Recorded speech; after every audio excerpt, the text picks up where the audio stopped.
The White Album was the disappointment I referred to. Quite a few of our albums, like the Beatles double album, George Martin didn't really produce it, you know. It was a mistake doing 4 sides. What do you mean? It was great, it's sold, it's the bloody Beatles White Album, shut up. I wasn't as involved as the others. Well, McCartney said it was the worst experience of his life. The White Album? The Tension album. Just me and a backing group, Paul and a backing group. We broke up then. George Martin said to me, he said, you know, Geoff, if I wasn't going on holiday in 2 weeks' time, I would have done exactly what you've done there and walked out on this situation. In February 1968, just as the Beatles' new company Apple Corps was taking off, the 4 lads headed to Rishikesh, India, for a long transcendental meditation retreat. Unlike their quick 10-day session in Bangor the previous year, this time they committed to 3 months of serious study. They hoped meditation would give them the wisdom to run Apple and planned to stay in an ashram, completely avoiding drugs and alcohol. When did you first hear the word meditation, and what did you make of it? It was actually George Harrison's wife, Patty, who had heard that Maharishi was coming to town. And she said we should all go. It was one of those things. And I was personally not in a good place. I think, you know, just overdoing it in the 60s. So I was just not very sort of centered. And I was looking for something. I think we all were. So we heard that Maharishi was going to have a meeting and give a lecture. Where were you when you heard Brian died? We were in Wales with Maharishi. We'd just gone down after seeing his lecture the first night, and we went down to Wales and we heard it then. And then we went right off into the Maharishi thing. Somebody came up to us, the press were there, because we'd gone down with this strange Indian, you know, and they said, Brian's dead, and I was stunned, you know, and we all were, I suppose. And Maharishi, we went into, well, what? You know, he's dead and all that, and he was sort of saying, oh, forget it, you know, be happy, f***ing idiot. You know, like parents, you know, smile. That's what Maharishi said. So, and we did, and we were along with the Maharishi trip, you know.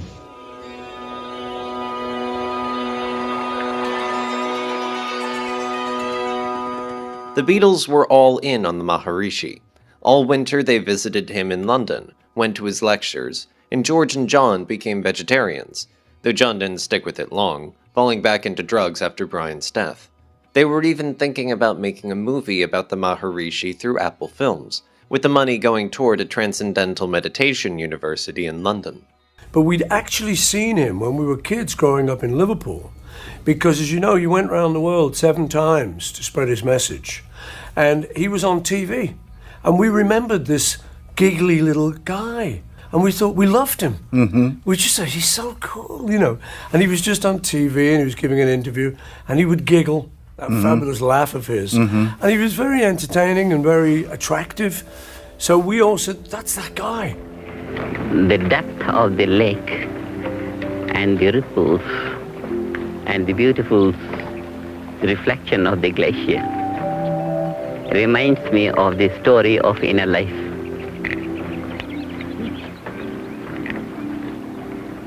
The mind is deep like a lake.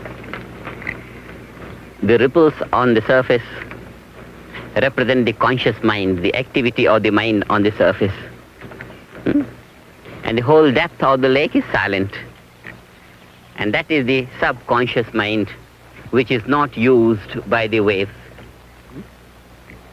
But if the waves could deepen and incorporate more silent levels of the water, the waves could become the waves of the ocean, the mighty waves. This is what happens in transcendental meditation. The surface activity of the conscious mind deepens and incorporates within its fold the depth of the subconscious. And with practice, nothing remains subconscious. The whole subconscious becomes conscious, and a man starts using full potential of the mind. But their assistant, Peter Brown, wasn't convinced. I had my doubts about the efficacy of the Beatles going off to India with the Maharishi in the middle of the formation of Apple, he says, particularly because of certain incidents that led me to believe the Maharishi was using the Beatles' name for personal gain. One day I received a call from the lawyers for ABC Television in America. They said that the Maharishi had been negotiating with them for a TV special that he said would include an appearance by the Beatles. ABC lawyers were calling me to confirm the Beatles' cooperation. I told them that the Beatles had no intention of appearing on the Maharishi's show, but only a week later the lawyers were back on the phone. The Maharishi was insisting he could deliver them. I called the Maharishi in Malmö, Sweden, where he was lecturing at the moment, and explained the problem to him, but his answers were obscure and indefinite. I decided to fly to Malmö to insist he not represent the Beatles as being part of his projects. Maharishi greeted me warmly, but only giggled and nodded and chattered on like a mouse on speed as I laid down the law. The following week in London, I was contacted again by ABC's lawyers, who said the Maharishi is still insisting the Beatles would appear on his TV show and was soliciting sponsors with this understanding. I went to Malmö again, this time with Paul and George in tow. We met with the Maharishi and tried to explain to him that he must not use their names to exploit business affairs, and they would definitely not appear on his TV special. But the Maharishi just nodded and giggled again. He's not a modern man, George said forgivingly on the plane home. He just doesn't understand these things. On February 16th, the Beatles and their partners, plus Donovan and Mal Evans, set off for Rishikesh. They flew to Delhi, took taxis and jeeps, then rode donkeys before walking the last stretch over a rope bridge. For the first time in years, they were completely off the grid, leaving the world wondering what they were up to. The Beatles weren't alone at the ashram. With them were Beach Boy Mike Love, jazz musician Paul Horn, actress Mia Farrow, plus about 20 other students who joined them. There was a mix of people, some restless Americans from California and a few older Swedish widows.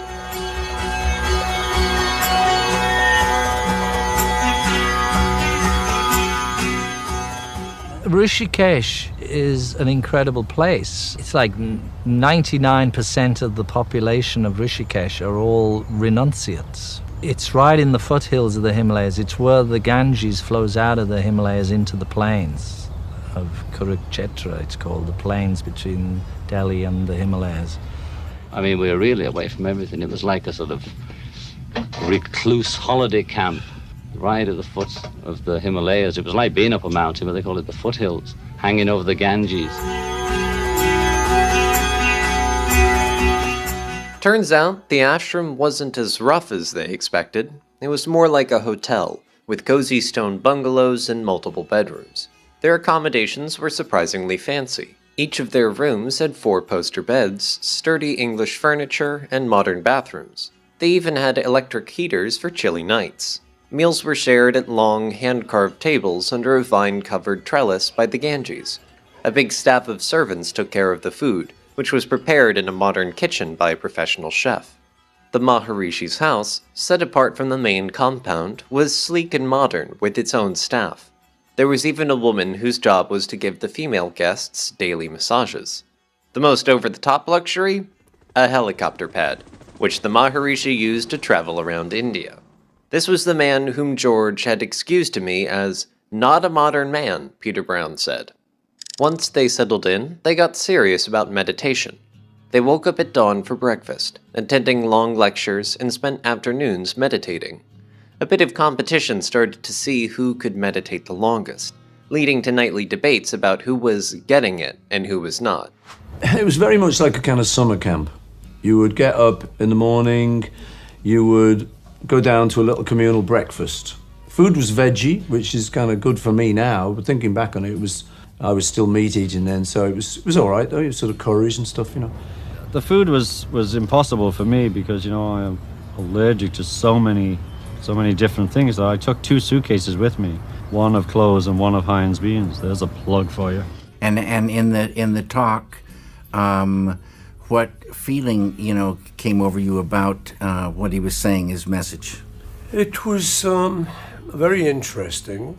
It was very calming. It seemed like something that was worth trying. He made it seem simple. He made it seem very attractive. And so I think we were all just sold.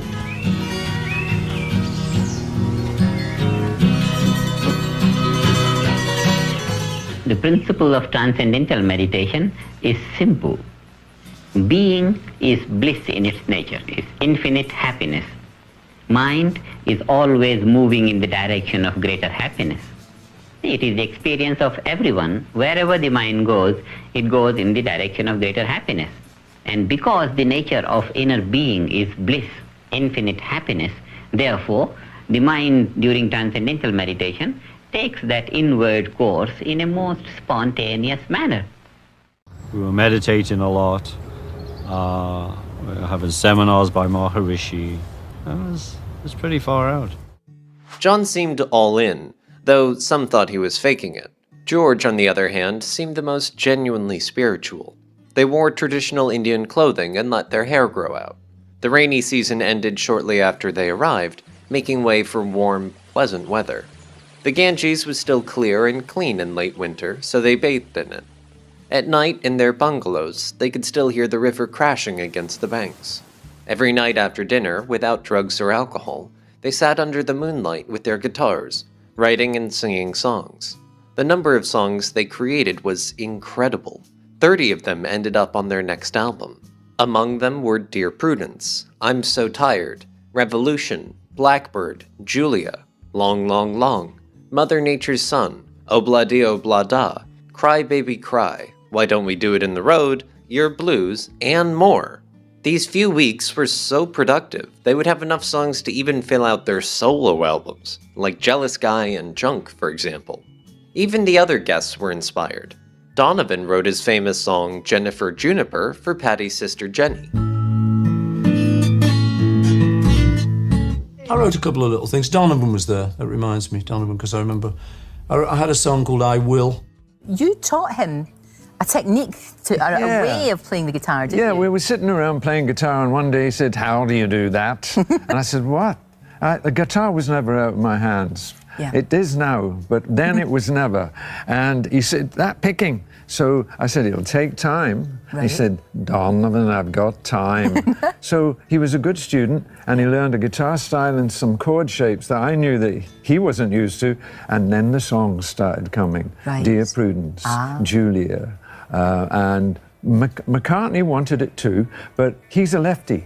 Yes. A left-handed, yes. so I couldn't teach him, but he's so smart, Paul. He was just walking around while I was teaching John, and he was listening, and he wrote Blackbird, and I was so pleased that I could share that. Dear Prudence certainly got written there. Mia Farrow's sister was, well, she sort of hibernated, meditated and hibernated. We saw it, I think, twice in the 2 weeks I was there. Everyone would be banging on the door, you're still alive. You know, there's a lot of things that was actually stuff that Maharishi had said, like that song, Come On, you know, come on, it's such a joy, whatever that song. Everybody got something to hide except for me and my monkey. Apart from the bit about the monkey, that was just what Maharishi used to always say, you know. We wrote quite a few between us, we had some good inspiration. And you know, in the times when we weren't meditating, we had our guitars with us. Right. So we would do quite a little bit of writing. It was inspirational. We sat in the mountains eating lousy vegetarian food and writing all those songs. You know, wrote tons of songs in India.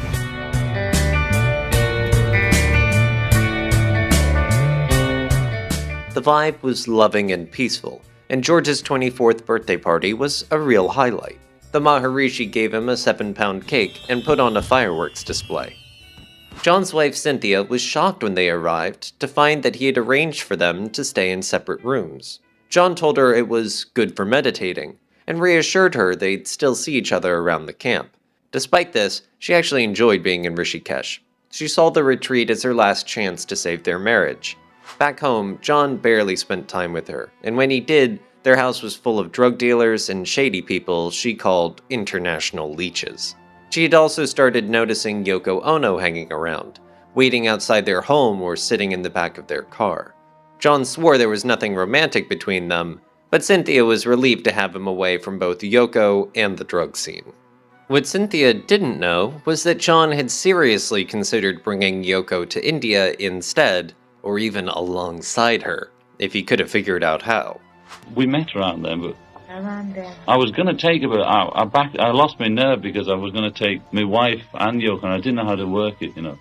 He thought the trip would have been way more fun with Yoko. He found her smart, funny, and intriguing, which was a breath of fresh air to him. Every time he was about to tell Cynthia their marriage was over, she'd look at him with her sad blue eyes, and he couldn't bring himself to do it. So they went to Rishikesh together while Yoko waited for his return. Sometimes Maharishi would have a meeting every so often with you, and you could talk to him about your experiences, and he would help, guide you. And then in the evening, there was a kind of question and answer session, which was slightly more formal. That was in a hall. And we would all just be in there, all the students, and Maharishi would come on and talk. And then he would take questions. He would just listen about people's experiences. And that was the sort of thing that happened each day. It wasn't all about meditation. It was just you felt good.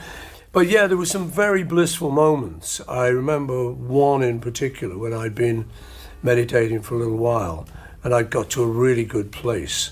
And I remember the feeling was that I was a feather. I felt like I actually was a feather floating over a hot air pipe. It was a very nice feeling. And I remember that vividly. And I reported that to Maharishi, and he giggled, "Yes, this is good." Days, Ringo and Maureen had had enough and left. Peter Brown reveals, they told the reporters who greeted them in London they had to leave because Ringo's delicate stomach couldn't take the spicy food, but it was because they hated the ashram. Paul and Jane lasted 6 weeks. Paul simply wasn't getting it or believing it either, Brown continues. The mock seriousness of the Maharishi and the tediousness of meditation were too much like school for him. Paul and Jane were too sophisticated for this mystical gibberish, but when they were greeted by the press at Heathrow, they said none of this, only that they missed London and wanted to get home. Well, you look very happy. Do you feel better after 5 weeks of meditation? Yes. I feel a lot better, except for the flight, that's quite long, so I'm a bit shattered. But the meditation is great. I gave myself a set period, and then if it was going to be something we really had to go back for, I was thinking of going back, But at the end of my month, I was quite happy, and I thought, this will do me. This is fine. If I want to get into it heavy, I can do it anywhere. That's one of the nice things about it. It's like you don't have to go to church to do it. Do it in your own room. Ringo probably came back quickly. He just went for a couple of weeks, just to put his toe in the water and see what it was like, maybe. And Paul just came and went. We were there 4 months, or George and I were. No, we lost 13 pounds and we looked a day older. Normally people don't do meditation this length of time because they're too involved with day-to-day activity.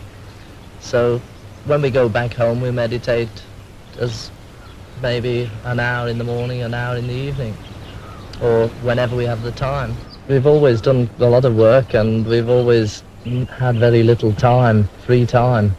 So the meditation helps us because we can do more work in less time, get more free time to relax.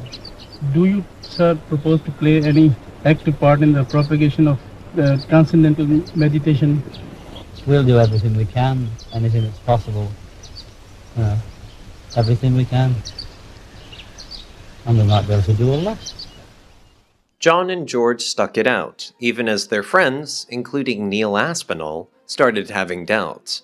Neil was flying back and forth between London and Rishikesh, keeping the Beatles updated with Apple.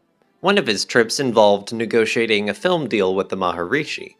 Neil thought explaining business to a spiritual leader would be difficult, until he found out the Maharishi had a full-time accountant.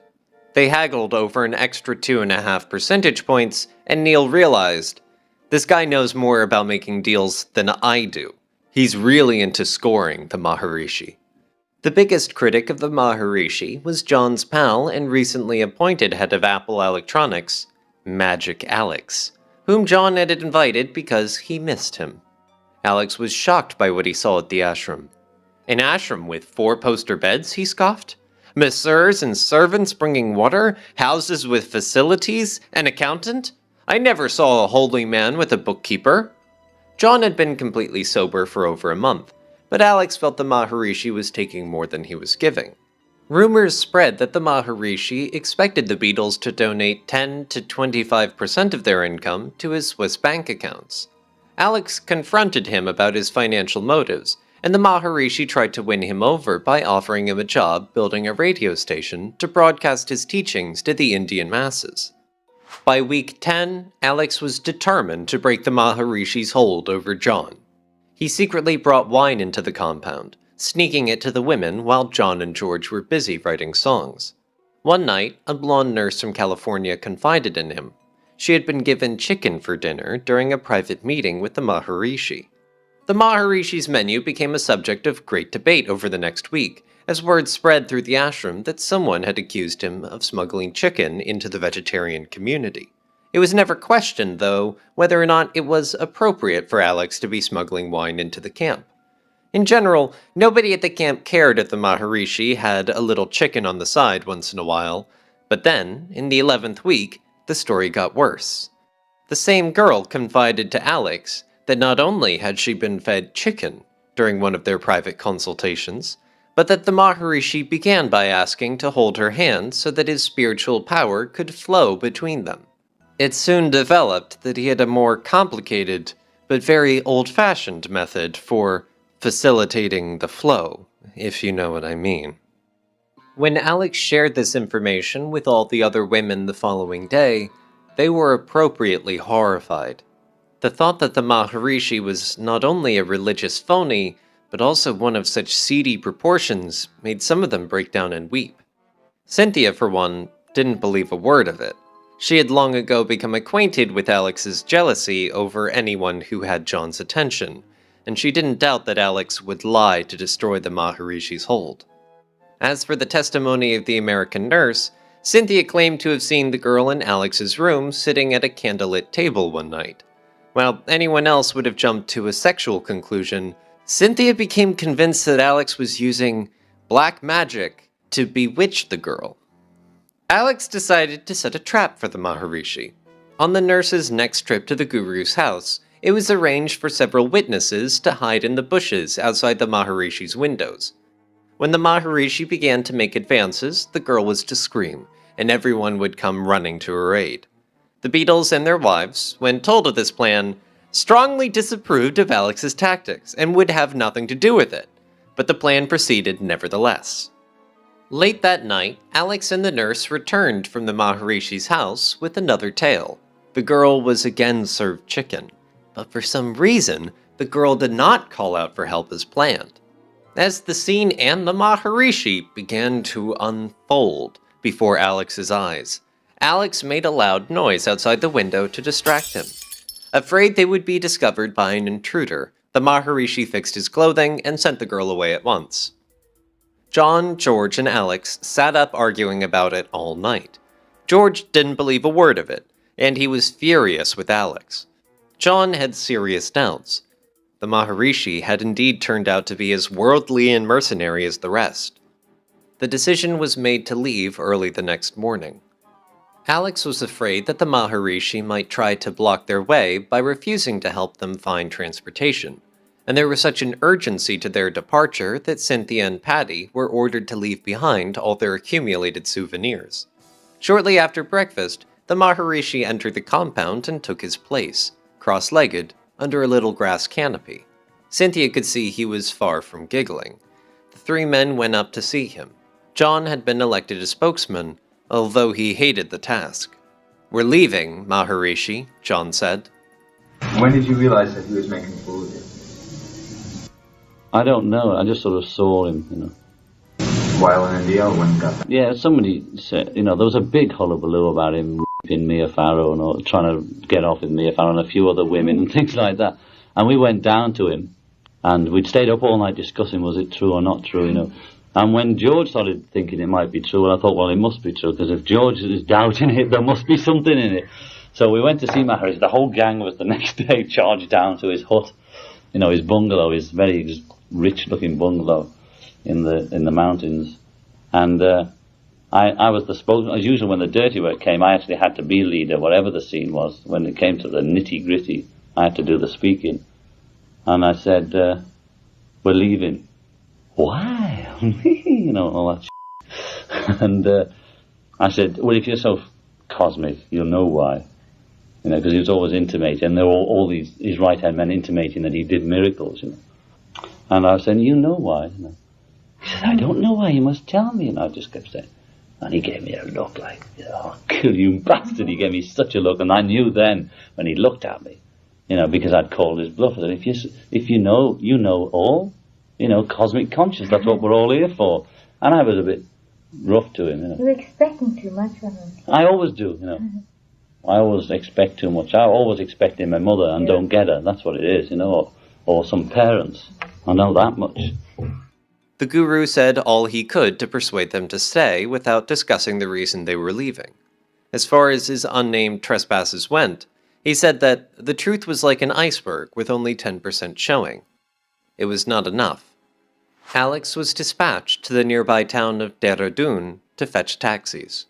According to Alex, just as he had predicted, the Maharishi had put the word out in the small adjacent town that the Beatles were not to be assisted in leaving. Alex was made to understand by the townspeople that the Maharishi would put some sort of jinx on them if they had helped. Alex even offered to buy 2 taxis, and finally managed to rent 2 old cars and their drivers. He had them driven to the ashram, where they loaded whatever luggage could fit in the trunks. They piled into the cars and drove off, with the Maharishi watching sadly from the gates. The cars broke down every few kilometers, and John and Cynthia's car got a flat tire. Everybody thought the Maharishi had put some sort of curse on them. There was no spare tire, and while Patty and George went ahead for help, John and Cynthia and their driver sat alongside a deserted road in the baking heat for more than 3 hours before 2 Eastern-educated travelers recognized John and stopped to give them a lift. Exhausted and angry when they finally reached Delhi, they checked into the Hilton and were immediately recognized. It was only a matter of 20 minutes before foreign correspondents and reporters from every wire service were milling about the lobby of the hotel, trying to get a statement from the Beatles about why they were leaving the ashram. Wisely, it was agreed that while they were still in India, they would say nothing of what had transpired. John and George told the press they had left because they had pressing business in London, and they did not wish to be in a film that the Maharishi was planning to shoot. Peter Brown says, back in London, the Beatles decided to observe a code of silence about the incident. They decided that if the story were told in full, it would only reflect poorly on them. In later years, bits and pieces of the story did get out, but were greatly distorted. Individually, the Beatles had predictable reactions to the Maharishi incident. Ringo was benign, Paul was smug in an "I told you so" sort of way, and George remained a stubborn believer and determined follower. George is one of the many convinced that Alex was lying and trying to slander the Maharishi in order to get John away from him. John had the strongest reaction of all. He felt duped. He felt used for the millionth time, and he was angry as hell. He took some of his anger out in a song about the Maharishi, but at the last minute he changed the title to Sexy Sadie to avoid a possible libel suit. The Maharishi was added to his long collection of disappointments, and John was once again open and gullible for the next big thing to come.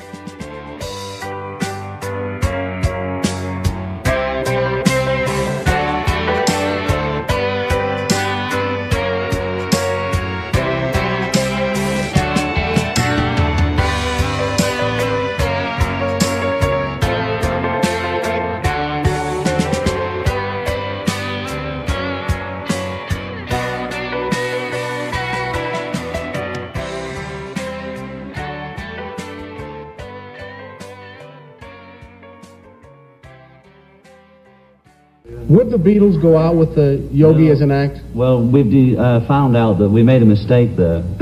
So we believe in meditation, but not the Maharishi and his scene. But that's a personal mistake we made in public, so... Maharishi was a mistake, but his teachings have got some truth in it. What do you mean there was a mistake? We made a mistake. Did you enjoy the trip over to India? Yes, the journey was terrible, but the trip was all right. Yeah. There was a report that, now we get very bad reports. Smashed him. We thought there was more to him than there was, but he's human. And for a while we thought he wasn't, thought he was... Do you think this man's on the level? I don't know what level he's on, but He's on the we level. had a nice holiday in India and came back rested to play businessman.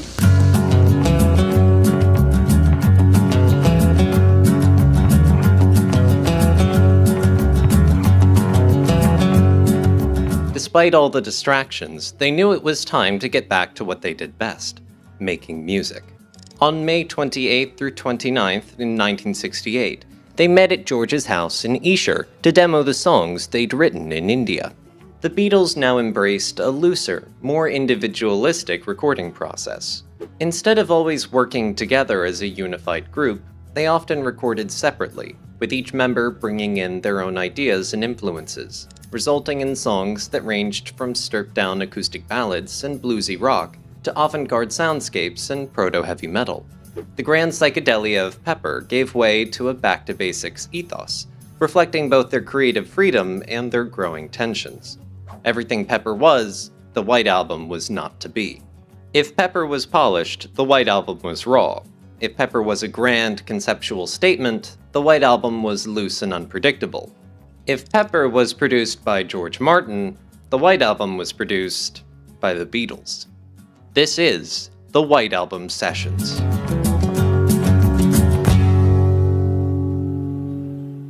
For years on the Beatle tours, Epstein had stopped us saying anything about Vietnam or the war and wouldn't allow questions about it. And one tour I said, I'm going to answer about the war, we can't ignore it. It must have been the last tour, the tour before last, I don't know how long it was going on, I can't remember now. And I absolutely wanted the Beatles to say something.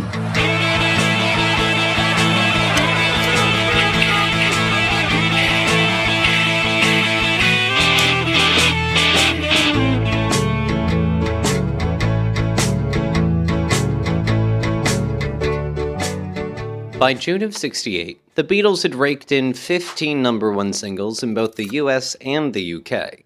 They truly had the Midas touch. Everything they released turned to gold. They were acclaimed as the most successful recording artists in a large part of the world. Although their reputation was enormous, it didn't make them jaded. We'll never get to that stage of releasing rubbish because we know people will buy it, Paul said in 1965. With this credo in mind, the Beatles assembled in the recording studio in mid-1968 to record their next album, not quite knowing which track would be used for their next single.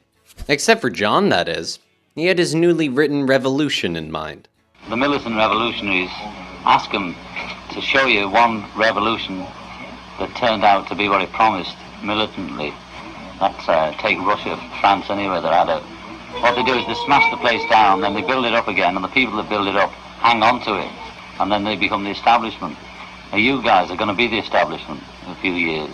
It's not worth knocking it down because it's convenient to have the rooms and the machinery. The thing is to protest, but protest non-violently, because violence begets violence, you know, and if you run around wild, you get smacked, and that's it, you know, that's the laws of the universe. It has been stated that the protests that year in opposition to the Vietnam War, as well as other political issues in America, Britain, France, and Poland, steered John away from the summer of love mentality of 1967 into a mindset of a need for political change.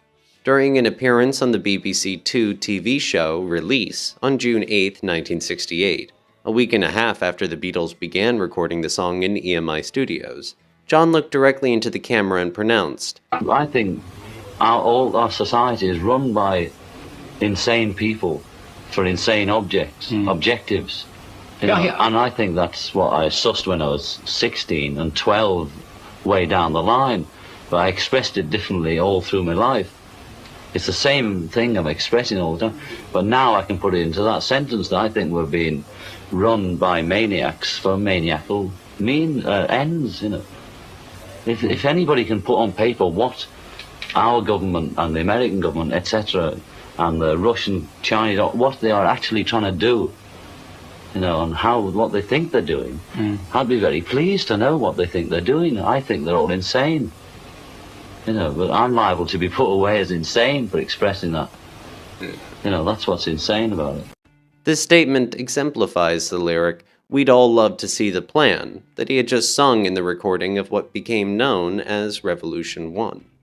Most music fans will probably be more familiar with the version of this song that was released as the B-side to the single Hey Jude, this version simply titled Revolution. However, Revolution 1, the first version to be recorded, is lyrically noteworthy because of the altered line, "But when you talk about destruction, don't you know that you can count me out in..." John explains this lyric in a 1971 interview. There were two versions of that song, but the underground left only picked up on the one that said, "Count me out." The original version, which ends up on the LP, said, "Count me in," too. I put in both because I wasn't sure. I didn't want to get killed. I didn't really know much about the Maoists, but I just knew that they seemed to be so few, and yet they painted themselves green and stood in front of the police, waiting to get picked off. I just thought it was unsubtle. I thought the original communist revolutionaries coordinated themselves a bit better and didn't go around shouting about it. Paul relates, "It was a great song, basically John's. He doesn't really get off the fence in it. He says, 'You can count me out, in.' So you're not actually sure." I don't think he was sure which way he felt about it at the time, but it was an overtly political song about revolution, and a great one. I think John later ascribed more political intent to it than he actually felt when he wrote it. They were very political times, obviously, with the Vietnam War going on, Chairman Mao and the Little Red Book, and all the demonstrations with people going through the streets shouting, "Ho, ho, Ho Chi Minh." I think he wanted to say, "You can count me in for a revolution, but if you go carrying pictures of Chairman Mao, you ain't gonna make it with anyone anyhow." By saying that, I think he meant that we all want to change the world Maharishi style, because Across the Universe also has the Change the World theme. John was just hedging his bets, covering all eventualities. Musically, the song's introduction is very, very similar to Pee Wee Crayton's 1954 single, "Do Unto Others."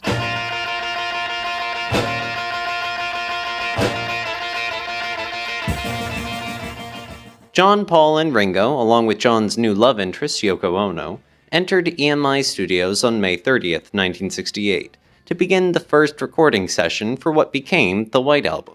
George did not perform on the recordings made on this day, so there is some question as to whether he was present. Someone who was present, however, was producer George Martin's new assistant, 21-year-old Chris Thomas, who was instrumental in the making of the entire White Album. I worked on stuff with them, but basically they produced the sessions themselves when George went away on vacation. It was John who insisted that I have credit on the album's pullout sheet. Engineer Geoff Emerick remembers, "As usual, we were starting the album with one of John's songs. Paul seemed unusually subdued that night. Perhaps he was annoyed that John was dominating the proceedings so much. As the band began rehearsals, I noticed that they were playing louder than ever before. John in particular had turned his guitar amp up to an ear-splitting level. Eventually, I got on the talkback and politely asked him to turn it down because there was so much leakage on all the other microphones. John's response was to shoot me a look to kill. 'I've got something to say to you,' he sneered acidly. 'It's your job to control it, so just do your bloody job.' Upstairs, George Martin and I exchanged wary glances.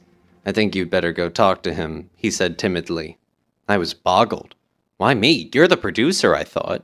But George was steadfastly refusing to get involved, so the ball was in my court. I made a point of walking down the steps leading to the studio slowly and deliberately. By the time I arrived, John had calmed down a little. 'Look, the reason I've got my amp turned up so high is that I'm trying to distort the hell out of it,' he explained. 'If you need me to turn it down, I will, but you have to do something to get my guitar to sound a lot more nasty. That's what I'm after for this song.' The request wasn't entirely unreasonable. Heavily distorted guitars were being made fashionable by Cream and Jimi Hendrix. And I was about to tell him, okay, fine, I'll think of something. But then John couldn't resist one last jab, as he imperiously dismissed me with a wave of his arm.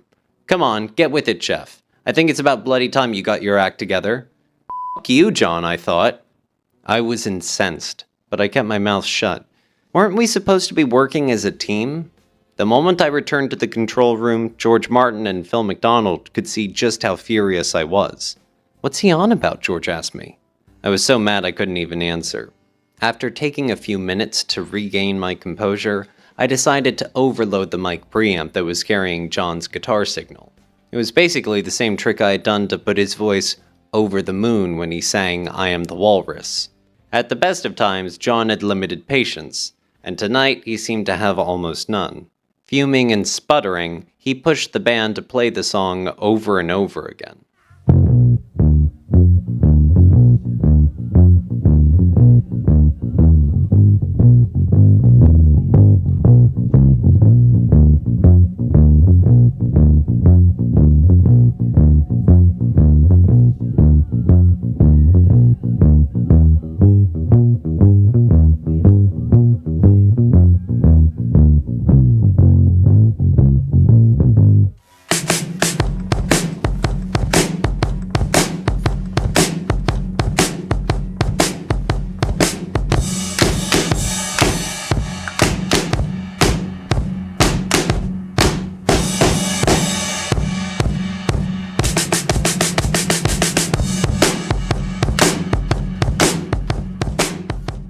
Take 14 was noteworthy because of the unexplained sounds that were coming through on open microphones, which baffled George Martin and Geoff Emerick.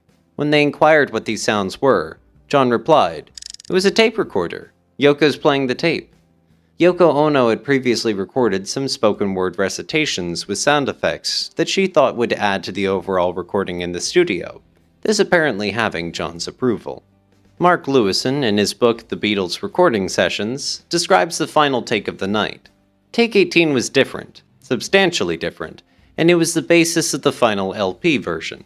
It began so soon after the previous take that Geoff Emerick, in punching the talkback button simultaneously with the start of the song, announced Take 18. John deliberately kept Emmerick's words as part of the song, and thus they appear on the album. Secondly, this take did not stop after 5 minutes. It kept on and on and on, eventually running out at 10:17. The last 6 minutes were pure chaos, with discordant instrumental jamming and plenty of feedback. Emerick adds, Ringo looked like he was about to keel over. That first night session was uncontrolled chaos, pure and simple, and George Martin had looked puzzled and concerned from start to finish. He and I knew that something was not quite right here, and I found myself thinking, what am I setting myself up for? This was the first day of the White Album sessions that Yoko was present in the studio. She became a near-permanent fixture during Beatles recording sessions from here on out. Paul reveals, because we'd been such a tight-knit group, the fact that John was getting pretty serious about Yoko at that time, I can see now that he was enjoying his newfound freedom and getting excited by it. But when she turned up in the studio and sat in the middle of us doing nothing, I still admit now that we were all cheesed off. Lots of things that went down were good for us, really. At the time, though, we certainly did not think that. Regarding John's vocal performance in the latter half of the song, the Beatles recording sessions describe him as repeatedly screaming all right, and then simply repeatedly screaming, with lots of on-microphone moaning by John and Yoko. The last 6 minutes would be hived off to form the basis for Revolution 9. Not to be outdone by John, on June 4th, Paul also brought his girlfriend, Francie Schwartz, up to the studio. The same day John would do the vocal overdubs on the track. Technical engineer Brian Gibson remembers this overdub being recorded in a very odd manner. John decided he would feel more comfortable on the floor, so I had to rig up a microphone that would be suspended on a boom above his mouth. It struck me as somewhat odd, a little eccentric. Many authors have suggested that this was done because John was too stoned to stand upright, but the actual evidence suggests otherwise. He was constantly suggesting as many different ways of recording his voice as possible, as he felt that his tonal delivery wasn't suitable, even though everyone around him tried their best to assure him otherwise. Throughout the Beatles' years, he would suggest things such as immersing his vocal microphone underwater, positioning the mic behind his back, and even suspending himself from the rafters by his feet with a rope and spinning him while he sang, which was luckily never attempted. Laying down on the ground was just another of his ideas. They are always looking for a different sound, something new, Gibson confirms. One overdub John specifically requested was brass. He specifically wanted 2 tenor saxophones, a baritone sax, 2 trumpets, and 1 trombone. However, he had to settle for 2 trumpets and 4 trombones. the session musicians arriving early at the session and playing from a score prepared in advance by George Martin. The stereo mix of Revolution 1 that did get used on the released album was made on June 25th by the same engineering team of George Martin, Geoff Emerick, and Richard Lush, with John playing a hands-on role. Emerick points out that having John as the only Beatle present during this mixing session was quite unusual because ever since the Pepper days, all 4 Beatles normally attended even mixing sessions.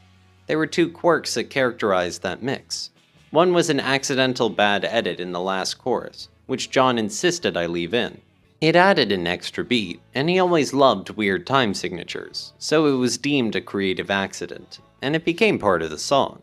Because I always hated hearing my voice on tape, I'd gotten in the habit of mumbling the slate as quickly as possible.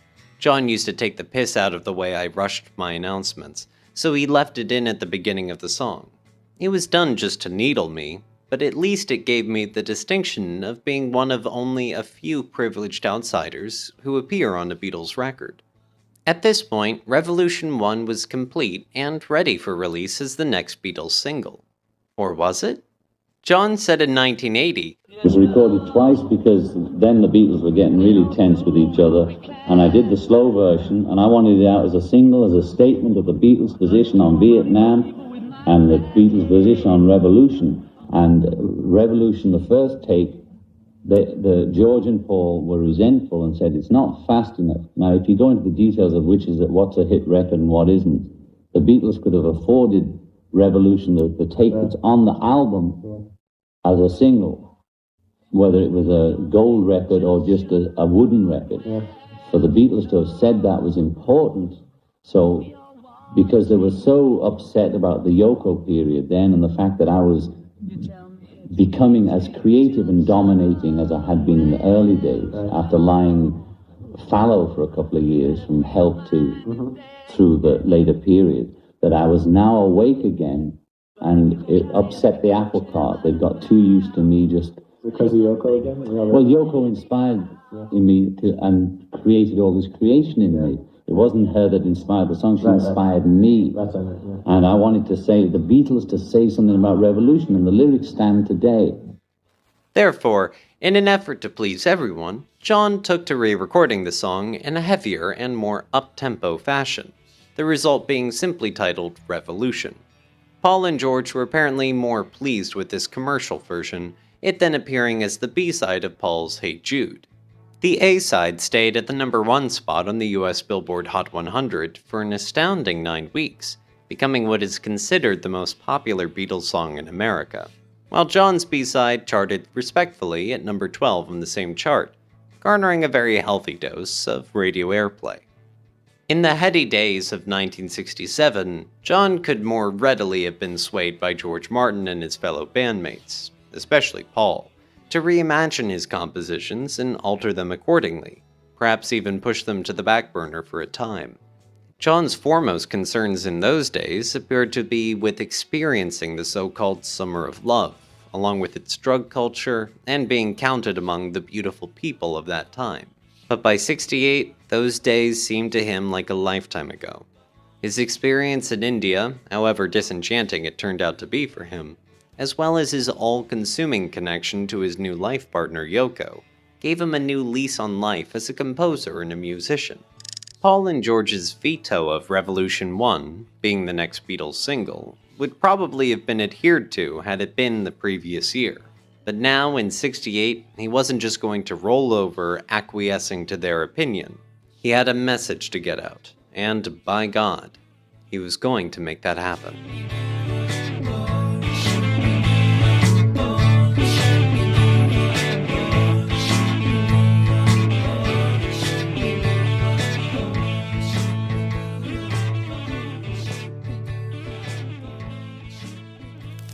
Are you concerned about public opinion?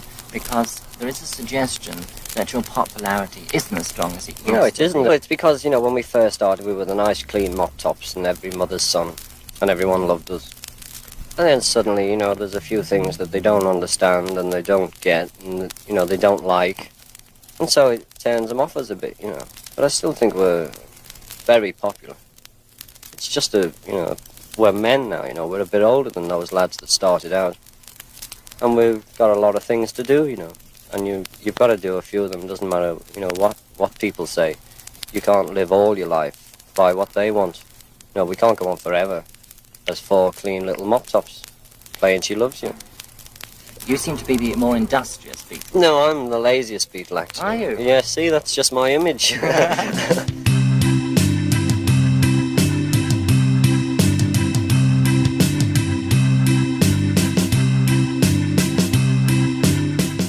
I used to wish that I could write songs like the others, Ringo once said in the mid-60s. I've tried, but I just can't. I can get the words all right, but whenever I think of a tune, the others always say it sounds like such and such, and when they point it out, I see what they mean. I wrote Don't Pass Me By when I was sitting round at home. I can only play 3 chords on the guitar and 3 on the piano. I was fiddling with the piano, I just bang away, and then if a melody comes and some words, I just have to keep going. That's how it happened. I was just sitting at home alone, and Don't Pass Me By arrived. Ringo's first composition didn't arrive on the scene until November of '68, but the writing took place much earlier than that. Mark Lewison's book The Beatles All These Years, Volume 1, Tune In, states that Ringo premiered the song to the rest of the Beatles just after he joined the group in August of '62. Don't Pass Me By, or at least some portion of it, had been written at 10 Admiral Grove in Dingle, Liverpool, where Ringo lived until 1963. The events leading up to Ringo's inspiration for the song begin with his friend Roy Trafford. He owned an album called Midnight Jamboree by country star Ernest Tubb. A track on the album was Pass Me By, sung by guest vocalist Linda Flanagan. The lyrics of the song tell of a woman who wished her former lover not to even say hello to her for fear of her heart breaking again, saying, "Don't you stop and make me cry." Roy Trafford learned the song and performed it at a party at Ringo's house, undoubtedly inspiring Ringo's first known foray into songwriting. Press reports and interviews that date back to 1963 mention the song as Ringo's first composition. For instance, sometime during the Beatles' 7-day visit to New Zealand between June 22nd and 28th of '64, the boys did a radio interview that included mention of the song. Ringo, how about your songwriting? How's that coming on? Oh, yes, I've written a good one, you see, but Yes? no one seems to want to record Now, it. Oh, Paul may we've got record the- one and... No. Yes, Paul, you No, promised. Okay. No, Oh, the thing Paul. is, I was doing the tune for you to sing it. No, I don't want to sing. You sing. Don't that's pass nice me of it. by. Oh, you do. Rhythm and blues song. Oh, yeah. maybe. Don't pass me by. Don't make me cry. Don't make me blue, baby. Because you know why? I got the ice cream for you. Yeah, oh, it's a You sensational. wrote all those words? Yeah, blues and all that. He's the Dylan Thomas of Liverpool, isn't he? You talk, Georgie. Hey? Am I permitted? George, oh, yes, you can talk. There's your chance. Okay, then. Come on, Ed. Say it. Do the next one. What is called? it? Are you going to sing, Ringo? Paul. And I love her. And I love her, And yes. I love her. I like that one, you know. It's one of my favourites. Ringo took along a cassette tape recorder, a relatively new development at the time, when the Beatles embarked on their brief international concert tour in June and July of '66. Sometime during this tour, Ringo took to recording an early version of Don't Pass Me By on piano.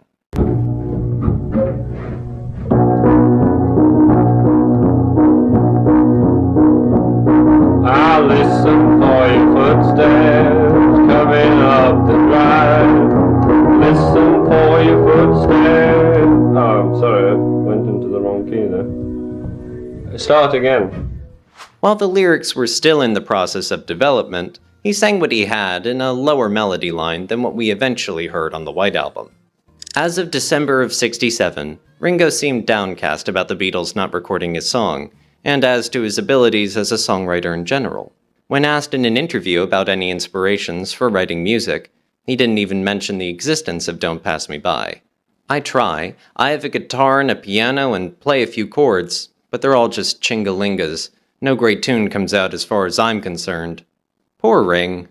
Undoubtedly by consensus of the band and George Martin, it was felt that Ringo's song didn't quite fit the bill for the direction the Beatles' music was going. This finally changed, though, in June of '68, nearly 6 years after Ringo had begun writing the song. In the open-minded, free-for-all climate after their return from India in the spring of '68, John, Paul, and George thought to finally give Ringo his due, something he was more than pleased about. It may have been against George Martin's better judgment, but he wasn't calling the shots anymore by this time. Well, George Martin I don't know. You see, for quite a few of our albums, like the Beatles double album, George Martin didn't really produce it, you know. I don't know whether this is slanderous, but he didn't, you know. And, you know, in the early days, I can remember what George Martin did, you know. What did he do? He would translate. Well, I always think, I think, well, he did it, if Paul wanted to use violins and that, he would translate it for him. Like in My Life, there's an Elizabethan piano solo in it. So he would do things like that. He'd say, play like Bach or something. Could you put 12 bars in there? And he helped us develop a language a little, you know, to talk to musicians. But I was never, because I'm very shy, and many reasons, I didn't very much go for musicians, you know. I didn't like to have to go and see 20 guys sitting there and try and tell them what to do, because they were always so lousy anyway, you know. Apart from the early days, I didn't have much to do with it, you know. I did it myself, you know. Lyrically, Don't Pass Me By tells of a man who is waiting for his girl to arrive at his home and is fearful that he's being stood up. One odd line that sticks out like a sore thumb is, "You were in a car crash and you lost your hair." Some have speculated that this is a reference to Paul's When I'm 64, where the singer tells of a future time when he will be older, losing my hair. Conspirators of the Paul is Dead hoax pair Ringo's lyric to John's lyric, "He blew his mind out in a car" from A Day in the Life. Both lines thought to indicate Paul's death in 1966. McCartney fans will be happy to know, however, that the phrase, "to lose one's hair," is a common English phrase meaning to become anxious or upset. Choosing to record this song was quite a shock to the EMI staff, as outlined by Geoff Emerick.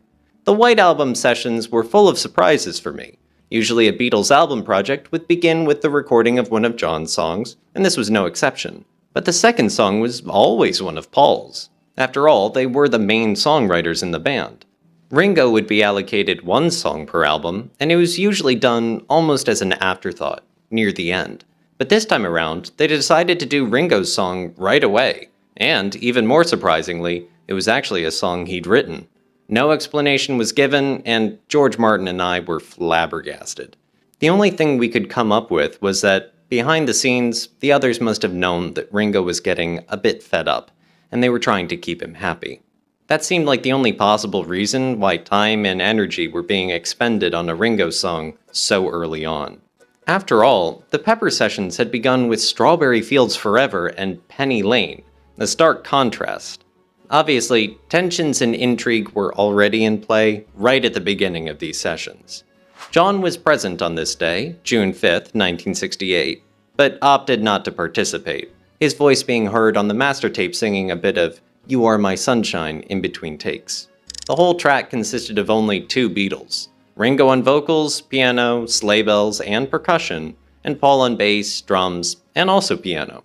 Ringo's piano, according to Bruce Spicer's book, The Beatles on Apple Records, was mic'd through a guitar amplifier and Leslie speaker, thus creating the odd swirling effect heard on the finished recording.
Upon listening to the finished recording, it appears that the drums were also recorded in the same manner, that is, through a Leslie speaker, because of its altered appearance. The conscious absence of both John and George in contributing to the recording of the song is explained by Geoff Emerick. Kenny Everett, the BBC disc jockey, came into the studio and did an interview with the four Beatles while they were working on Don't Pass Me By. It was a distraction, but John got into quite a jolly mood, hamming it up for the microphone, so it did help lighten the atmosphere. During John's interview, when asked by Kenny Everett what they'd recorded for the new album so far, John said, "Well, we've just done 2 tracks, both unfinished, and the second one is Ringo's first song that we are working on at this very moment." Kenny Everett: "He composed it himself?" John: "He composed it himself in a fit of lethargy." Kenny Everett: "And what do you think about it?" John: "I think it's the most wonderful thing I've ever heard since Nilsson's River Deep, Mountain Dew." It was later decided that the track needed something extra, a country fiddle, with musician Jack Fallon recording his part on July 12th. Coincidentally, Jack Fallon was a former booking agent who had booked the Beatles into their first professional show on March 31st, 1962, at the Subscription Rooms, George Street, in Stroud, Gloucestershire. The gig was played 10 weeks before their audition with George Martin at EMI Records, so Jack Fallon brought back some fond memories when he surprisingly arrived at the studio that day.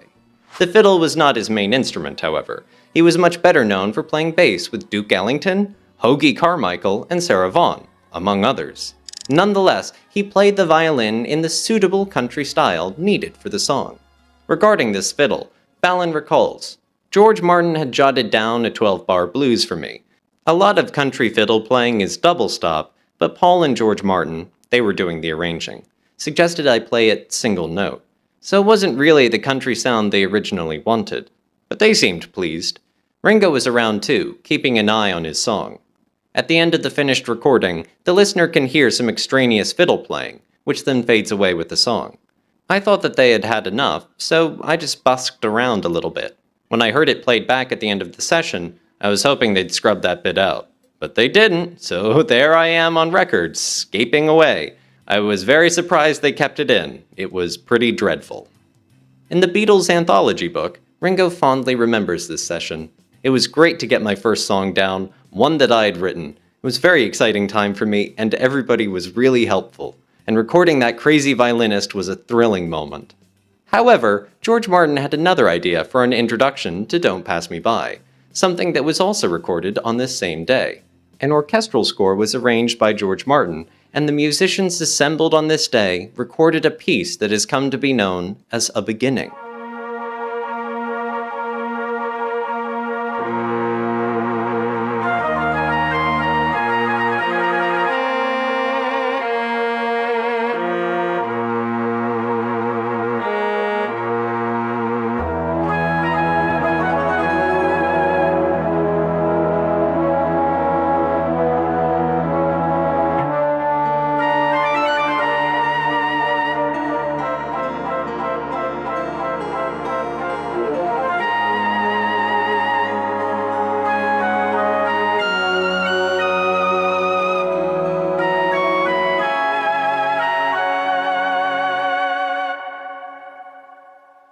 While this piece was beautifully scored and performed, and would have fit in with the Beatles' intention of using segues between the tracks on the album, it was decided not to use this recording after all.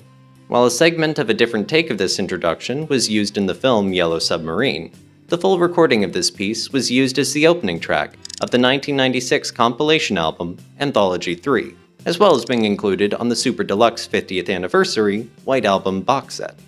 The mono mix of Don't Pass Me By was purposefully speeded up, which is especially noticeable with Ringo's higher-pitched vocals. There's a little more fiddle playing throughout the mono version as well. It's unfortunate to say that the effort put into Don't Pass Me By is subpar in comparison to the usual Beatles productions of late.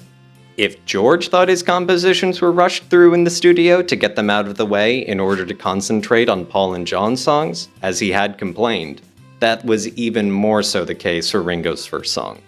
Not that this made Ringo blue, in fact, he felt that everyone really worked to the full on this song. The fact that Don't Pass Me By actually debuted in the #1 spot in Denmark in April of 1969 and remained in the top 10 there for a month shows that this bouncy little composition did have its admirers.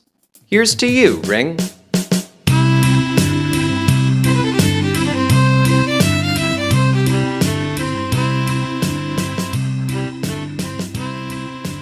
You know, I'm quite happy to finish an LP and go and sit back. But I can enjoy myself just sitting back, you know, and playing at home with all the toys. And the kids and the wife. I enjoy playing with the wife.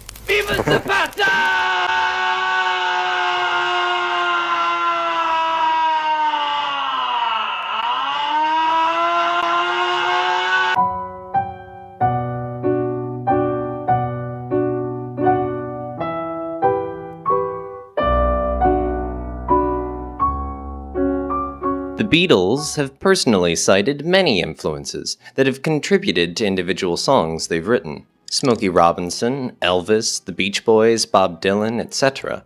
But how about avant-garde musical inspirations? Karl-Heinz Stockhausen was a German avant-garde composer who did much in spearheading the use of scores and recordings utilizing aleatory, controlled chance, sound events, described by many as musique concrète. Paul, and then John, became enamored with his work, which began to fuel their hunger for being as creative in the recording studio as possible. This led to Stockhausen's face being among the crowd on the front cover of Sgt. Pepper, as well as the McCartney-instigated Carnival of Light recording the Beatles made on January 5, 1967, which was never released. Even George delved into this type of music, creating the experimental track Dreamscape for his Wonderwall music soundtrack.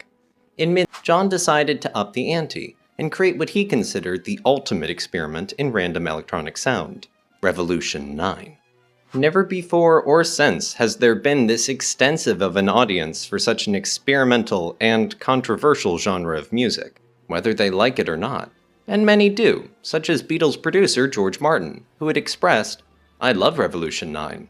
You could sit in front of those two speakers and actually see things happening if you shut your eyes. It wasn't music, but it was a sound picture." Well, the slow version of Revolution on the album went on and on and on, John said in 1980. "I took the fade-out part, which is what they sometimes do with disco records now, and I just layered all this stuff over it. It has the basic rhythm of the original Revolution going on, with some 20 loops we put on, things from the archives of EMI. From this quote, it can be easily surmised that Revolution 9 was created in the recording studio, by compiling tapes to use for tape loops, as well as recording additional pieces to be mixed along with the last 6 minutes of the previously recorded Revolution 1. However, John had indicated in interviews that he previously did have the intention to assemble a montage such as Revolution 9, and that it wasn't just an afterthought once Revolution 1 was recorded. It was somewhat under Yoko's influence, I suppose, John said. Once I heard her stuff, not just the screeching and the howling, but her sort of word pieces and talking and breathing and all this strange stuff, I thought, my God. I got intrigued, so I wanted to do one. Yoko had performed various times with composer and artist John Cage, who was known for his unconventional experimentation with musical sounds. Yoko was also part of the New York group Fluxus, who played a large part in the development of this type of music from the early 60s onward. But John's idea for creating such a montage may have come from yet another source, Paul. Revolution 9 was quite similar to some stuff I'd been doing myself for fun, says Paul in the Beatles anthology, adding, I didn't think that mine was suitable for release, but John always encouraged me. Paul had become intrigued with musique concrète as far back as 1965, this leading him to create homemade recordings put together with various tape loops. These little symphonies, as they are referred to in Paul's book many years from now, were the primary catalyst for Paul's studio ideas used on Tomorrow Never Knows from Revolver, which was the first time the Beatles used tape loops on a recording. People tend to credit John with the backwards recordings, the loops, and the weird little sound effects, but the tape loops were my thing, Paul explains. It was nice for this to leak into the Beatles stuff as it did. I had this room where I would write and make strange loops and things, John explained. After undoubtedly premiering a sampling of these recordings to Yoko on May 19, 1968, in his music room, John and Yoko recorded their infamous Two Virgins album, this spilling over into assembling the sound collage Revolution 9 2.5 weeks later. Paul, as it turned out, was not involved at all in the Revolution 9 project, other than some improvisational piano work that had been put onto tape during the recording of Revolution 1. That was the extent of his involvement since he was in New York during much of its conception and assemblage. However, it can be said that, other than John, the other two Beatles were involved in this project. Ringo and I compiled that, George explains. We went into the tape library and looked through the entire room and pulled main selections and gave the tapes to John, and he cut them together. The whole thing. Number 9, number 9. It's because I pulled the box number 9.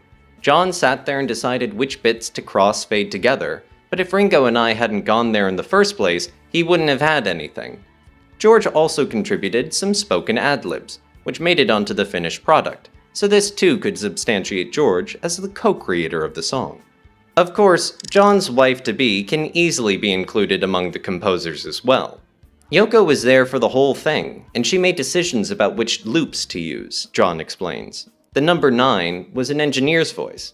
They have test tapes to see the tapes are all right, and the voice was saying, "This is number 9 megacycles." I just liked the way he said number 9, so I made a loop and I brought it in whenever I felt like it.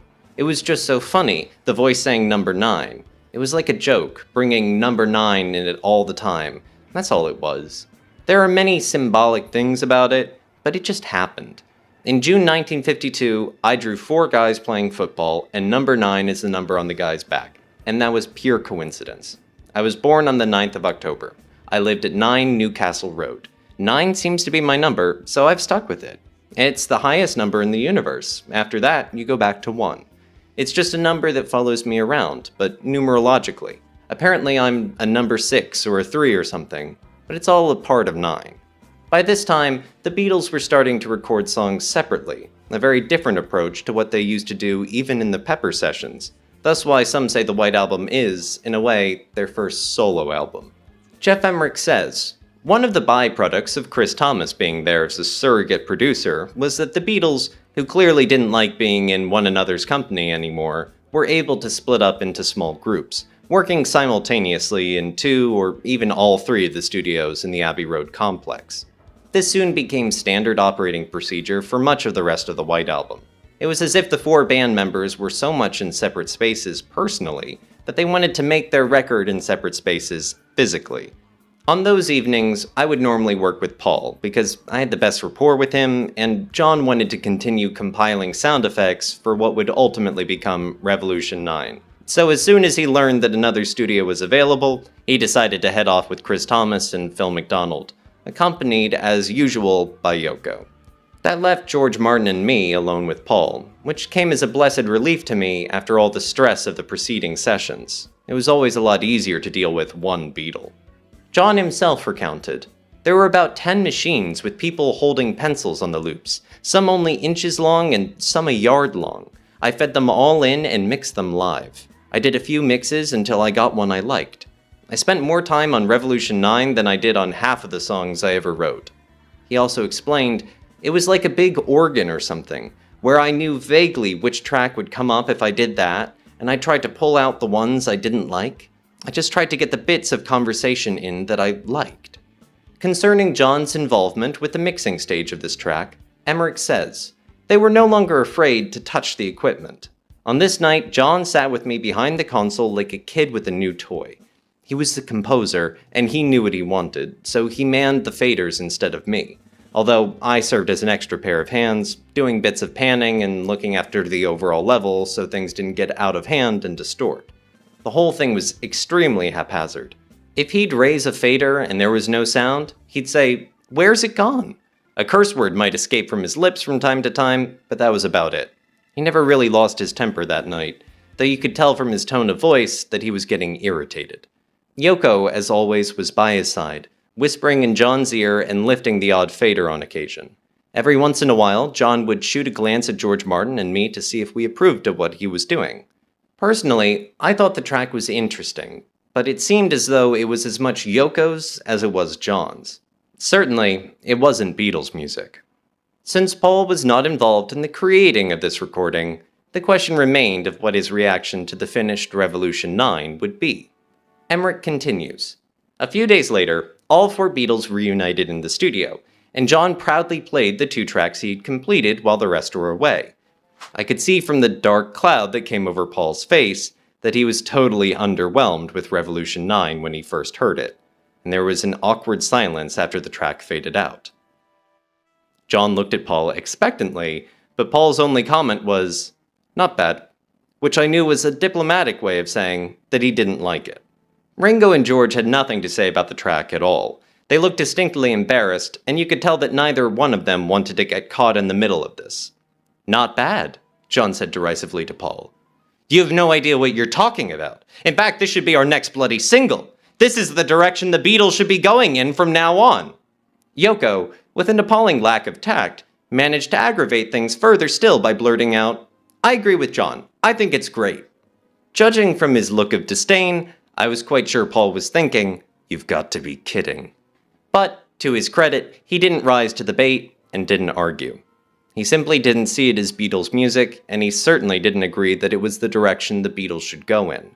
When they were sequencing the White Album, I heard through the grapevine that John and Paul ultimately had a huge row over Revolution 9. Paul absolutely did not want it on the album, and John was just as adamant that it would be on there. In the end, of course, he got his way.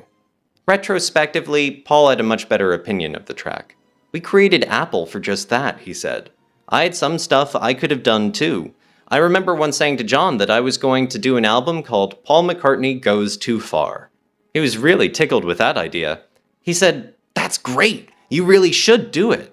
I would calculate and think, 'No, I'd better do Hey Jude, you know.'"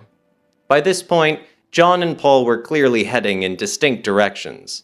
As Paul shifted towards a more business-oriented approach, John, curiously, adopted Paul's experimental spirit from 1966 and 67, now emerging as the Beatles' leading avant-gardist. Nevertheless, Revolution 9 has become the most widely known example of musique concrète in the history of recorded sound.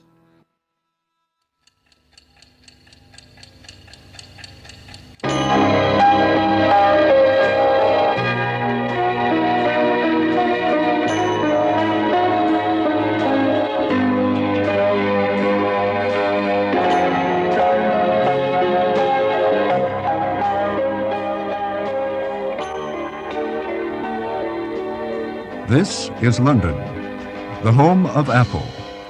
The Apple concept is to bring together the artists of today with the methods and media of tomorrow. To do this, Apple has entered into many diverse fields of communication. Films, television, and of course records are all part of this. It would be very tragic if we weren't more heavily involved in the future. Right. We've got the respect for each other's ability and integrity. I can't think of any other requirements that business associates need. But what's with it? We now Tell me your problems. Dick, we now think that it's time we sorted it out a bit more I will try. fairly. I promise you, I will try to sort it out as quickly as possible. Come back and sit down with you and put it on the line. If I am advised that I were to sit with my own thoughts and I'm not prepared to do anything, I'll still come back and sit down and honestly tell you. You see, because we get advice not That's to the do most pessimistic view I can but take. it's all up right? to us whether we do it or not. So, Dick, that's it. You go away and you come back with something which you know won't start this argument again.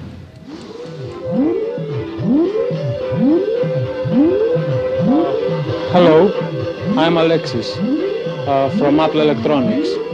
I would like to say hello to all my brothers around the world and to all the girls around the world and to all the electronic people around the world. And that is Apple Electronics. Of course, when the bubble did burst, or when did it start to fragment? To burst? I don't know, man. Just about a year before the Beatles broke up, I suppose. You could say the seed was sown from very early on. I don't know, really.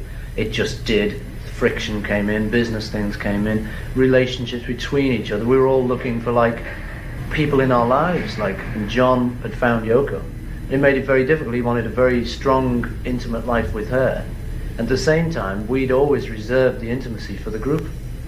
So you were starting to find those kind of things were clashing, really, you know, with Yoko. You can understand he had to have time with her, but does he have to have that much time with her, you know, was the sort of feeling in the group. And so these things just started to create immovable objects and pressures that were just too big. And then after that, after the breakup, then the idea of when will the bubble burst came home. You just suddenly think, oh, that's what that guy was talking about, every bloody press conference. That's what he meant. And, you know, then I did think for a few years, heck, like the bubble has burst and so on, so on, so on. So 67, the Beatles are still acting as a cohesive unit. We get into 68 in the White Album, and things take a drastic turn. What was the facilitating? The White Album, they'd been to India at that point, and they came back. We started to do the White Album, and they came, as far as we were concerned, we were sitting in the control room, they're coming back into the control room to start the beginning of the White Album. And they're like completely different people that you've never seen in your lives. They're gaunt, they're dressed really weird. So we start like routining a song. I've got no idea even what the first song was. And it was like, not a nightmare, but you know, the guitar amps were turned up, you know, the leakage on from the guitar amps to the drum mics and the this and that, and the piano was picking up all this stuff. And there was like a lot of anger there that I detected, because don't forget, I've been with them since 1962 up to that point, right? And so I'm detecting anger here, and there's something wrong. And it was only like a few weeks later that certain things started to leak out into the newspapers as to what had transpired in India, which wasn't really a nice situation, right? I can't even remember what those things were, but it wasn't nice. And plus the fact that they're starting the Apple organization, which had a lot of problems. It wasn't really a nice experience, and one thing led to another, and John could be really sort of nasty sometimes. I mean, he obviously had some problems. I don't know what those problems were, right? He could be aggressive and a bit nasty. So it came to a point when it came to the distorted guitar solo on Revolution number 9. And he made a nasty remark to me one night. And I thought, right, I can't swear at you because you're the artist, right? And he said, I want this distorted guitar sound, like something you've never created before. I don't know whether that was correct words or not. So he's got like a regular guitar sound out of his Vox amp, and I've got a U47 mic. So I went into the first mic amp on the desk, which we're not allowed to touch, right? And I wound it up flat out on the side of the desk, came out of that mic amp, went into another mic amp, wound that flat out. I went out to another mic amp, because this is all tube equipment, right? I went into a third mic amp and wound that flat out, and the distortion level, until I lifted I didn't know what I was going to hear. And out of anger, I said, is that what you want? And lifted the fader up, and of course it was. It was the most unbelievable distorted guitar sound, but it was created out of anger. My anger, you know? And which, I mean, if you'd been there that night, you would have realised that no one had ever heard a distorted guitar sound like that in their lives. It was like awesome. All the bottom end was distorted, the top end, the mid end, because it was tube equipment. It was like, Christ, you know? Ladies and gentlemen, Mr. George Harrison.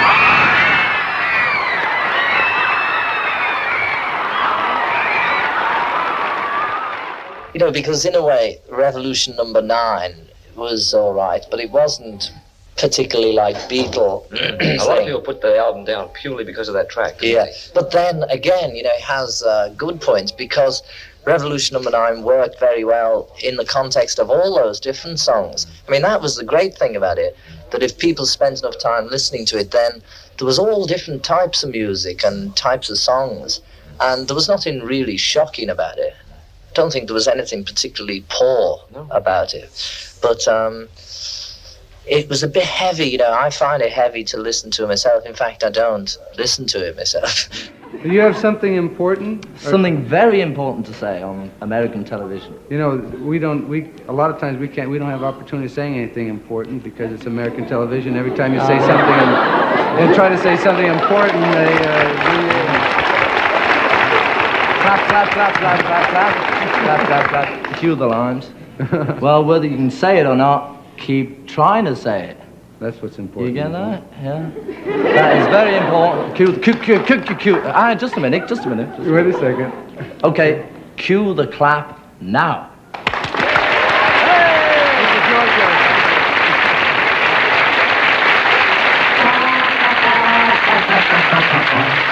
It's the Smothers Brothers Comedy Hour with guest stars, the committee, Beyond. I may not get there with you, but I want you to know tonight that we as a people will get to the promised land.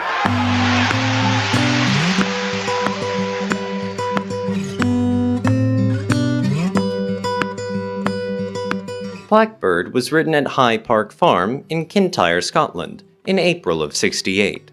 What it was George and I used to sit around as kids, as teenagers, and mainly we were just playing sort of, rock and roll.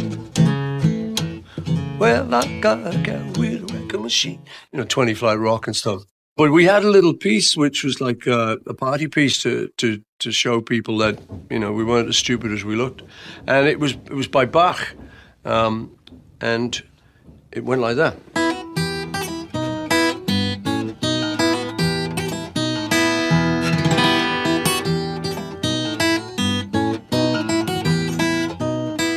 The piece of music that Paul referred to has been identified as Bach's Bourrée in E minor.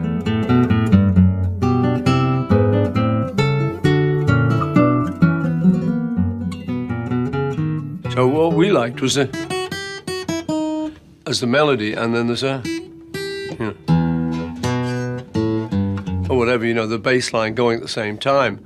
That was kind of harder to do than anything we did. So that was how we did it, but we got it wrong. It should go it goes on and on. But we just truncated it and did it like short like that. And that bit I kind of always liked. So then I ended up adapting that years later, remembering this little thing we used to do into sort of... Bach was always one of our favorite composers. We felt we had a lot in common with him. For some reason, we thought his music was very similar to ours, and we latched onto him amazingly quickly. We also liked the stories of him being the church organist and whipping this stuff out weekly, which was rather similar to what we were doing. We were very pleased to hear that. I developed the melody on guitar based on the Bach piece and took it somewhere else, took it to another level, and then I just fitted the words to it. The finger-picking style was something we admired in Chet Atkins, particularly in a piece called Trombone, though it was also played by Colin Manley from a group called the Remo 4. They'd started out in Liverpool around the same time as the Beatles. As for the lyrics, Paul said, "I had in mind a black woman rather than a bird. Those were the days of the civil rights movement, which all of us cared passionately about. So this was really a song from me to a black woman experiencing these problems in the States. Let me encourage you to keep trying, to keep your faith. There is hope." As is often the case with my things, a veiling took place, so rather than say, black woman living in Little Rock, and be very specific, she became a bird, became symbolic, so you could apply it to your particular problem. It's not really about a blackbird whose wings are broken, it's a bit more symbolic. The term bird was British slang for girl, so in essence the song was about a black girl. One of the nice things about music is that that a lot of people listening to you are going to take seriously what you're saying in the song. So I'm very proud of the fact that the Beatles' output is always really pretty positive.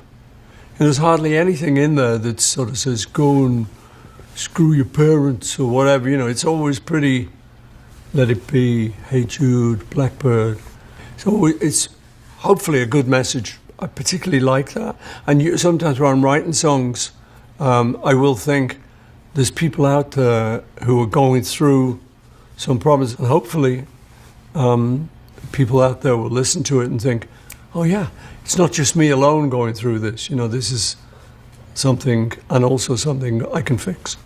He continues, "I am very conscious that Liverpool was a slave port, and also that it had the first Caribbean community in England. So we met a lot of black guys, particularly in the music world. I'm thinking in particular of Lord Woodbine, a calypso singer and promoter who ran a couple of joints in Liverpool, including the new Cabaret Artists Club, where he hosted the Silver Beatles. Then there was Derry of Derry and the Seniors, a band that paved the way for us in Hamburg. At the time in 1968 when I was writing Blackbird, I was very conscious of the terribly racial tensions in the US. The year before, 1967, had been a particularly bad year, but 1968 was even worse. The song was written only a few weeks after the assassination of Martin Luther King Jr. That imagery of broken wings and the sunken eyes and the general longing for freedom is very much of its moment. It has also been insinuated that the lyrics of Blackbird were inspired by the poem Broken Wings, written by Khalil Gibran, first published in 1912.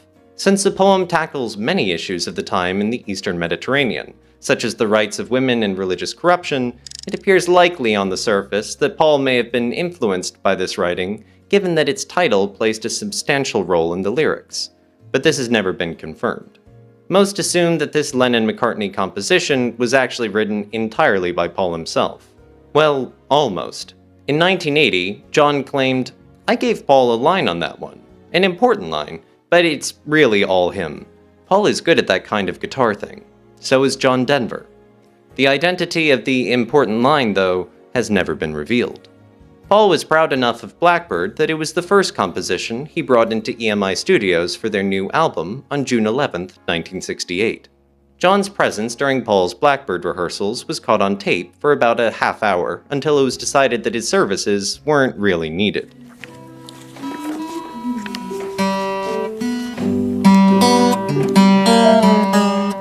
Geoff Emerick recounts, "Neither Ringo nor George was present on that particular evening, and John wanted to begin compiling sound effects for Revolution 9. So as soon as he learned that another studio was available, he decided to head off with Chris Thomas and Phil McDonald, accompanied as usual by Yoko. That left George Martin and me alone with Paul. George and Ringo were actually in San Francisco, California on this day, George being filmed playing sitar with Ravi Shankar for his documentary film, Raga. I was confused. Before John left, though, many arrangement ideas were suggested. Initially, Paul wanted a string quartet arrangement, but this idea was eventually dropped.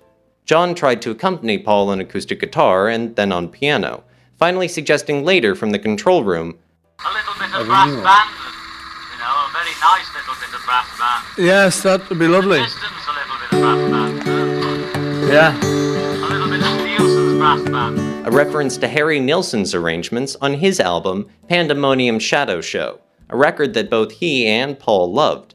But Paul must have thought it would work better on his other acoustic song, Mother Nature's Son, which he then quickly demonstrated. He remembered John's suggestion when that song was eventually recorded. It was George Martin's suggestion to stop the song and then start again. Emerick says, playing his left-handed acoustic guitar, Paul began running the song down, and I loved it immediately. Perfectionist that he was, he performed it over and over again, trying to get the complicated guitar part right all the way through. At one point, a cameraman appeared to be doing a little filming for an Apple promo, and that interrupted the flow a little bit. But Paul just carried on, with his new lady friend sitting cross-legged at his feet. Paul had recently broken up with Jane Asher, so that might have been another reason why he was so subdued during the White Album sessions. I suppose it's possible that Paul invited the girl along as an answer to John bringing in Yoko. But in contrast to Yoko, she didn't stay long, and George Martin had to leave early too. After they'd gone, Paul remarked to me that he wanted to track the sound as if he was singing it outdoors. Fine, I said, then let's just do it outdoors. He looked surprised, but there was a little spot outside of the echo chamber with just enough room for him to sit on a stool. I ran a long mic lead out there, and that's where we recorded Blackbird.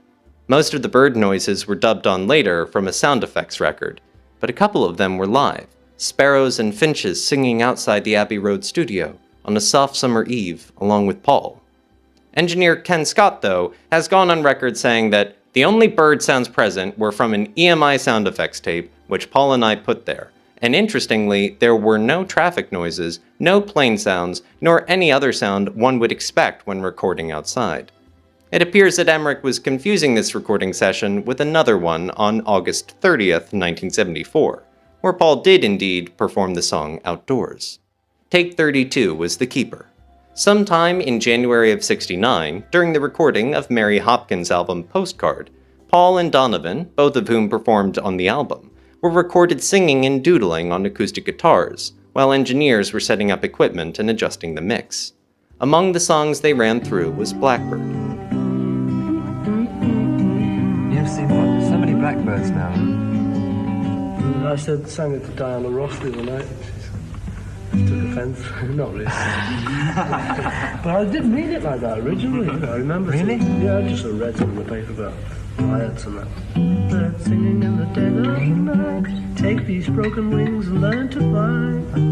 All your life, you were only waiting for this moment. It's funny because when you were just singing, I was saying, what a way to colour a blackbird. You know, so many beautiful colours to lift a blackbird into people's eyes.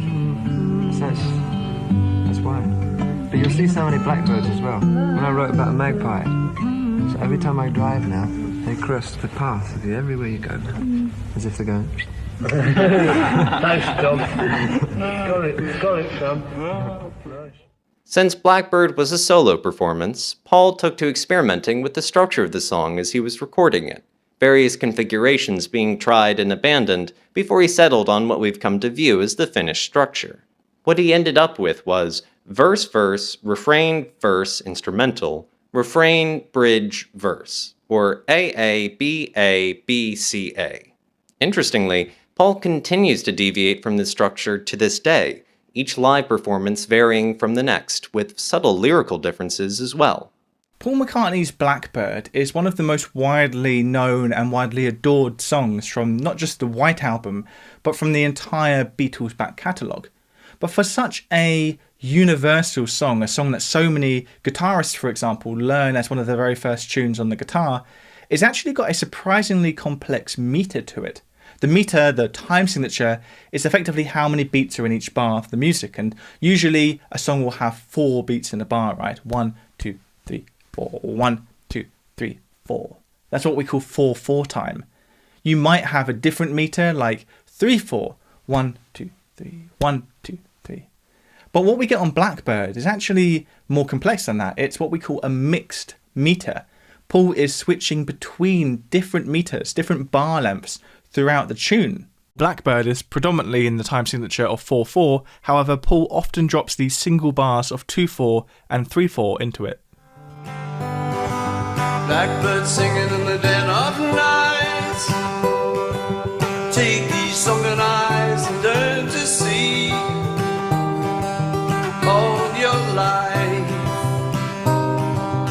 you're only waiting for this moment to be free.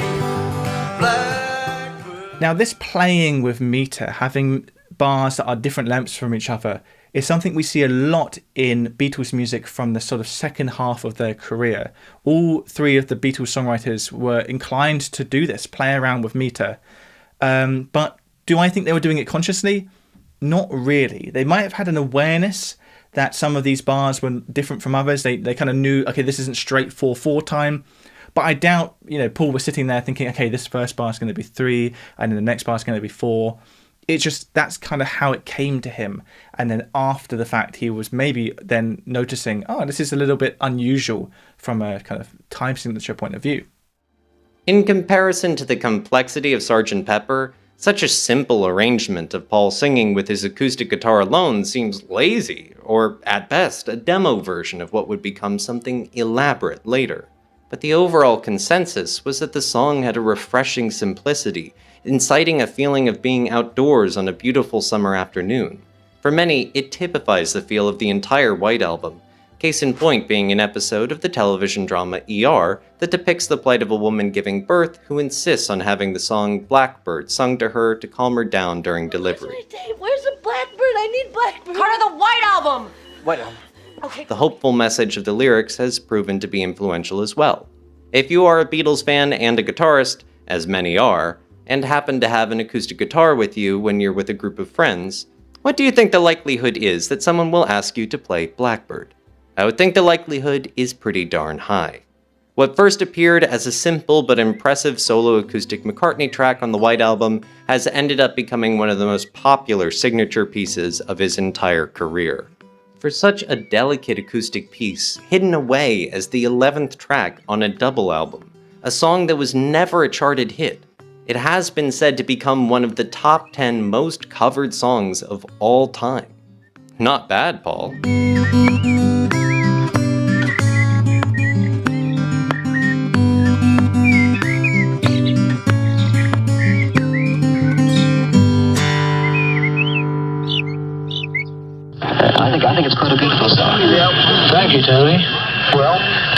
interesting concept because we couldn't think of anything else to put on it. And that's what I was saying about the Sgt. Pepper thing. Maybe on Pepper we would have sort of worked on it until we could find some way to put violins or trumpets or something on it.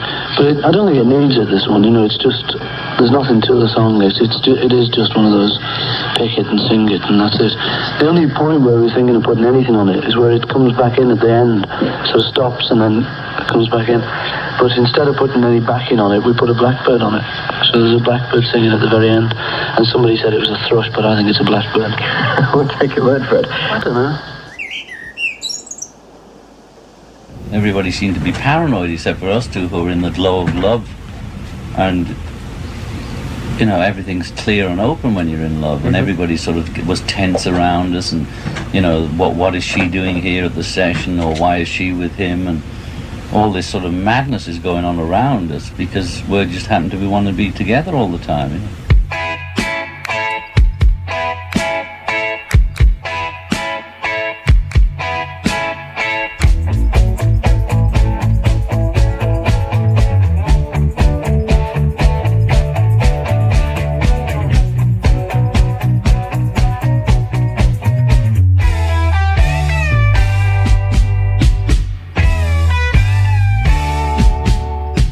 George has said that elements of the lyrics to Everybody's Got Something to Hide can easily be attributed to the Maharishi, saying that Come On Is Such a Joy was one of his favorite sayings, as was the song's title itself, apart from that bit about the monkey. However, it appears that these phrases were remembered later and adapted to his new relationship with Yoko. So the song is estimated to have been written sometime between May 19th and May 28th, 1968, which is the day that John recorded the song's demo, the lyrics and basic structure of the song already being in place. Paul adds his input into some of the song's lyrics. John was getting into harder drugs than we'd been into, and so his songs were taking on more references to heroin. Until that point, we had made rather mild, rather oblique references to pot or LSD. Now John started to be talking about fixes and monkeys, and it was a harder terminology that the rest of us weren't into. We were disappointed that he was getting into heroin because we didn't really see how we could help him. We just hoped it wouldn't go too far. In actual fact, he did end up clean, but this was the time period when he was on it. It was a tough period for John, but often that adversity and that craziness can lead to good art, as I think it did in this case. Do you find that in your experience with Wings and the Beatles that if there is that kind of friction, that unfortunately, yeah, can it actually unfortunately help the it does process? help. Yeah, it's an unfortunate thing because who wants to go around having stress all the time just to help the creative? Yeah. But when it does happen, it does seem to actually help. I mean, it's a drag because it does. The logic then follows that we should all walk around even more stressed to make better albums. Which, like, you know, I get to a point of thinking, who needs it? You know, hell, you know, I'd rather not make albums than do that. But I think, unfortunately, I think it does help a bit that, and it did on that one. It gave us kind of really something to fight against. Yeah. Are there any particular albums that you... White Album. The White Album? The Tension album. The Beatles, that was the big Tension album. The rest were pretty sort of untense, not that bad, or there'd be one bit of tense and then no more tense and stuff. But the White Album was, we were all in the middle of the sort of psychedelic thing, or just coming out of it, or whatever. But it was weird, you know. I mean, never before had we recorded with like beds in the studio and kind of people visiting for hours on end and business meetings and all of this. And there was a lot of friction during that album. While a good portion of the lyrics to Everybody's Got Something to Hide come across as nonsensical gobbledygook, such as your inside is out and your outside is in, other phrases such as the deeper you go, the higher you fly, have easily been interpreted as references to heroin use. Although they had been ingesting the drug orally only and not shooting it, as his lyric has implied to some. As for the term monkey, John and Paul's explanations contradict each other. Paul insists that it was a definite reference to drugs, monkey on your back being a 40s and 50s jazz musician phrase depicting heroin addiction. John infers it as meaning Yoko, only the two of them not having any hang-ups like everyone else around them did, which included the press and what they were reporting about them at the time. It's convincing either way, and may very well have been intended as a double entendre. Sexual references have also been suggested, and the word come in the phrase "come on, it's such a joy" being suspect by many. John's deviant repetition of the phrases take it, take it, take it, and make it, make it, make it at the conclusion of the demo recording of the song suggests this may be the case, as well as his admission that he was very sexually oriented during the beginning of his intimate relationship with Yoko at that time. The original demo of the song was very different from the finished version, both in tempo and overall vibe, the vocal style lending itself more to Bob Dylan's style than to the high intensity of the finished product. Some arrangement issues still needed to be worked out, such as the introduction and the details of the guitar parts, but the somewhat ad-lib nature of the song was already in place. They began working on the song on June 26th in Studio 2. Mark Lewison explains their new approach to recording that was now being instituted since they had time on their hands. This being to rehearse and rehearse and rehearse, with everything recorded, but then, instead of spooling back to record proper over the rehearsals, treat the rehearsals themselves as the recordings, all takes numbered. Then, in the familiar fashion, go back to the basic version and start the process of overdubbing.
Geoff Emerick recalls this very long, wearying session. The group began work on yet another harsh, aggressive Lennon song. Once again, the Beatles were playing incredibly loud down in the studio, but this time John and George had their volume turned up so high that Paul actually gave up competing with them. Rather than play bass on the backing track, he stood next to Ringo, ringing a huge fireman's bell, egging his drummer on. There was no microphone on him because the thing was so loud that it bled on all the mics anyway. Physically, it was very difficult to pull off. Paul had to take a break after each take because his shoulders were aching so much. As much as I disliked the song, I had to admit that it was the first time in any of the White Album sessions that there was any energy in their playing. George's lead work was crisp and efficient, much more aggressive than his usual style. That evening, Paul had walked into the control room on his way in and unceremoniously plunked a bottle of Johnny Walker down on the table, saying, "This is for you, boys." Engineer Richard Lush and I restrained ourselves until after everyone had gone home, at which point we drained the entire bottle. Giggling like the drunken fools we were, we got every last cup and saucer out of the canteen and took them into Studio 2, whereupon we smashed them up against the wall. Of course, we then had to hide the evidence, but it was worth it. The next morning, the canteen staff came in and wanted to know where all of the cups and saucers had gone. Fighting our hangovers and trying to appear as angelic as humanly possible, we pleaded innocence. On take 8, Paul put in 2 attempts at a bass guitar overdub. Clearly, Paul was still determined to do his best, Emerick continues, no matter what was going on between him and John. John then overdubbed lead vocals along with some additional drums from Ringo on track 3, followed by John double-tracking his vocals on track 4. A decision needed to be made, though, concerning how the song would be concluded. Therefore, when the Beatles convened in the studio on July 23, 1968, John implemented his idea. The book The Beatles Recording Sessions describes the replacement lead vocal that John now recorded onto take 10 as a rousing new Lennon version, which, after the point where he knew the song would be faded out on disc, developed into a frantic, jocular screaming. Engineer Richard Lush explains, "As usual, John was wanting his voice to sound different. He would say, 'I want to sound like somebody from the moon,' or anything different. Make it different. And at that time, there wasn't the range of instant effects available today." John added yet another lead vocal track, along with jocular screaming at the end of the song, thus layering assorted screams of "come on top of each other, as well as hand claps. "I just believe in me, Yoko and me. That's reality." This sentiment, as expressed in the lyrics of the song God from John's 1970 album Plastic Ono Band, is typical of how the couple truly felt about themselves, especially early in their relationship. In the song, John renounces belief in everything he once may have held near and dear to his heart, revealing that his love for Yoko was the only thing he felt was truly real. In his mind, the entire world had their own hang-ups to deal with, but only Yoko and himself were above the delusions, exposed naked for everyone to see, metaphorically as well as literally, as it turned out. How close are you? We've had reports that you're not as close as you used to be and that the Beatles aren't as rich as everyone's thought they were and that they might have to close down Apple. Yes, well, that's How true that's, is this, Ringo? Well, should we take them one at a time? Yes. All right, what was the first one? Are you as close? Yes, you know, there's that famous old saying, you always hurt the one you love. And we all love each other, and we all know that, but we still sort of hurt each other occasionally, you know, where we just misunderstand each other.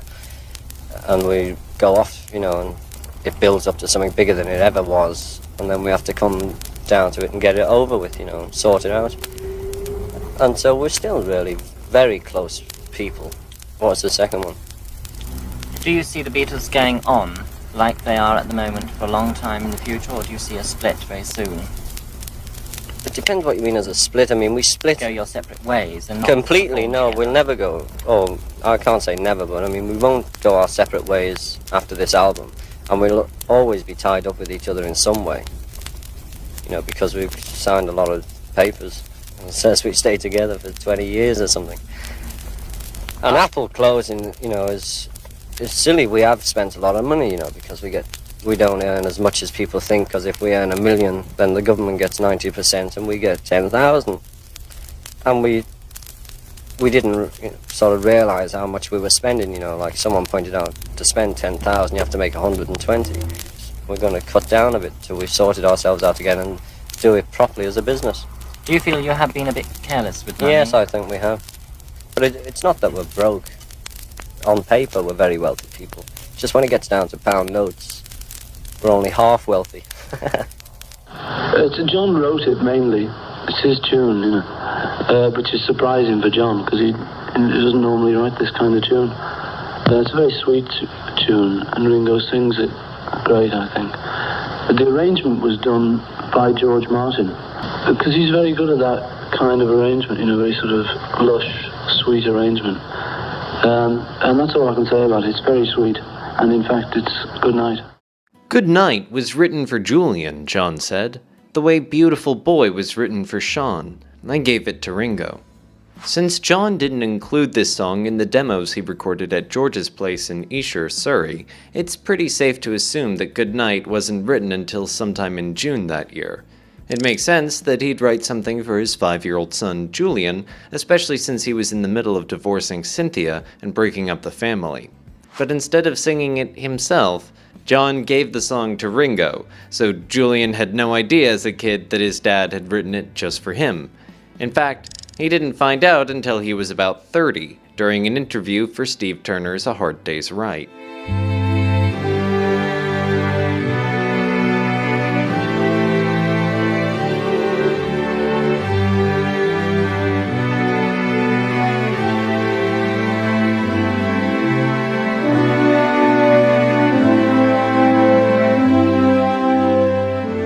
For years, many have just assumed that Good Night was written by Paul, since that's the kind of song he would normally write.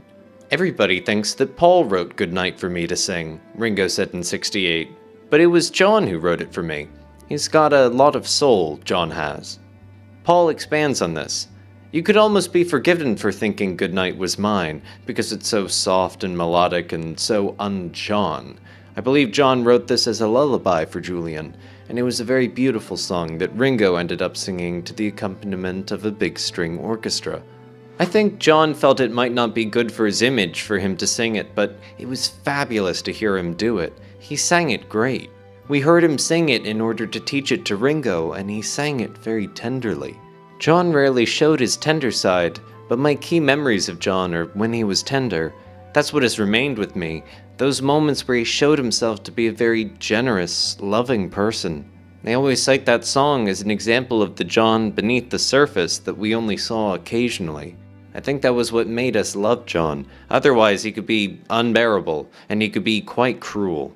Now that I'm older, I realize that his hostility was a cover-up for the vulnerability that he felt, and if you look at his family history, it's easy to see why. But this is an example of that tender side. I don't think John's version was ever recorded. As for George Martin's arrangement, John is supposed to have asked him to make the strings sound real cheesy, only to say retrospectively in 1980 that it was probably over-lush. As for the song's inspiration, Ian MacDonald suggests Cole Porter's True Love, which the Beatles included in their stage act in 1960, in imitation of the version Elvis released in 1957. In the track-by-track liner notes of the 50th anniversary White Album box set, Paul has other ideas. We actually did like a lot of music before rock and roll galvanized the whole thing into a direction where you had to go. I know one of John's favorite songs, which is way before rock and roll, was Don't Blame Me, and another was Little White Lies. Rock and roll gave us a direction in life. That was finally when, instead of just liking Little White Lies and Don't Blame Me and various other songs, it was a question of doing it. By 1968, with the expertise of George Martin as chart writer, conductor, and producer, the Beatles now had a way of doing it.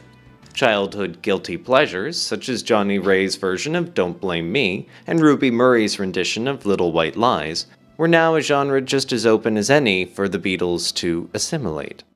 The first time the song was brought into the recording studio was on June 28th, for what became a very cooperative 9.5-hour recording session devoted entirely to working on John's new lullaby, although the song's title wasn't decided upon just yet.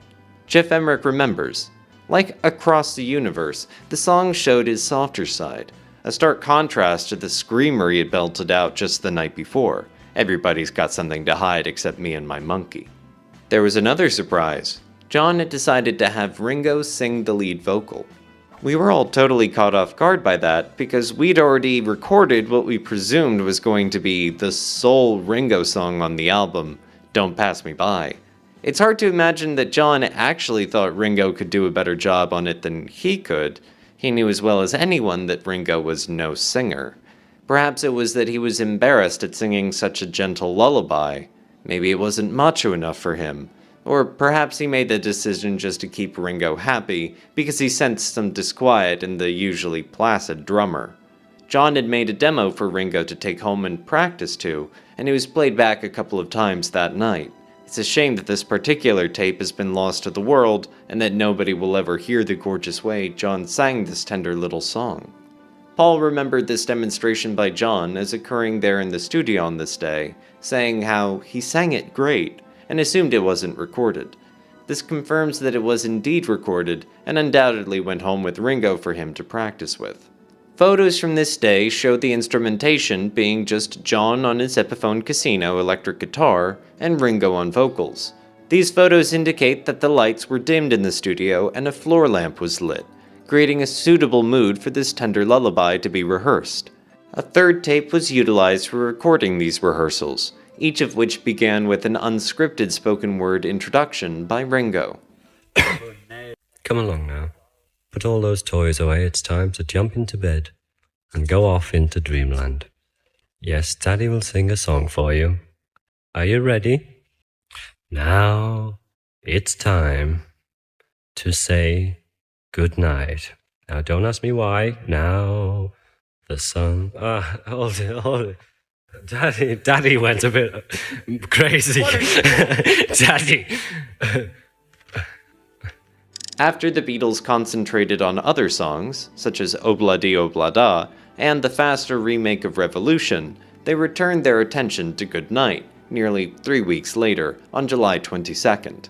This larger studio was chosen, undoubtedly, because 26 classically trained musicians and a choir were scheduled to perform on this day to begin the song fresh with George Martin's newly written score, all previous attempts at recording the song being deemed unsuitable by this time. The documentation for this day shows that a celeste and piano would be made available in the studio for use by George Martin. Emerick relates, "During the rehearsal run-throughs, John and Yoko stayed up in the control room while the other three Beatles remained down in the studio with George Martin, who played piano while Paul and George Harrison coached their drummer on phrasing and pitching. That created a unity that had rarely been present in these sessions. Just getting Yoko out of the studio seemed to lighten the atmosphere tremendously." After the classical musicians arrived, they set up and began recording George Martin's score for the song, starting with take 23. Ringo sang his lead vocals live with the studio musicians, evidenced by George Martin asking, "Was Ringo in time with the orchestra?" after the producer conducted the musicians on the first take. Seasoned studio musicians as they were, they nailed the perfect performance rather quickly, which ended the orchestral portion of the session at 10 p.m.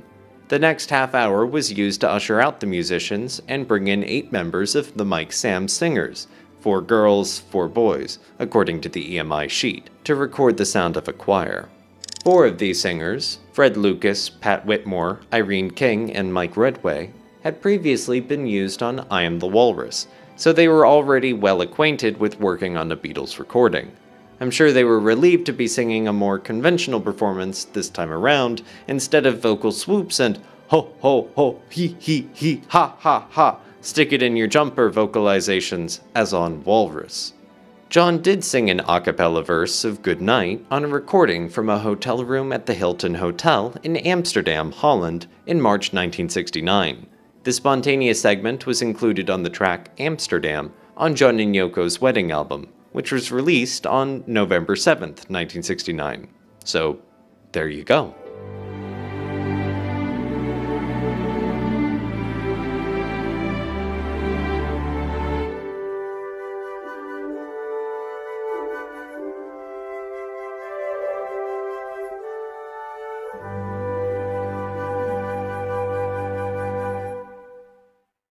When did you first feel that the Beatles had broken up? When did that idea first? I don't remember, I was in my own pain. I wasn't noticing really. I just did it like a job, The Beatles broke up after Blind Album. We made the double album. The set. It's like if you took each track off and gave it all, put all mine and all yours. It's just like I told you many times, just me and a backing group, Paul and a backing group, and I enjoyed it, But we broke up then. The White Album was, we were all in the middle of the sort of psychedelic thing, or just coming out of it, or whatever, but it was weird. An absolute disaster. That's another. John was just, and I keep going back to John, right? So Magic Alex said to John one day, because he was telling him all sorts of things, there's this magic paint, right? So I'm going to paint your house with this magic paint, so when you wake up tomorrow, it's going to be blue, right? So you're going to wake up the next day and it's going to be green, right? So, but John's believing all this stuff, right? Because Magic Alex used to look at all these technical books and stuff, whatever was suggested. So he's now telling John that he's going to, this is really true, that he's going to build an invisible flying saucer for him, right? And then John kept saying to him, because we moved their development department to a place called Boston Place down by Marylebone Station in London, because we were building the studios down in Savile Row. So John kept saying to Magic Alex, well, when we're going to see the invisible flying saucer, right? I don't know how he correctly worded it to Magic Alex, right? When you're going to unveil it, I think it was, right? So anyway, he was under pressure, and he said, it's going to be next Wednesday, right? So the night before next Wednesday was a fire in his workshop, right? So this invisible flying saucer was destroyed. and John believed it.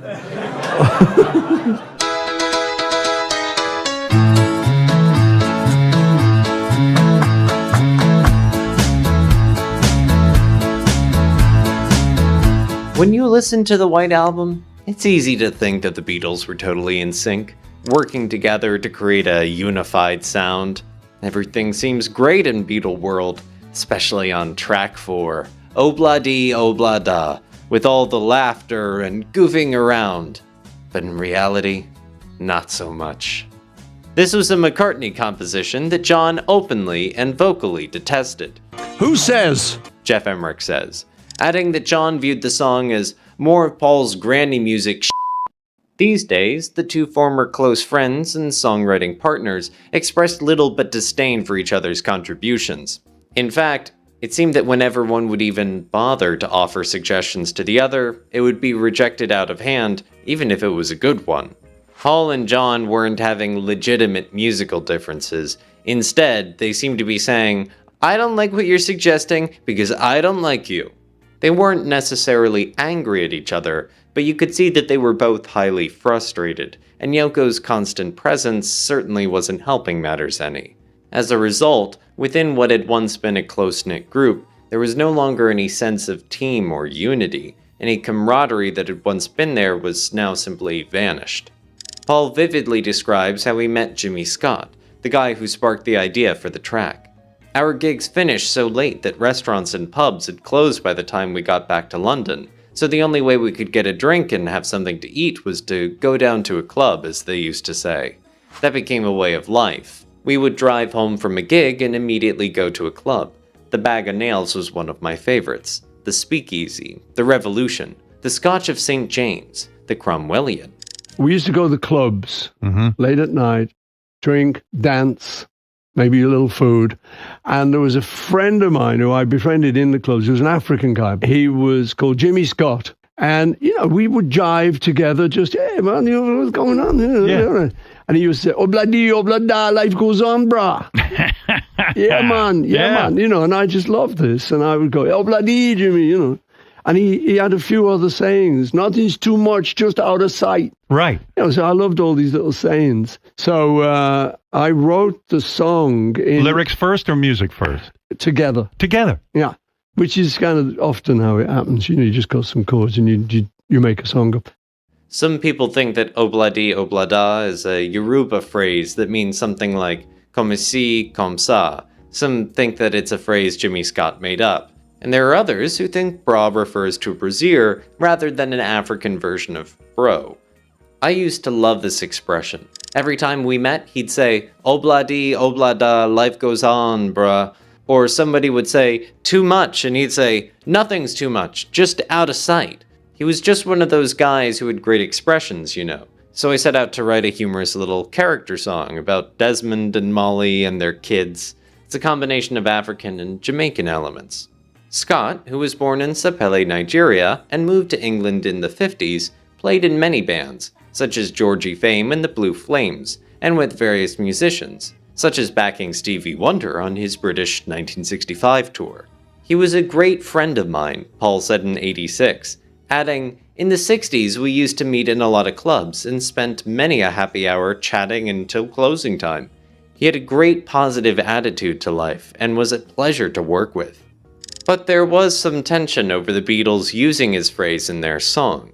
Paul continues, I said to him, I really like that expression, and I'm thinking of using it. And he got annoyed when I did a song of it, because he wanted a cut. I said, come on, Jimmy, it's just an expression. If you'd written the song, you could have had a cut. I sent him a check in recognition of that fact later, because even though I had written the whole song and he didn't help me, it was his expression. There may, in fact, be a little more to the story about settling the issue. Steve Turner's book A Hard Day's Right explains, around this time, Jimmy was arrested and taken to Brixton Prison to await trial on a charge of failing to pay maintenance to his ex-wife. He asked the police to contact the Beatles office to see if Paul would foot his huge outstanding legal bill. This Paul did on the condition that Scott drop his case against him over the song. With Jimmy's expression in mind, Paul began forming a song while in India. Paul remembers, "We went down to the village one evening when they were showing a film. The traveling cinema came around with a lorry and put up a screen. It was a very pleasant Indian evening, so Maharishi came, everyone came, and we all walked down as a procession. And it was very, very pleasant, walking along in the dust, slightly downhill, through a path in the jungle from the meditation camp, with my guitar and singing Obla Di Obla Da, which I was writing, accompanying the procession on the way. Of course, the song has got no connection with the meditation except life goes on. It's a little story about Desmond and Molly. In actual fact, I think they quite enjoyed it. Maharishi quite liked someone strolling along singing." Also in attendance in India at the time was Paul Salzman, who relates how Paul and John would play the song's chorus repeatedly at the Maharishi's ashram, Paul having not written any verses for the song as of yet.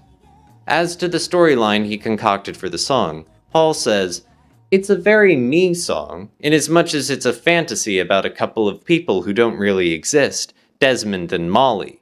I'm keen on names too. Desmond is a very Caribbean name. It could have been Winston, that would have been alright." Writing about fictional characters had become a usual practice for Paul, Eleanor Rigby and Lovely Rita being some recent examples. This kind of writing was something more foreign to his bandmates, though. Relating a conversation with George, Paul remembers, "He was saying that he didn't write songs the way I did. He said, 'I don't know how you write this Obla Di Obla Da, Molly and Desmond. Do you really know these people?' I said, 'No, I just make them up, like a novelist makes characters up. There's a world of difference between Desmond takes a tram and Desmond takes a trolley. Some things either fit rhythmically or they don't. And tram is awkward in a song, whereas trolley allows for more possibilities rhythmically.' John and I used to have conversations about trying to write songs that have a very conversational tone. Desmond Takes a Trolley to the Jeweler's Store isn't too flowery. It's something you could actually hear people saying. That could be a secret of why the Beatles stuff is still very accessible to people. It's because we're just talking straight. No matter how straight you're talking, though, there's still room for interpretation.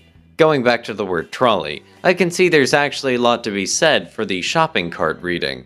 The idea of going to a jeweler's store with a shopping cart to load up on stuff is pretty funny, particularly when Desmond comes back with a 20-carat engagement ring. One way or another, it's pretty everyday stuff. I love simple truths. I love that the vast majority of people, whether they're Mongolian or Indian or American, relate immediately to the idea of family and family life, to the image of a couple of kids running in the yard. If I plug into that, I'm going to relate to people.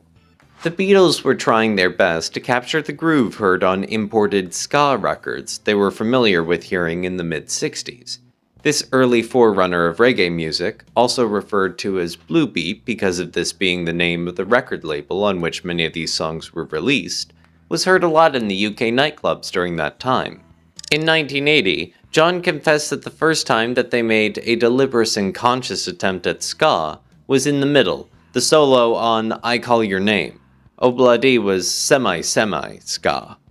Paul brought the song into EMI Studios on July 3, 1968, around 8 p.m.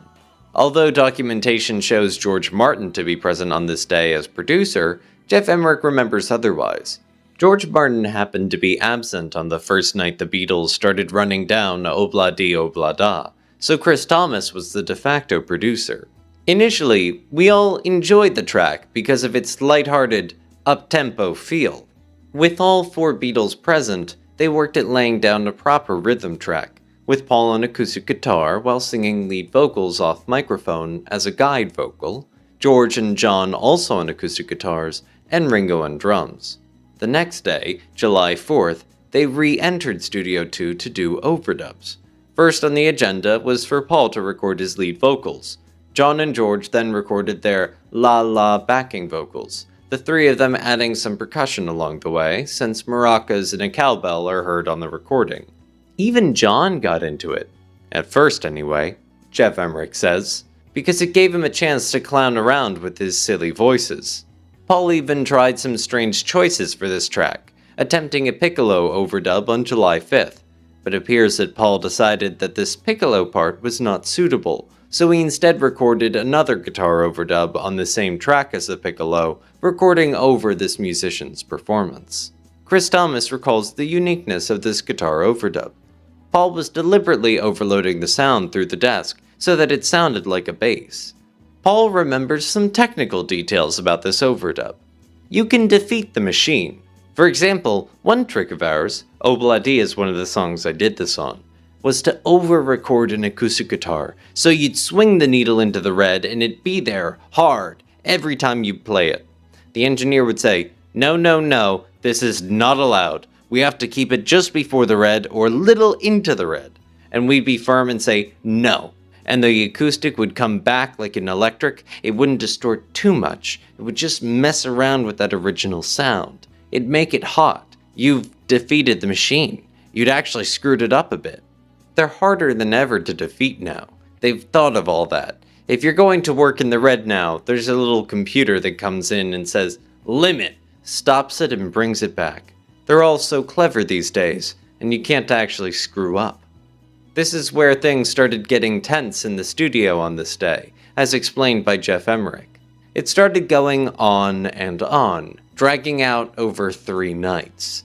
Paul wasn't happy with the rhythm of the track, or with the way his vocal lay. He was after a Jamaican reggae feel, and he wasn't satisfied that the band had nailed it. The problem was exacerbated by the fact that even Paul didn't quite know how to lock it in rhythmically, and so he was getting pretty frustrated with himself. Paul was something of a perfectionist by this point, but he also had to think that perhaps that had something to do with why he was being so fussy about the recording of the song. Maybe he did that just to annoy John, just to teach him a lesson.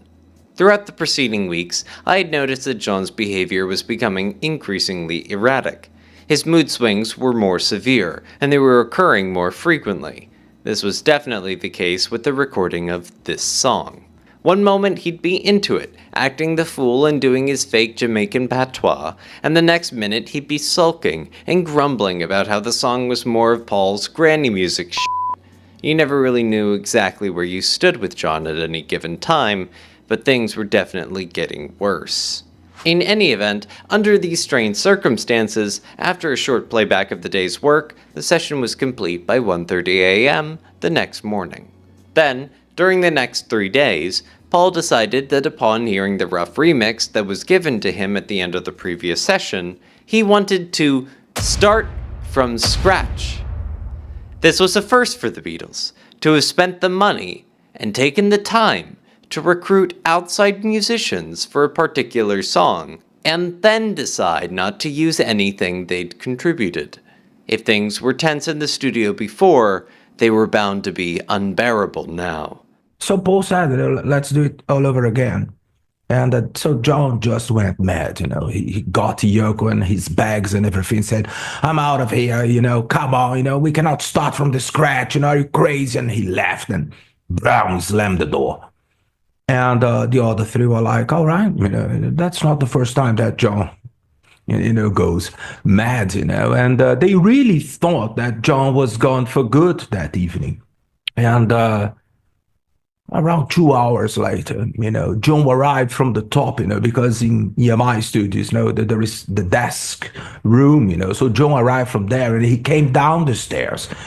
And they screaming, "I'm really, really stoned," like high. Right, and everybody could see that he was like high on drugs. And John said, "I'm really high, higher than I have never been, and higher than you will ever be." And everybody said, "All right, it's kind of scary, And John came down and he went to the piano. "Paul, your bloody song will go like this."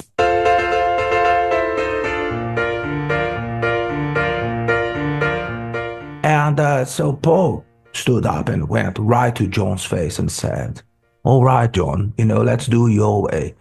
But inside, like Chris Thomas said, inside Paul's heart, Paul was very happy because he finally brought John into the song so John could give him his input, and that way, the dun dun dun dun dun dun dun, and Paul said, "Oh, okay, that's the sound that I wanted.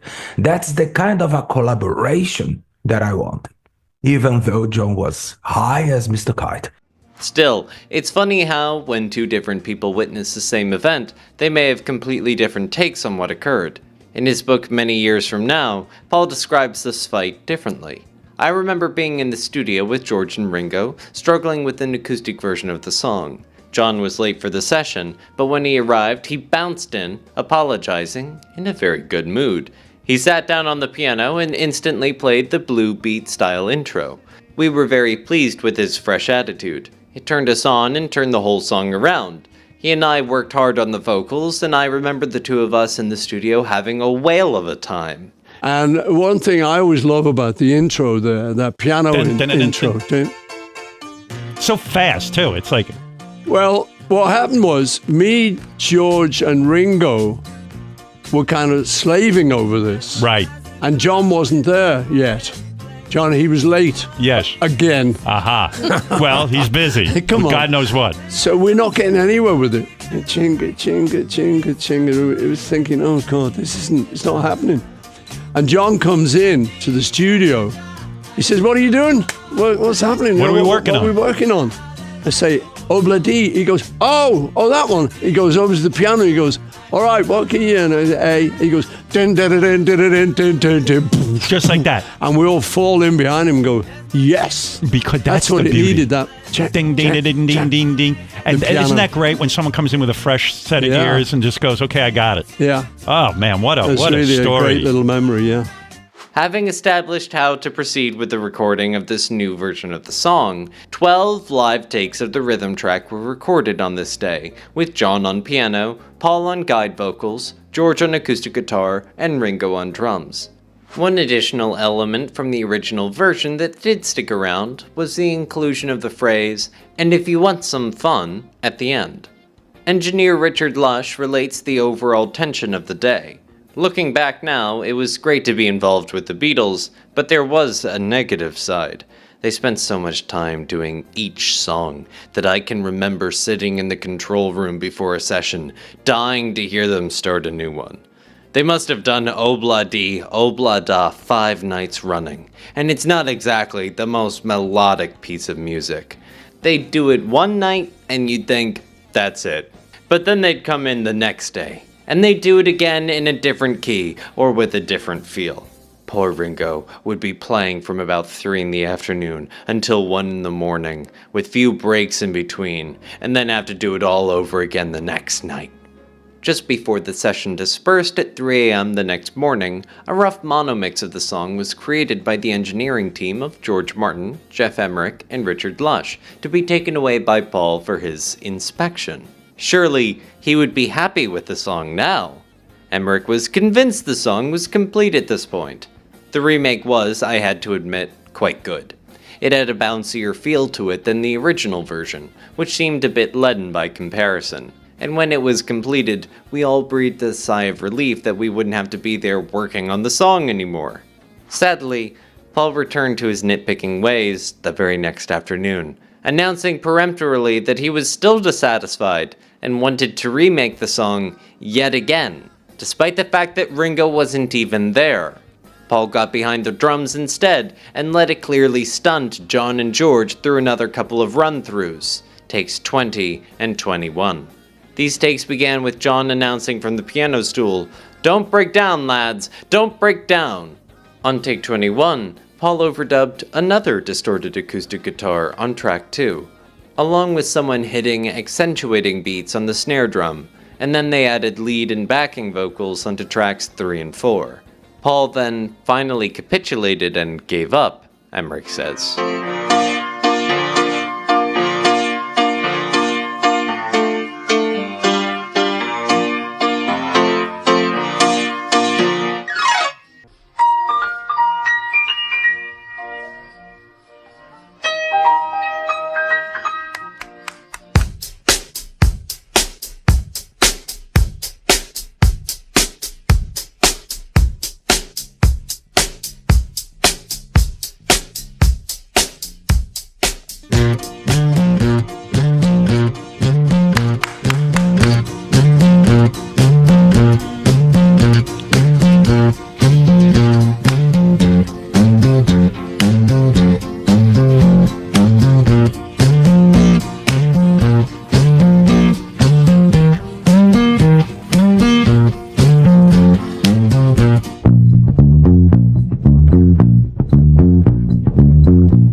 After Ringo finally arrived, a decision was made to replace the vocals recorded on tracks 3 and 4 the previous day. So Paul, John, and George gathered around the microphone again to record a lot of what is heard on the finished version, such as the laughing, joking, ho-hos, and hee-hees. Emerick continues, "Interestingly, all the bad feelings of the past weeks seemed to evaporate as soon as they gathered around the mic, and I fed tape echo into their headphones. That's all it took for them to suspend their petty disagreements. For those few moments, they could clown around and act silly again, like they did when they were kids, just starting out. Then as soon as they'd take the cans off, they'd go back to hating each other. It was very odd. It was almost as if having the headphones on and hearing that echo put them in a dreamlike state." More attention was given to Obladi Oblada a couple of days later, on July 11th, as the group reassembled in EMI Studio 3. 3 saxophonists were once again employed to perform on this new version, 2 of whom were thought to be Rex Morris and Ronnie Scott, as well as an unnamed third musician.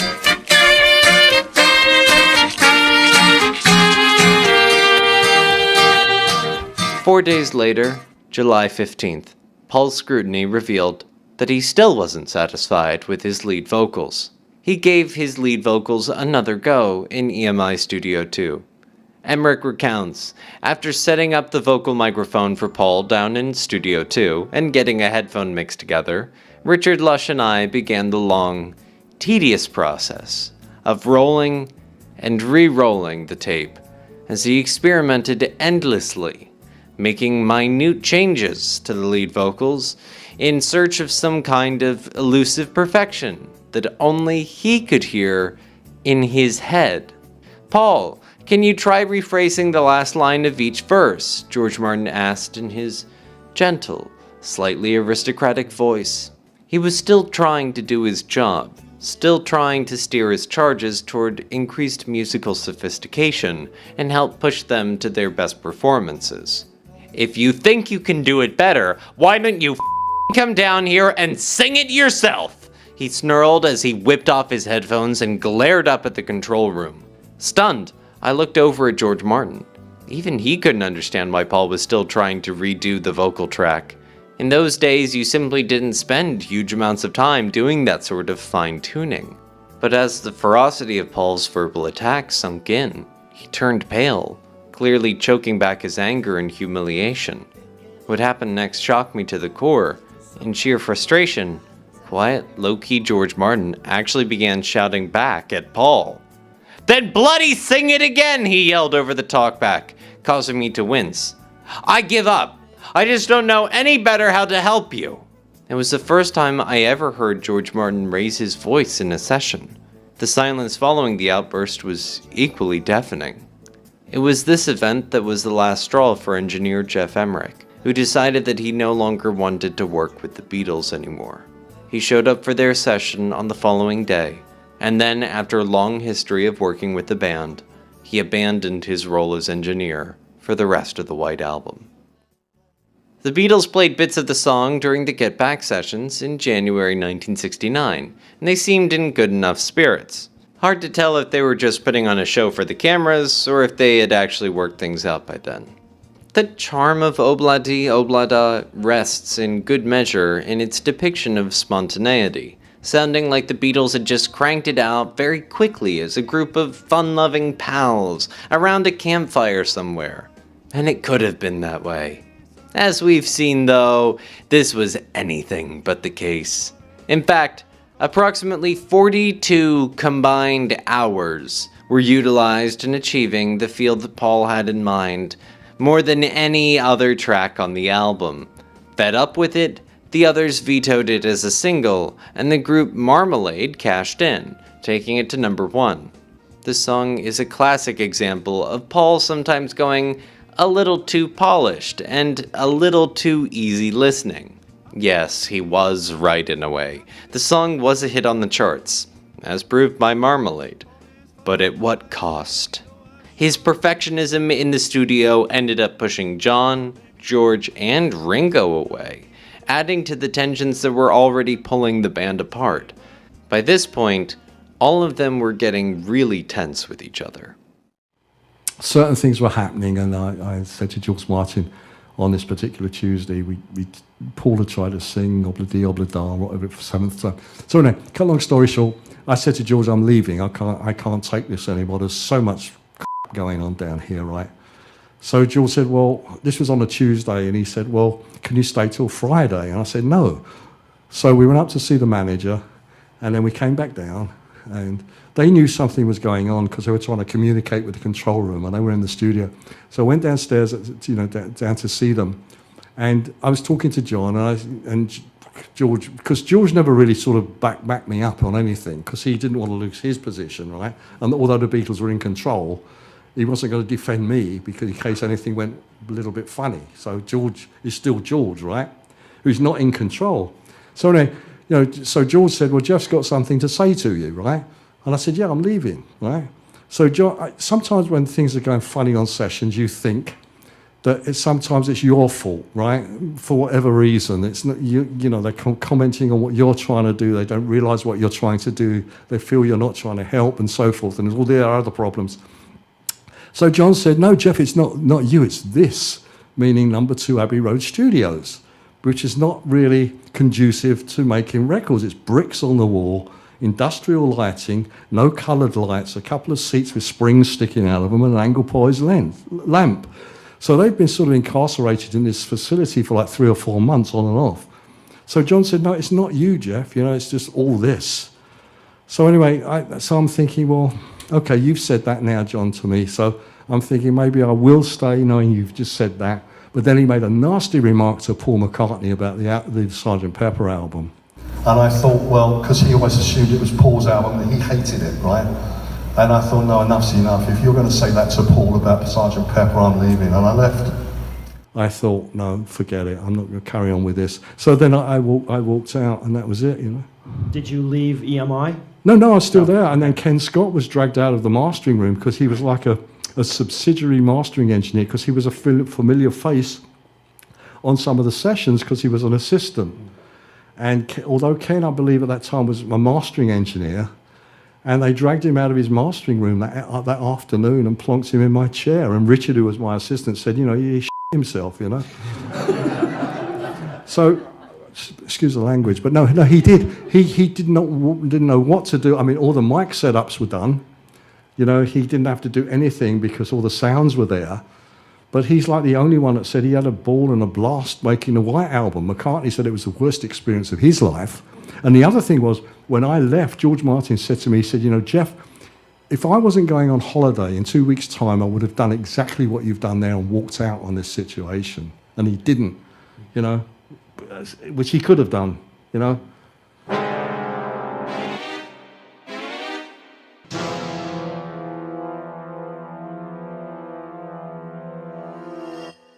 They've never said that I didn't produce Sgt. Pepper, because that's nonsense, because it was so obvious.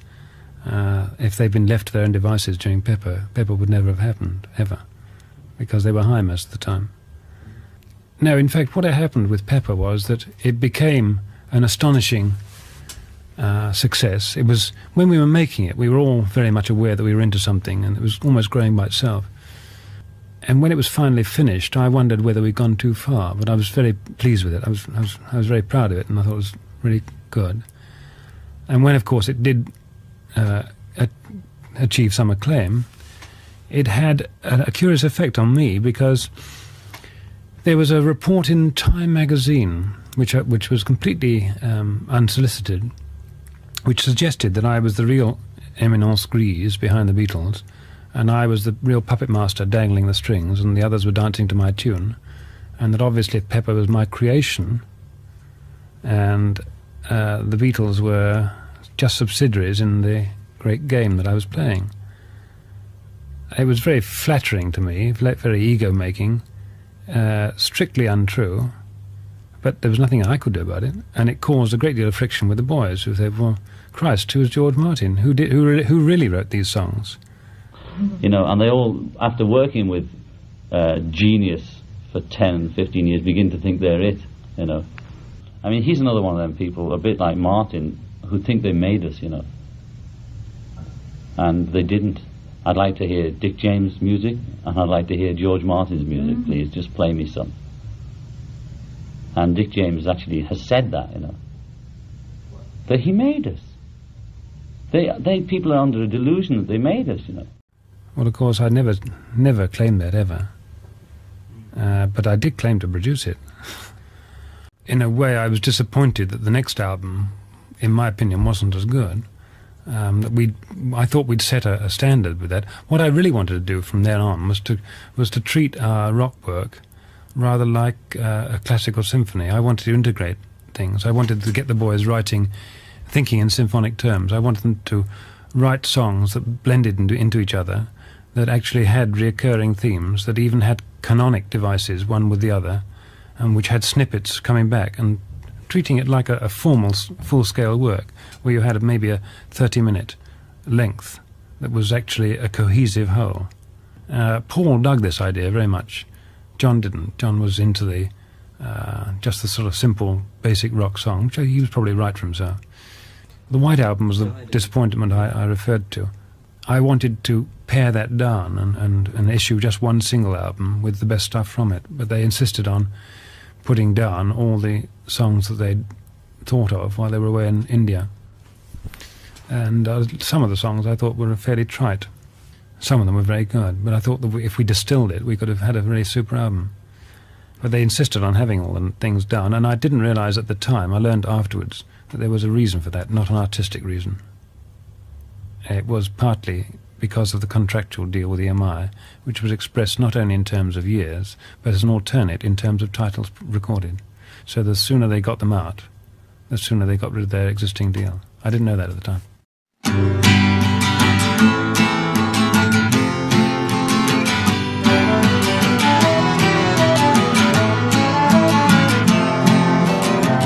A piece of rubbish. That was John's opinion of Cry Baby Cry in 1980. But why would he react so negatively about this song? If you look at how John's writing style changed over the years, it's pretty easy to spot the shifts that lined up with the times. Take 1967, for example. His songs were full of wild imagery that didn't always make literal sense, but still felt like they did. Think Lucy in the Sky with Diamonds or I Am the Walrus. But by 68, he mostly left that behind and started writing about more real things, his own life, personal experiences, and world events. Songs like I'm So Tired, Sexy Sadie, and Revolution are good examples of this shift. That's why Cry Baby Cry is kind of a throwback. It was written in 67, but ended up on the White Album, still carrying that surreal, cryptic style John was known for before. Later on, though, he wasn't too fond of the song. According to David Quantick in Revolution, the making of the Beatles' White Album, John dismissed it because it wasn't about anything real. That actually makes sense. When looking back on his career, he often preferred his autobiographical songs, like Help and Strawberry Fields Forever, as his best work. His lyrics were just as important as the music. If that was his standard later in life, then songs about imaginary characters and bizarre scenarios probably felt pointless to him. Most Beatles fans and writers would totally disagree with John on that, though. Tim Riley described it as an underrated Lennon royalty satire, and his most accomplished Lewis Carroll pastiche. David Quantick said it feels like a particularly dreamlike ghost story, and has one of the strangest and most beautiful lyrics on the White Album. And Nicholas Schaffner put it even more poetically, saying, Alice trips gently through Lennon land for just about the last time, calling it one of John's most magical songs.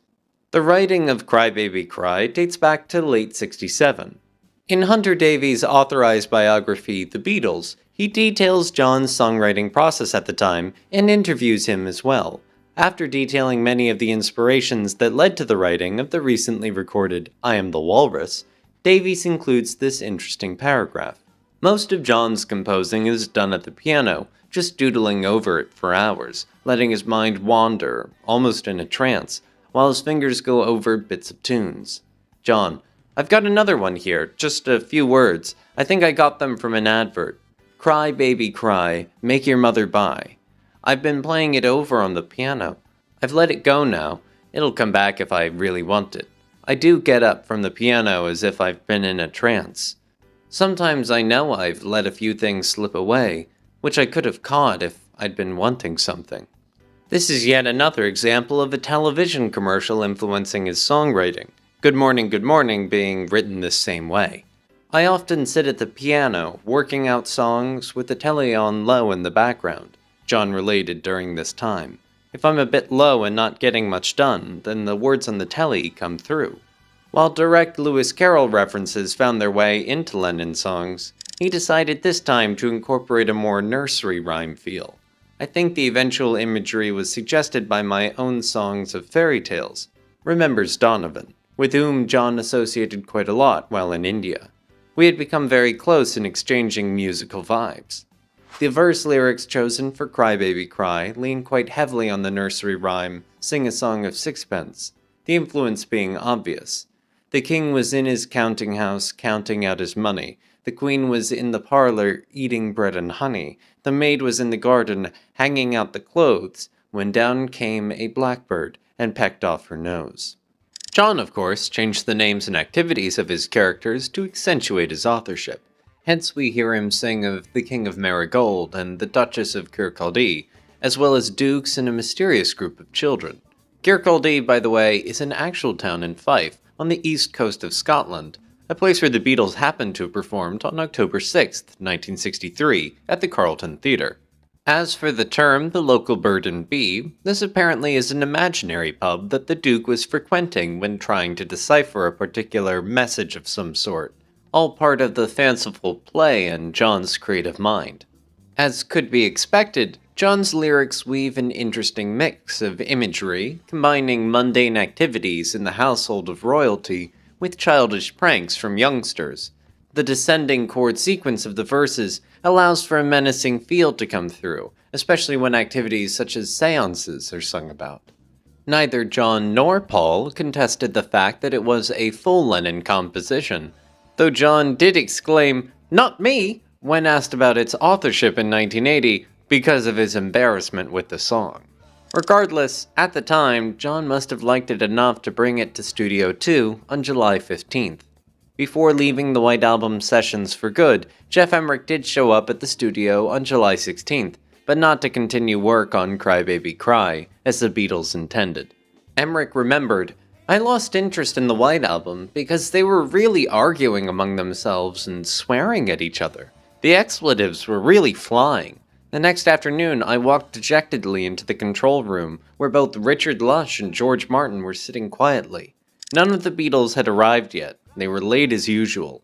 I took a deep breath, and at last the words came out. 'That's it, George,' I announced. 'I've decided I can't take it anymore.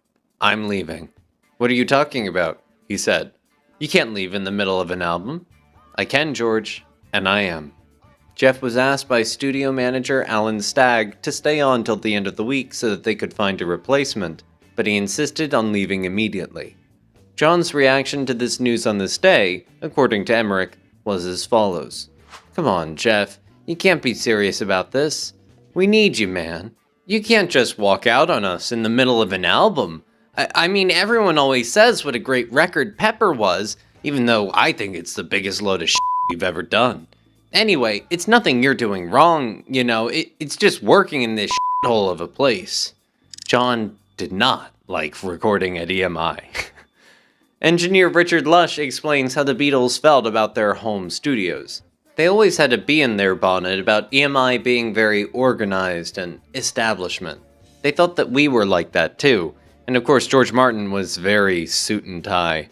Explaining how the staff would all wear white coats in a very stuffy atmosphere, Engineer Martin Bench adds, "They were never really at ease with all that.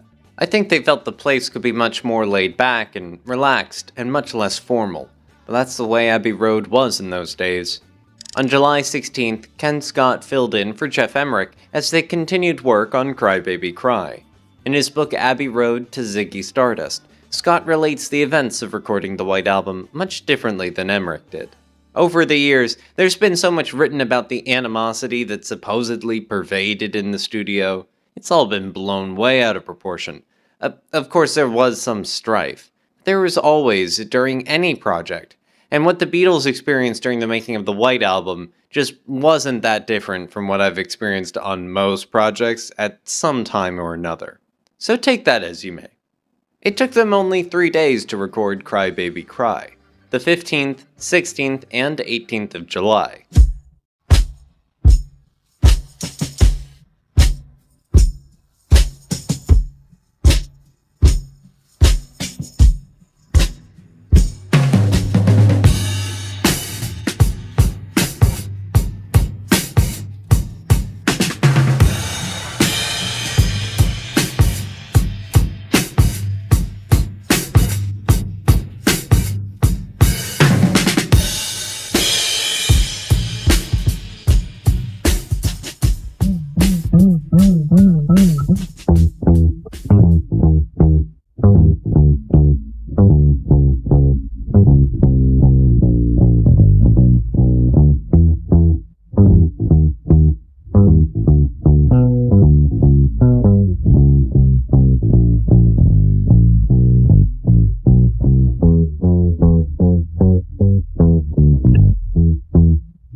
A small snippet of a McCartney tune titled Can You Take Me Back, recorded on September 16th, with an outtake while they were recording I Will, was then slapped on at the end of the track.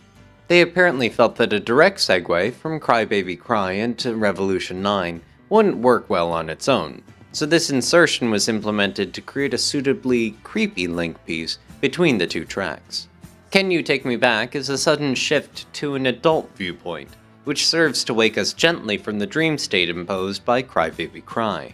Its implied sentiment of you can't go home again, bringing a suitable conclusion to the lyrical theme of unfulfilled desires that winds throughout the songs on the fourth side of the White Album.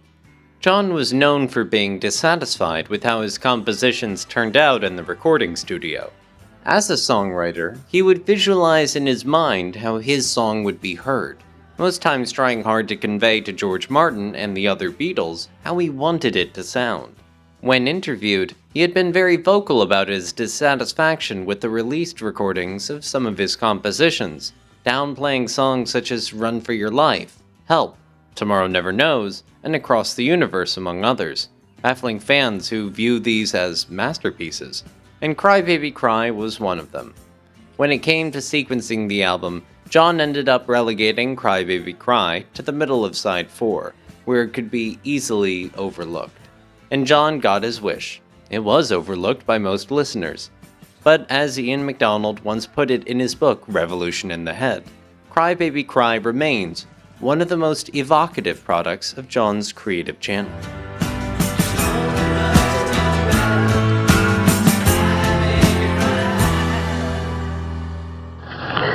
For lots of the songs that you do, I imagine the production ideas come to you when you get into the studio after you've written the song. Is this true? I mean, do you... That is quite true, Tony. That is quite true. Accurate observation. Beautiful track. And a lot of the tracks that you've selected to comment on during this show tonight are some of the big, loud, uptight ones. Well, the only ones I'm commenting on are the ones I sort of wrote or have a lot to do with. Because I don't want to go commenting on John's songs in case I'm wrong, because he wrote them. Most of them. I had this song called Helter Skelter, which is just a ridiculous song. So we did it like that because I like noise.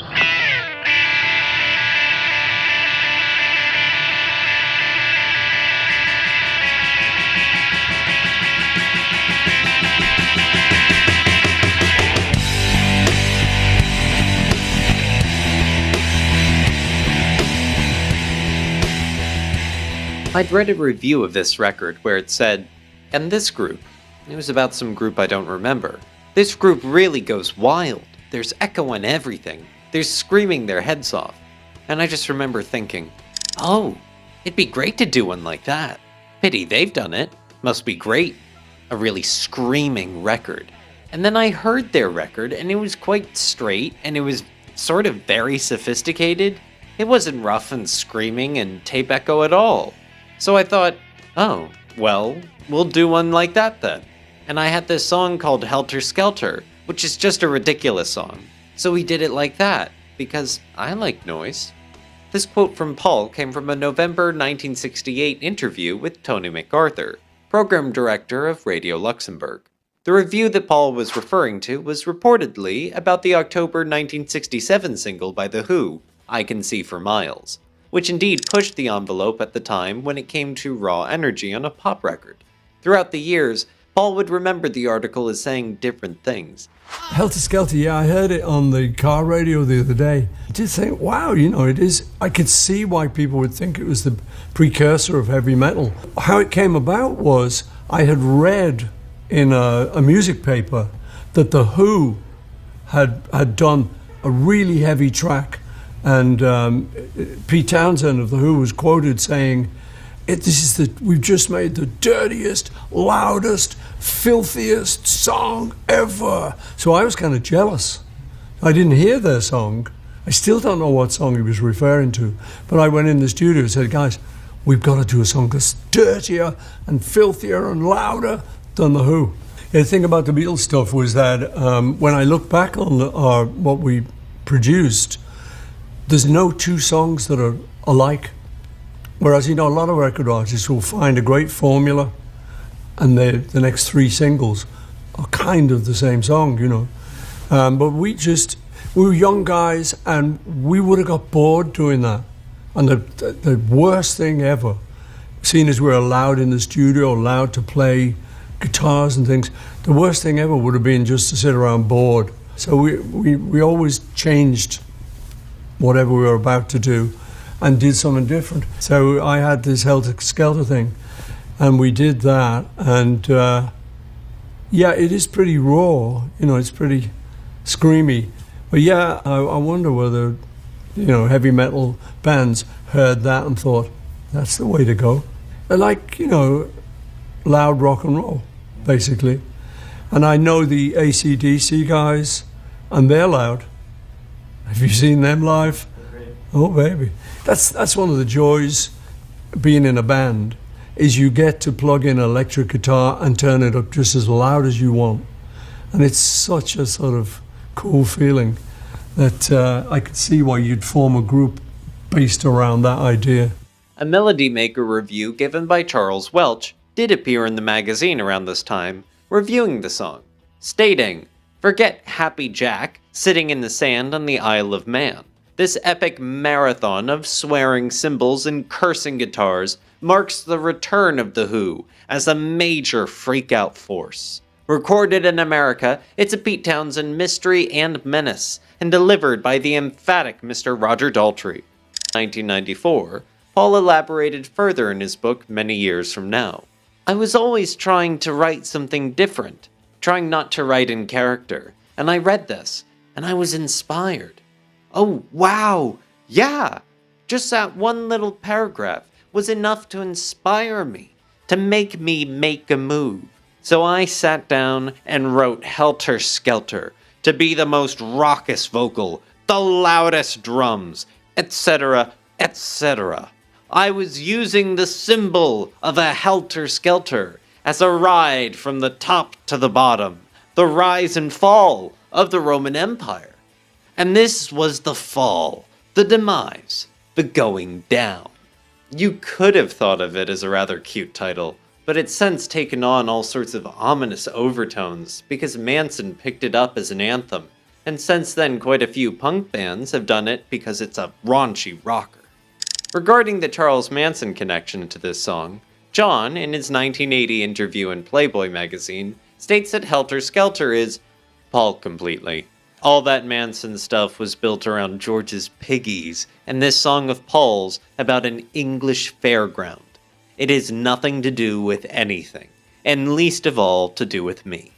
Paul once remarked, "Obviously, you cannot tell who is going to listen to your stuff and who's going to interpret it. I mean, if someone listens to Helter Skelter and says, 'Aha! This is a signal,' I mean, you have no control over that." A Helter Skelter is an amusement ride, popularized mostly in the UK, with a slide built in a spiral around a high tower. Paul describes a Helter Skelter as a fairground fixture, conical with the slide around the outside, We went on them loads of times as kids. You'd walk up the stairs inside, and you'd take a mat, just like a doormat, and you'd sit on it and slide down, and then you'd walk up again.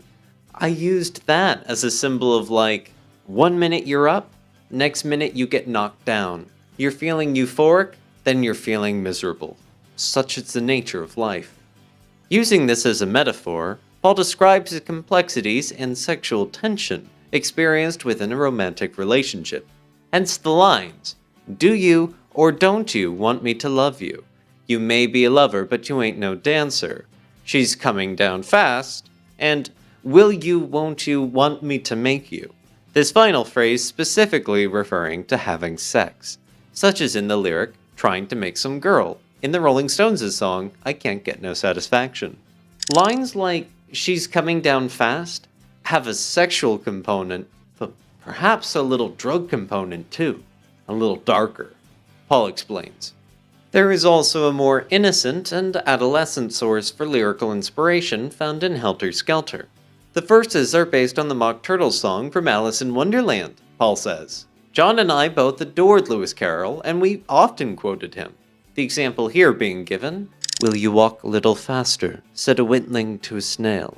"There's a porpoise close behind us, and he's treading on my tail. See how eagerly the lobsters and the turtles all advance. They are waiting on the shingle. Will you come and join the dance? Will you, won't you? Will you, won't you? Will you join the dance?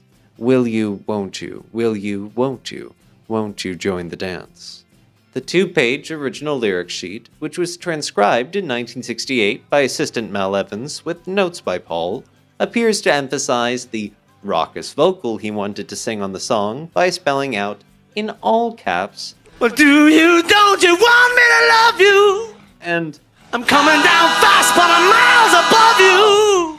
Other lyrics transcribed on the original lyric sheet that were later changed were, "I go back to the top of the hill, ride, and I stop and I turn and I give you a thrill," and, "Do you, don't you want me to make it? I'm loving you, baby, and I can't fake it."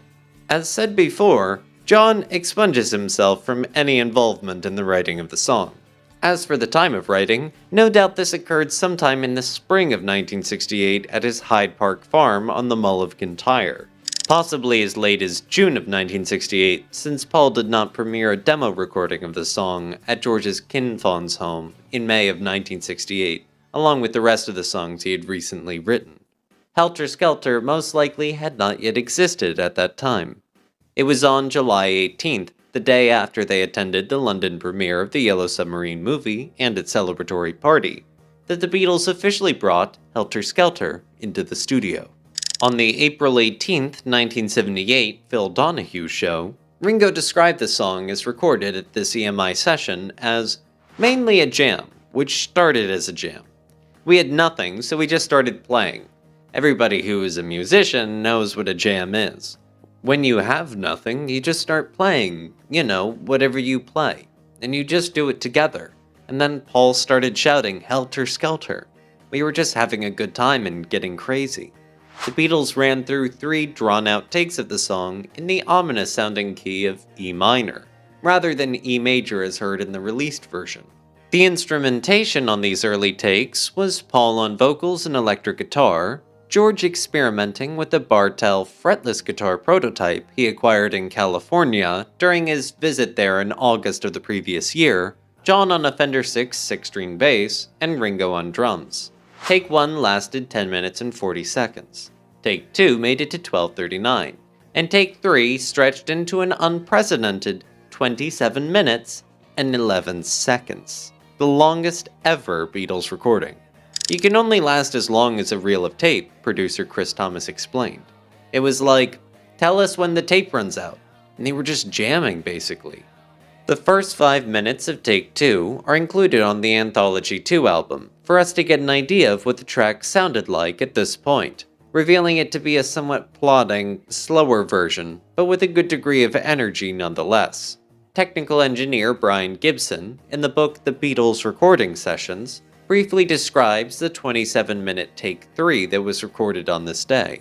One of the versions of Helter Skelter developed into a jam that went into and back out of a somewhat bizarre version of Blue Moon. The problem was, although we were recording then at 15 inches per second, which meant we'd get roughly half an hour of time on the tape, the machine we were running for the tape echo was going at 30 inches per second. In other words, 15 minutes. We were sitting up there in the control room, Ken Scott, the second engineer, and I, looking at this tape echo about to run out. The Beatles were jamming away, completely oblivious to the world, and we didn't know what to do because they all had foldback in their headphones so that they could hear the echo. We knew that if we stopped it, they would notice. In the end, we decided that the best thing to do was to stop the tape echo machine and rewind it. So at one point, the echo suddenly stopped, and you could hear bloop as it was spooled back. This prompted Paul to put in some kind of clever vocal improvisation based around the chattering sound. This was something that Paul remembered when they returned to the song a month and a half later. It wasn't until September 9th that they decided to give it another go. Documentation shows this session beginning with Chris Thomas officially in the producer's chair for the first time. Although the results of this session show that the Beatles were most definitely in control, as Mark Lewison relates in the Beatles Recording Sessions book. By the autumn of 1968, the Beatles were very much in control of their own music, its production, and remixes. It is doubtful on this night, for example, that anyone but the group was guiding this session. Chris Thomas says, "I came back from my holiday, and there was a note from George Martin on my desk. Chris, hope you had a nice holiday. I'm off on mine now. Make yourself available to the Beatles. Neil and Mal know you're coming down." It took a while for the Beatles to accept me. Paul was the first one to walk in. I was sitting in the corner wearing a suit and tie, and he said, "What are you doing here?" I felt such an idiot, but managed to blurt, "Didn't George tell you?" "No." "Well, George has suggested I come down and help out." Paul's reply was, "Well, if you want to produce us, you can produce us. If you don't, we might just tell you to f*** off." That was encouragement? I couldn't speak after that. The Beatles proceeded to record 18 more takes of Helter Skelter on this day, takes 4 through 21, with an even more raucous sound than they had attempted back on July 18th, but at a more palatable length for inclusion on an album, 3 to 4 minutes instead of 27. It was on this day that Paul prodded his bandmates to record the dirtiest, loudest rock and roll track you've ever heard, as he later said in interviews. At the beginning of this session, Paul recalled the tape spooling effect that occurred during the 27-minute rehearsal from the previous session. As captured on tape, he said, "At the end, if it's gone well, do that winding back the tape thing." The Beatles then get down to business, recording the first of their 18 takes of the rhythm track of Helter Skelter on this day. As for the sound generated at this session, Brian Gibson remembers it as out of control. They were completely out of their minds that night. But, as usual, a blind eye was turned to what the Beatles did in the studio. Everyone knew what substances they were taking, but they were really a law unto themselves in the studio. As long as they didn't do anything too outrageous, things were tolerated. Paul recalled the session as, "Guitars, can we have them louder? The drums? Louder!" We tried everything we could to dirty it up. We had played the hell out of it. So, maybe Manson did detect something infernal in it. Take 21, the last one, was the keeper. Ringo finally brought the song to an end by performing various drum rolls, crashing his cymbals 3 times, reportedly throwing his sticks across the studio, and after John asks, "How's that?" Ringo screams, "I got blisters on my fingers!" What do you do to treat the blisters on your fingers? This is from Angel in Puerto Rico. Angel in Puerto Rico. I only got blisters once, and that was on Helter Skelter because it was like 3 hours long. It was a jam, and we were just beating those drums. And as you heard at the end of it, I got blisters on my finger. I tend to get blisters if I haven't played in a while. You know, I get blisters because of the sticks, but I just carry on and get over it. So my advice to you is get over it. Paul relates, "That wasn't a joke put on. His hands were actually bleeding at the end of the take. He'd been drumming so ferociously. We did work very hard on that track. The recording process for Helter Skelter was endless, a feat of endurance. It was that kind of a session."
Paul then overdubbed his exciting lead vocals. Chris Thomas recalls one interesting event that occurred during his vocal overdub. While Paul was doing his vocal, George had set fire to an ashtray and was running around the studio with it above his head, doing an Arthur Brown. All in all, a pretty undisciplined session, you could say. George was doing this as inspired by Paul's spirited lead vocals, reminding him of the recent hit "Fire" by the Crazy World of Arthur Brown, which hit the #1 spot in Britain in August of that year, and had captured the world by storm. Arthur Brown was known for his flamboyant TV performances at the time, which included a flaming headpiece. Somewhat forgotten now, it was all the rage at the time.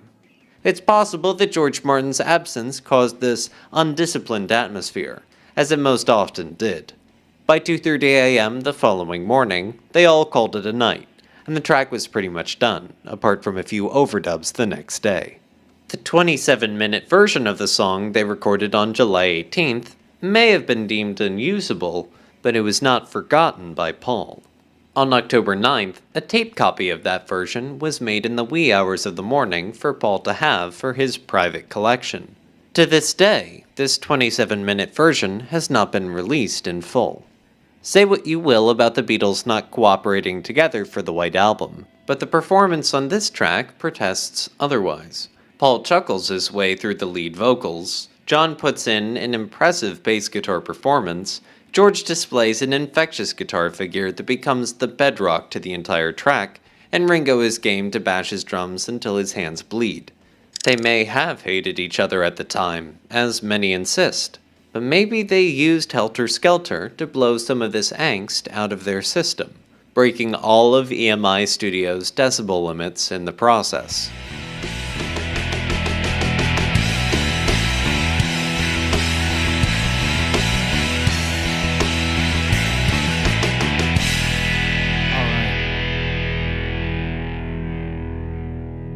What did you think of Manson when that thing happened? I don't know what I thought when it happened. I just think a lot of the things he says are true. That he's a child of the state, made by us, and he took their children in when nobody else would, is what he did. But of course he's cracked, all right. But what was your feelings when he said, well, he was in Helter Skelter? Well, he's balmy. He's like any other Beatle kind of fan who reads mysticism into it.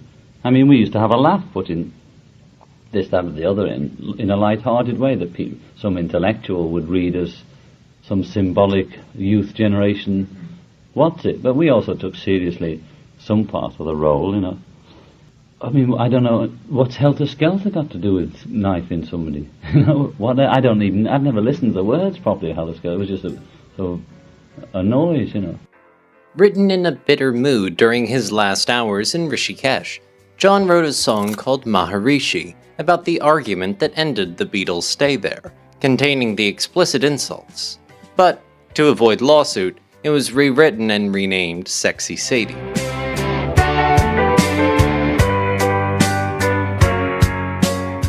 That was inspired by the Maharishi, he said. I wrote it when we had our bags packed and we were leaving. It was the last piece I wrote before I left India. I just called him Sexy Sadie instead of Maharishi, what have you done? You made a fool of everyone. I was just using the situation to write a song, rather calculatingly, but also to express what I felt. I was leaving the Maharishi with a bad taste. You know, it seems that my partings are always not as nice as I'd like them to be. George reveals he came up with the title Sexy Sadie. John had a song he started to write that he was singing, Maharishi, what have you done? And I said, you can't say that, it's ridiculous. I came up with the title Sexy Sadie, and John changed Maharishi to Sexy Sadie. I cocked out and wouldn't write Maharishi, what have you done? You made a fool of everyone. But now it can be told, fab listeners. Paul was informed of these happenings upon their return, and many years from now, he explains. I said, tell me what happened. John said, well, Maharishi made a pass at a blonde American girl with the short hair. So I said, yes, what's wrong with that? He said, well, you know, he's just a bloody old lech, just like everyone else. What the f***? We can't go following that. I was quite shocked at them. I said, but he never said he was a god. In fact, very much the opposite. He said, don't treat me like a god. I'm just a meditation teacher. There was no deal about you mustn't touch women, was there? There was no vow of chastity involved. Perhaps they had been looking for something more than a guy and found he wasn't a god, whereas I'd been looking at a guy who was saying, I'm only giving you a system of meditation. So I was quite glad I'd left the week before. Has he changed? Is that why? Well, no, I think it's just we're seeing him a bit more in perspective, you know, because we're as naive as the next person about We get a lot of carried things. away with things like that, you know. I mean, we thought he was magic, you know, he's floating around and he was flying. Are you saying meditate, but not with the yogi? Yeah, I mean, you know, he's good. There's nothing wrong with him, you know. But we think the system is more important than all the big personality bit, you know. Because he's, you know, he gets sort of treated like a big star, you know, and he's on the road with the Beach Boys, and it's all that thing. And it's, you know, it's a bit And strange. And also it folds, you know, that's the silly thing. This Lennon-McCartney song seems to have been written entirely by John, with no input from Paul, though George deserves a small credit for coming up with the title. On the lyrical front, though, John's early favorite, I've Been Good to You by Smokey Robinson, deserves a small acknowledgement as well because of its opening line. Look what you've done, you've made a fool of someone. The song started to take shape on April 12, 1968, the day that John confronted the Maharishi and started his journey home. On July 19th, Sexy Sadie was introduced to EMI Studios for the first time. Once George Martin and the engineers were in place, the Beatles spent most of the day just playing on whatever came to mind. Some of these ideas ended up on the personal tape that the Beatles intended to assemble from interesting bits and pieces. Before take 3, George comments on their progress by singing, "It's getting better all the time," which prompts John to answer, "Is it? Right." George then asks, "How fast, John?" To which John replies, "However you like, you know, feel it." The take shows that Paul alternated between organ and piano, although he predominantly played organ while Ringo added a good amount of drum fills where he felt they were needed. Take 6 was featured on Anthology 3, which shows that George had decided to apply a slight vibrato effect from his amplifier by this point. Following the recording of 21 takes of the song, John confessed, "I don't like the sound very much for a kickoff. Does anybody?" Before a response could be heard on the tape, it was decided to start over at a later time. 5 days later, on July 24th, they recorded 23 more takes, starting over from scratch. The instrumentation was the same as before, John on guitar and vocals, Paul on organ and sometimes piano, George on guitar and Ringo on drums. George still began the song with his jazzy guitar piece, as played on earlier takes, while Paul worked out the piano intro that eventually made it onto the released version. When John calls up the control room at the end of take 28, it is clear that they are still having trouble with the song. Before take 47, George Martin voiced his dissatisfaction with the results so far, which prompted George Harrison to reply, Sorry, George, what did you say? I said, it's no point in Mr. Martin being uptight. Right, you know, we're all here to do this, and if you want to be uptight... I mean, you're very negative. After this exchange, take 47 was deemed the best take of the day, although George Martin continued to say that they could do a better one after take 48. By the time this session ended, John had to admit, it's killing, indicating that the song was just not coming together as he intended. Yeah, I know, it's not very good, Paul answered, which prompted John to say, it's because we stopped believing in it. We forgot what it's about, resulting in Paul commenting that perhaps it was better that the song was now more sympathetic. After that, Sexy Sadie was put on hold for roughly 3 weeks in favor of other songs. Then, on August 13th, they gave the song another go and recorded a whole new version. They recorded 8 more takes of the rhythm track, beginning at a rounded off number of take 100. These 8 new takes were very spirited and played at a slightly faster tempo, Paul's piano replacing George's jazzy guitar intro from the previous sessions. Take 107 finally satisfied everyone, and the track was finally ready for release on August 21st, after an arduous 12-hour recording session.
At last, the song was finished. Though Maharishi was shocked that John and George had left India in April 1968, creating such a stir over something with such a tenuous basis, the guru didn't seem to harbor resentment. 25 years later, in 1993, George traveled to see the Maharishi with his friend, the author Deepak Chopra, and used the occasion to seek forgiveness about the song Sexy Sadie, and any negative publicity that may have resulted from their 1968 visit. We were very young, George admitted. I could never be upset with angels, Maharishi concluded. So what happens to the daddies that get famous people is the famous people either succumb completely to the daddy and then they promote the daddy.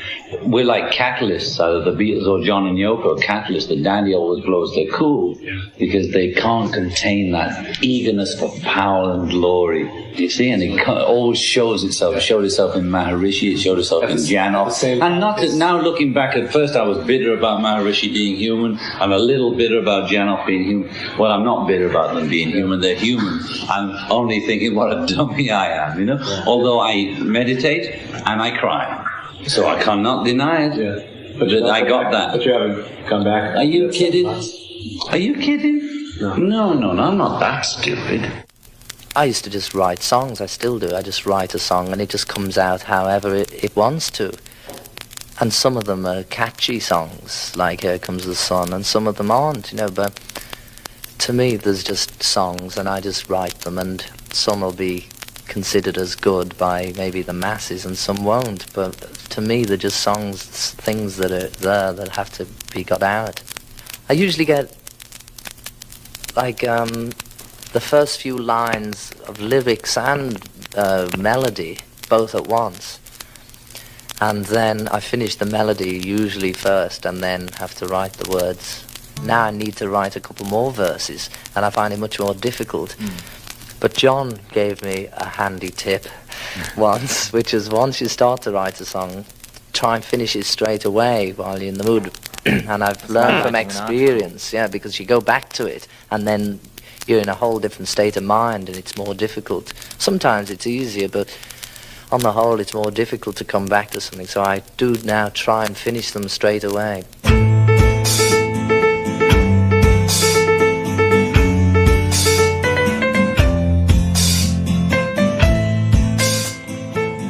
When the White Album was released in November of '68, George's songs were generally seen as less significant than John and Paul's. Up until 1966, his compositions were given little attention by producer George Martin and the band. In 1967 and early '68, he wrote 5 songs, but only 3 were released, mostly featuring Indian instrumentation. Unfortunately, this era may have been what John referred to when he said, "There was an embarrassing period where George's songs weren't that good, and nobody wanted to say anything, but we all worked on them." Things changed in the Beatles' final year and a half, though no one expected it. When While My Guitar Gently Weeps appeared, many likely assumed it was another Lennon-McCartney song. Over time, though, the public recognized it as a legitimately great track from George, helped by its release as the B-side to Obla Di Obla Da in some countries. By 1973, it was one of just 3 White Album tracks included on the Beatles' Blue compilation album. Paul related his surprise about George's development as a songwriter. "From the little guy I met on the bus, a little guy with a little quiff in, his hair, a little guitar player. He became a very wise man. So when I use the word magical, that's what I mean. That didn't have to happen. We could have had 5 years and gone back to the factory. No groups were supposed to last more than 5 years." George himself humbly admitted, "I knew the song was pretty good."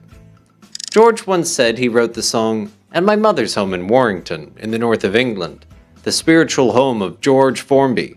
The house, called Sevenoaks, was in the village of Appleton Thorne, Warrington. He bought it in '65 so his parents could move out of Liverpool once Beatlemania made life there unbearable. It seems he visited them after returning from India with the Beatles, and during that trip in April or May 1968, he wrote most of While My Guitar Gently Weeps. While in India, Donovan taught John a finger-picking guitar style that John later used on songs like Dear Prudence and Julia. It seems George picked up on it too, as you can hear in the early acoustic take of While My Guitar Gently Weeps from July 1968. As for the lyrics, George explained, "I had a copy of the I Ching, the Book of Changes. In the West we think of coincidence as being something that just happens. It just happens that I'm sitting here and the wind is blowing in my hair and so on. But the Eastern concept is that whatever happens is all meant to be, and that there's no such thing as coincidence. Every little item that's going down has a purpose." The idea was in my head when I visited my parents' home in the north of England. I decided to write a song based on the first thing I saw upon opening any book, as it would be relative to that moment, at that time. I picked up a book at random, opened it, and saw Gently Weeps, then laid the book down again and started the song. Some of the words to the song were changed before I finally recorded it. While My Guitar Gently Weeps was just a simple study based on the theory that everything has some purpose for being there at that given moment. So I opened this book, and I saw Gently Weeps. I shut the book, and then I started the tune. According to Rolling Stone, the book George grabbed that day may have contained Coates Kinney's 1849 poem, Rain on the Roof, which includes the lines, "And the melancholy darkness gently weeps in rainy tears." By May 28, George had most of the lyrics in place, though some changes followed. Initially, the third line of the first verse was, "Problems you sow are the troubles you're reaping." which he soon dropped. The final verse was originally, "I look at the trouble and hate that is raging, and I'm sitting here doing nothing but aging," along with other changes. The most telling line of the whole song, one that even the most casual of listeners could easily catch, was, "With every mistake we must surely be learning." With the political turmoil that was abundant at the time, the sarcastic but poignant lyric stands out as unmistakable testimony to the plight of mankind's existence. The Beatles began recording the White Album at EMI Studios on May 30th, but George didn't get a chance to work on one of his songs until July 25th. "I always had to do about 10 of Paul and John's songs before they'd give me the break," he once said. After patiently sitting through countless takes of his bandmates' songs, especially the long sessions for Obla Di, Obla Da, George finally introduced While My Guitar Gently Weeps as the first of 5 songs he hoped to include on the album. Many believe the first, bareback takes would have worked just fine, as Brian Gibson recalls. The song changed considerably by the time they had finished with it. They had completed the song on 8-track tape at a later date, and this gave them the immediate temptation to put more and more stuff on. I personally think it was best left uncluttered.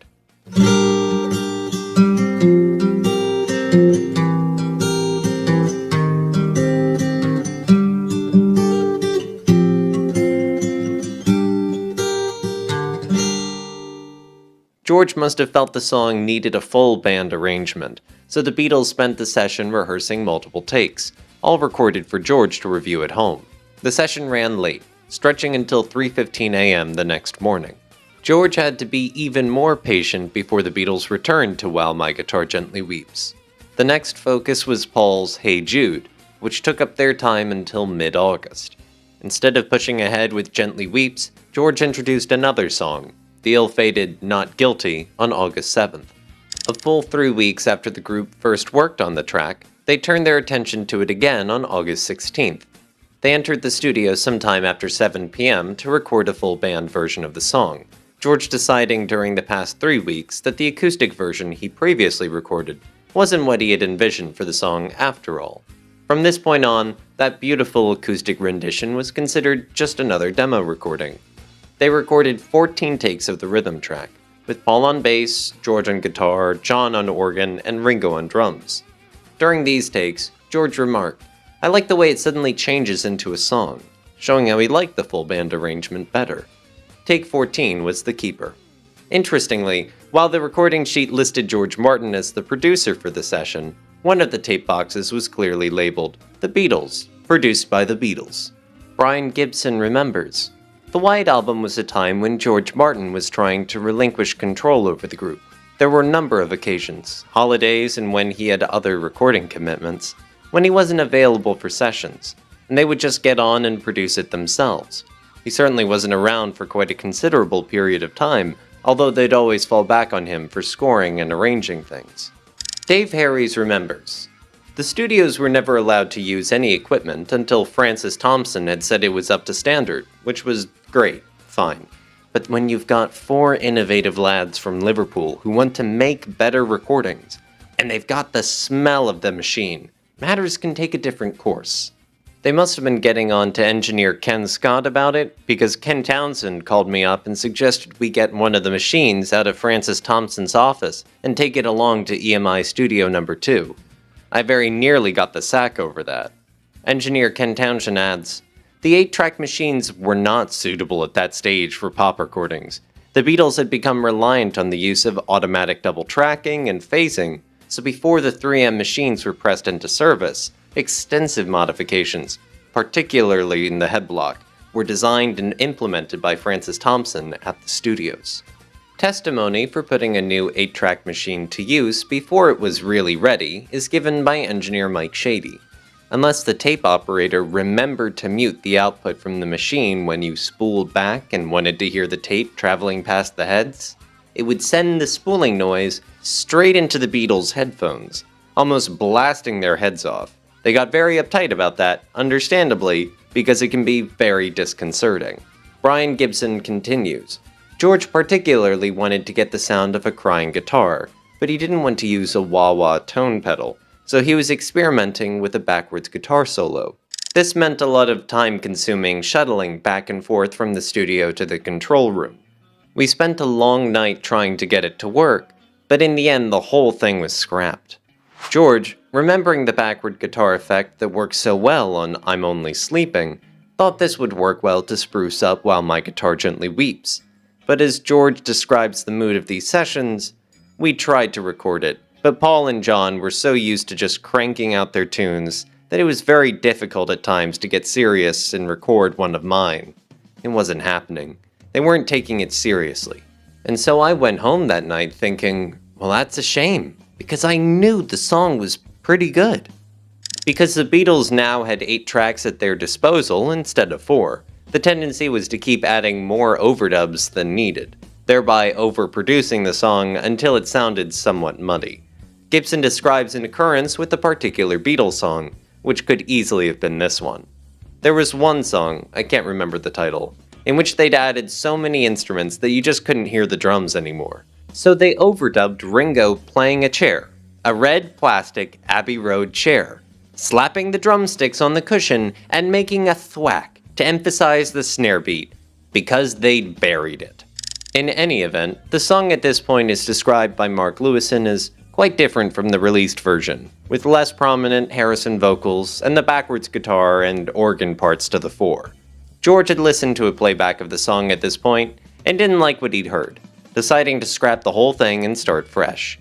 I'm sure that most Beatles fans would love to hear this version one day, since it has never surfaced on any bootlegs or official releases. In an understandably frustrated mood, George took the group through 28 more takes. However, sometime during the recording of this remake of the song, a special guest entered the studio. George explains, I was driving into London with Eric Clapton, and I said, "What are you doing today? Why don't you come to the studio and play on this song for me?" He said, "Oh no, I can't do that. Nobody's ever played on a Beatles record, and the others wouldn't like it." I said, "Look, it's my song, and I'd like you to play on it." Clapton, who had recently announced his decision to dissolve his band Cream, and was gearing up for a farewell tour in the autumn of that year, was, in fact, giving George a lift to EMI Studios in London from Surrey, where they both lived. They had known each other since the days when Eric played with the Yardbirds, and had shared the bill with the Beatles during their series of Christmas shows in late '64 and early '65. Eric apparently dropped George off and reluctantly agreed to arrive sometime later to lend a hand in recording George's song. So he came in, George says. I said, "Eric's going to play on this one." And it was good because that made everyone act better. It's interesting to see how nicely people behave when you bring a guest in, because they don't really want everybody to know that they're so bitchy. Paul got on the piano and played a nice intro, and they all took it more seriously. Also, it left me free to just play the rhythm and do the vocal. There was a similar situation when Billy Preston came later to play on Let It Be, and everybody was arguing. Just bringing a stranger in amongst us made everyone cool out. I admired Eric as a guitar player, and I had no confidence in myself as a guitar player, having spent so many years with Paul McCartney. He ruined me as a guitar player. I rated Eric Clapton as a guitar player, and he treated me like a human.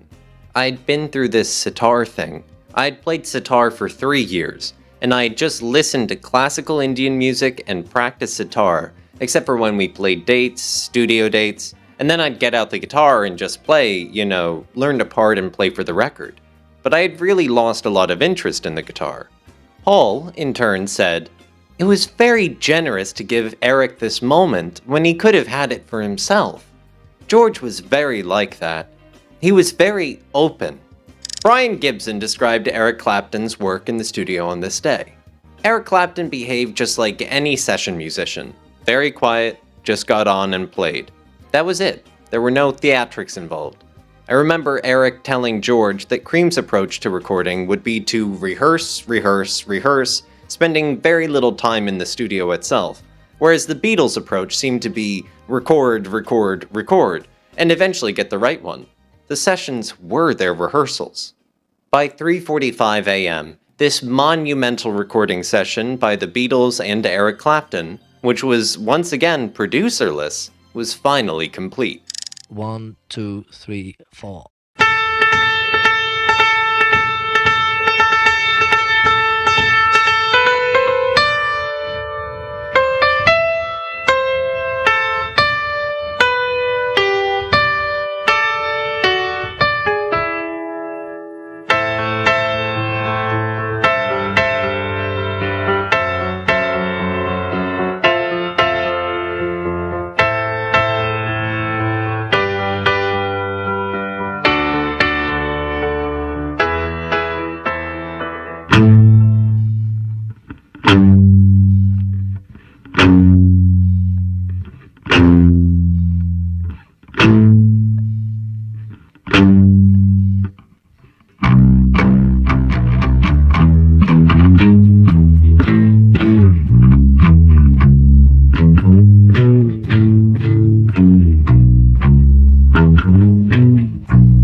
Most listeners assumed it was George playing guitar on the track. George related, "Some people wrote letters to me saying, 'You've got a really good blues feel in the way that you play that guitar.'" We did not publicize Eric's playing really, but we also did not try and conceal it. Eric is a good friend of mine, and I really dig him as a guitarist and as a guy. We used to hang out so much at that period, and Eric gave me a fantastic Les Paul guitar, which is the one that he plays on that date. So it worked out well. This was the classic red 1957 Gibson Les Paul that Eric had named Lucy. While My Guitar Gently Weeps is one of George Harrison's most iconic tracks. There are so many interesting facets to this recording, but I think one of the biggest influences on the tone, the sound of this recording is how the verse is in the key of A minor, but the chorus is in the key of A major. That's what we call a parallel modulation. We're moving from the minor version of a key to the major version of the key, and then back again when we get to verse 2. We can see here that the verse is based on this descending chord progression in A minor, where the lowest note, the bass note in the chord, is kind of climbing down.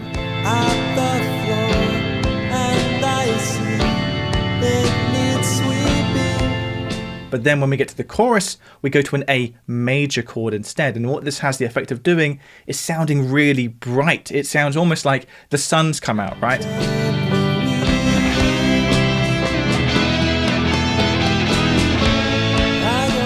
And not only do we get this brilliant moment of brightness when we hit the A major chord, but because we're now in A major for the chorus, when we return to the next verse in A minor, we're going to get that swell of darkness again. So we get these two kind of dramatic emotional moments in the tonality.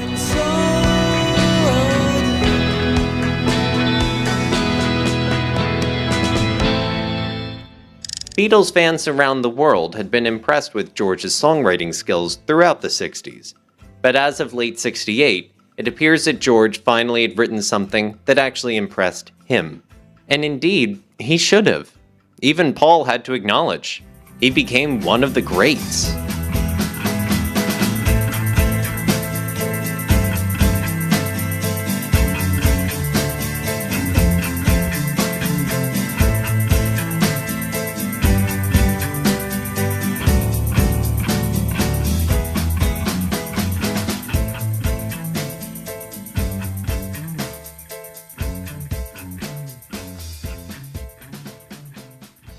As hard as it is to believe, by 1968, some people were of the opinion that the bloom of the rose that was the Beatles' career had seen its day and was in the process of eventually wilting away.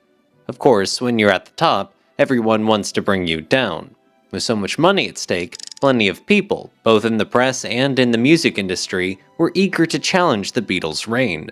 Interviewers kept asking when their popularity would fade, and by 66, concert attendance had started to drop a bit. That same year, they decided to quit touring altogether. The simple pop songs people expected from them were replaced with more experimental tracks, which left some of the old fans unsure. Sgt. Pepper was both a critical and commercial hit, but their Magical Mystery Tour film was trashed by critics and never even got an official US release. Their next single, Lady Madonna, was a great song, but only reached number 4 on the Billboard Hot 100. Unusual for them. It was starting to seem like the bubble might really be bursting. Then, on August 26, 1968, the Beatles made an incredible comeback, silencing anyone who thought they were past their prime.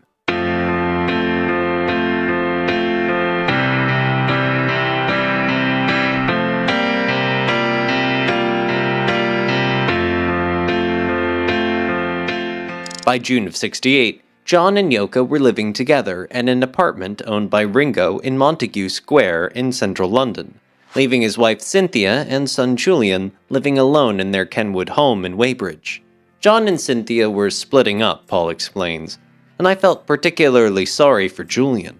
I'd known them for so long. We had hung out since John's art school days, when I had a girlfriend called Dot and John had Cynthia, and we used to foursome it a lot and go to parties together. Since then, I'd seen them get married and seen them have Julian. I thought, as a friend of the family, I would motor out to Weybridge, John's former home with Cynthia, and tell them that everything was all right, to try and cheer them up, basically, and see how they were. I had about an hour's drive. I would always turn the radio off and try to make up songs, just in case. And I started coming up with these words. In my own mind, I was kind of talking to Julian. Hey, Jules, don't take it bad. Take a sad song and make it better. Be all right. So I kind of got the first sort of idea on the way out there with this Hey, Jules, as I thought it was going to be called. It seemed a little bit of a mouthful, so I changed it to Jude. Cynthia Lennon vividly remembers this visit from Paul. During the divorce proceedings, I was truly surprised when, one afternoon, Paul arrived on his own. I was touched by his obvious concern for our welfare and even more moved when he presented me with a single red rose, accompanied by a jokey remark about our future. How about it, Cyn? How about you and me getting married? We both laughed at the thought of the world's reaction to an announcement like that being let loose. I will never forget Paul's gesture of care and concern in coming to see us. It made me feel important and loved, as opposed to feeling discarded and obsolete. And then I liked the song a lot, and I played it to John and Yoko when I'd finished it all. I actually had finished, but I thought there was a little more to go, because there was just one bit of the words, which was the movement you need is on your shoulder. And I'm playing it, and I just looked at John and said, I'll fix that. He said, what? I said, well, the movement you need is on your shoulder. I've used the word shoulder once, and anyway, it's a stupid expression. It sounds like a parrot, well, I'll change that. He said, you won't, He said, that's the best line in the song, He said, I know what it means. The movement you need is on your shoulder. It's great. It's kind of...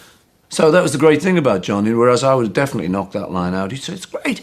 I could see it through his eyes and go, oh, okay. So that is the sort of line now when I do that song. That's the line when I think of John, Interestingly, when he first played it to John in his music room, Paul states in the book, The Lyrics, that he's not even sure he knew at the time that the song was for his son, Julian. In 1972, when asked about the song's authorship, John explained, that's his best song. And in 1980, he claimed it as one of his masterpieces. And although he was adamant at the time that his song Revolution should be the next Beatles single, he wasn't all that upset when it ended up being the B-side to a song of the caliber of Hey Jude. In his book, The Lyrics, Paul mentions an observation John had made about the lyrics of the song. Ironically, for a time, John thought it was about him, and my giving him permission to go and be with Yoko. You have found her, now go and get her. Hey Jude is Paul's. It's one of his masterpieces. Was that when he came and said, listen to this song? I don't think I had anything to do with it. Ask him. I don't feel as though I had anything to do with it. He said it was written about Julian, my child, because he knew I was splitting with Cyn and leaving Julian then. So he was on driving towards to visit me or Julian. I think it was just to see Julian to sort of say hi to him, because he'd been like an uncle. He was always good with kids. And he'd come up with Hey Jude. But I always heard it as a song to me. If you think about it, Yoko's just come into the picture. He's saying, hey Jude, hey John. I mean, so I'm sounding like one of those fans that's writing things into it, but you can hear it as a song to me. Although it's also a song about him and Franny Schwartz at the time too. But you hear the lines, a chip on your shoulder and all those things. I always took personally, because I was the one with the chip on the shoulder, and go out and get her, and forget everything else. So subconsciously, I take it that he was saying, go ahead. Right. On a conscious level, he didn't want me to go ahead. Subconsciously, the angel in him was saying, bless you. Yeah. The devil in him didn't like it at all, because he didn't want to lose his partner. John apparently had this opinion from the first time he heard it. As he stated in 1968, Well, when Paul first played Hey Jude to me, I took it very personally. "Ah, it's me," I said. "It's me." He said, "No, it's me." I said, "Check. We're going through the same bit." So we all are. Whoever is going through a bit with us is going through it. That's the groove.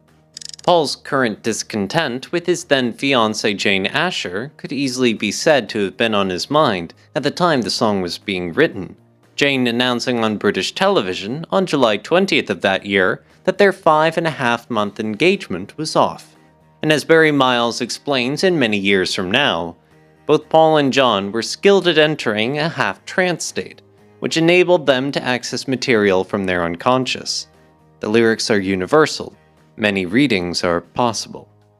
The first time the song was officially recorded was on July 29, 1968, which was the day after the Beatles' famous photo shoot in a variety of London locations. This photography session was later referred to as their Mad Day Out.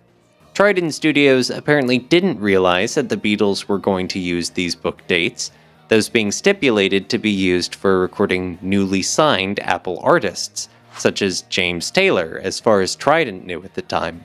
Since the decision was made to utilize a large orchestra for the final minutes of Hey Jude, George Martin had already lined up the musicians to arrive at Trident Studios for a session 2 days later, unbeknownst to Trident itself. Meanwhile, a film crew from the National Music Council of Great Britain was scheduled to arrive at EMI Studios on this day to film the group recording the song, or appearing to, for a documentary entitled Music, so why not put on a good show for them? The film crew was supposed to work in such a way that no one would realize they were there, engineer Ken Scott recalls. But of course, they were getting in everyone's way, and everyone was getting uptight about it. One person who did like the idea was Paul. A little over 5 months later, in early January of 1969, filming began for what eventually became the Let It Be project and movie. It appears to be after this first take of the day that Paul had an uncomfortable interchange with George about his guitar contribution to the song. George Harrison said there was one time where you had finished one of your songs, and he said to you, "Paul, I think on this song, I want to echo your voice with my guitar." Yeah. I think it was... it was Hey Jude, yeah. And you looked at him and said, "No, I don't want that. That's not what I hear." And this is where things get a bit difficult because, I mean... Jude, listen, Paul. Don't make it bad. Now. Take a sad song and make it better. That would have driven you nuts. You don't... Probably. And you weren't open to trying it? No. I mean, the thing is, it didn't seem like a good idea. And the rule in the Beatles was if it was your song, you were allowed to call it. I was going to ask you You were the boss of the song. Because someone's got to be the boss. Yeah. If it's all done by committee. I tried to be as nice as George. I really don't hear. I don't think that's going to work. I think he was a little bit insulted, miffed. Yeah, must be because he tells the story. Or at least when he was alive, he would tell that story. Yeah. Paul didn't want to hear about my. But now that you say it, and we know that song so well, you're right. It would have been too much. It didn't feel like the right thing to do. The Beatles' assistant, Mal Evans, as quoted in Christopher Sanford's book, McCartney, privately felt that Paul sometimes came on a bit heavy in the studio, perching on a high stool, working the Beatles hard when he wasn't upstairs on the intercom. One thing caught on film, making it into the released documentary, was George Harrison in the control room with George Martin and engineer Ken Scott. George was somewhat disgruntled about being told by Paul that his ideas for the song were unsuitable, so he decided to sit out for the rest of the day, joining the engineering team in the control room instead of picking up another instrument, such as a bass guitar, as he had done on earlier occasions when his guitar services were not needed. You see, that's the difficulty, I find, because finding a concept, because if somebody said, no, it doesn't go like that, it goes like that, but it goes like that, and it goes through everything, and it can be, you know what I mean, just one bit of music can be pop, jazz, classic, whatever you'd want to do to it, it is. There were some great moments singing that, Paul, but it wasn't the one. By the time Take 16 was recorded, and the three Beatles ran through an impromptu version of the Louis Armstrong classic, St. Louis Blues, it appeared that George Harrison had lightened his mood. Okay, lads. We're on. And 2 crates if you do twist and shout. Okay.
In his book The Lyrics, Paul explains, another element that was added to the song is the refrain. Hey Jude wasn't meant to be that length, but we were having such fun ad-libbing at the end that it turned into an anthem, and the orchestra, overdubbed later, gets built up partly because it has the time to do that.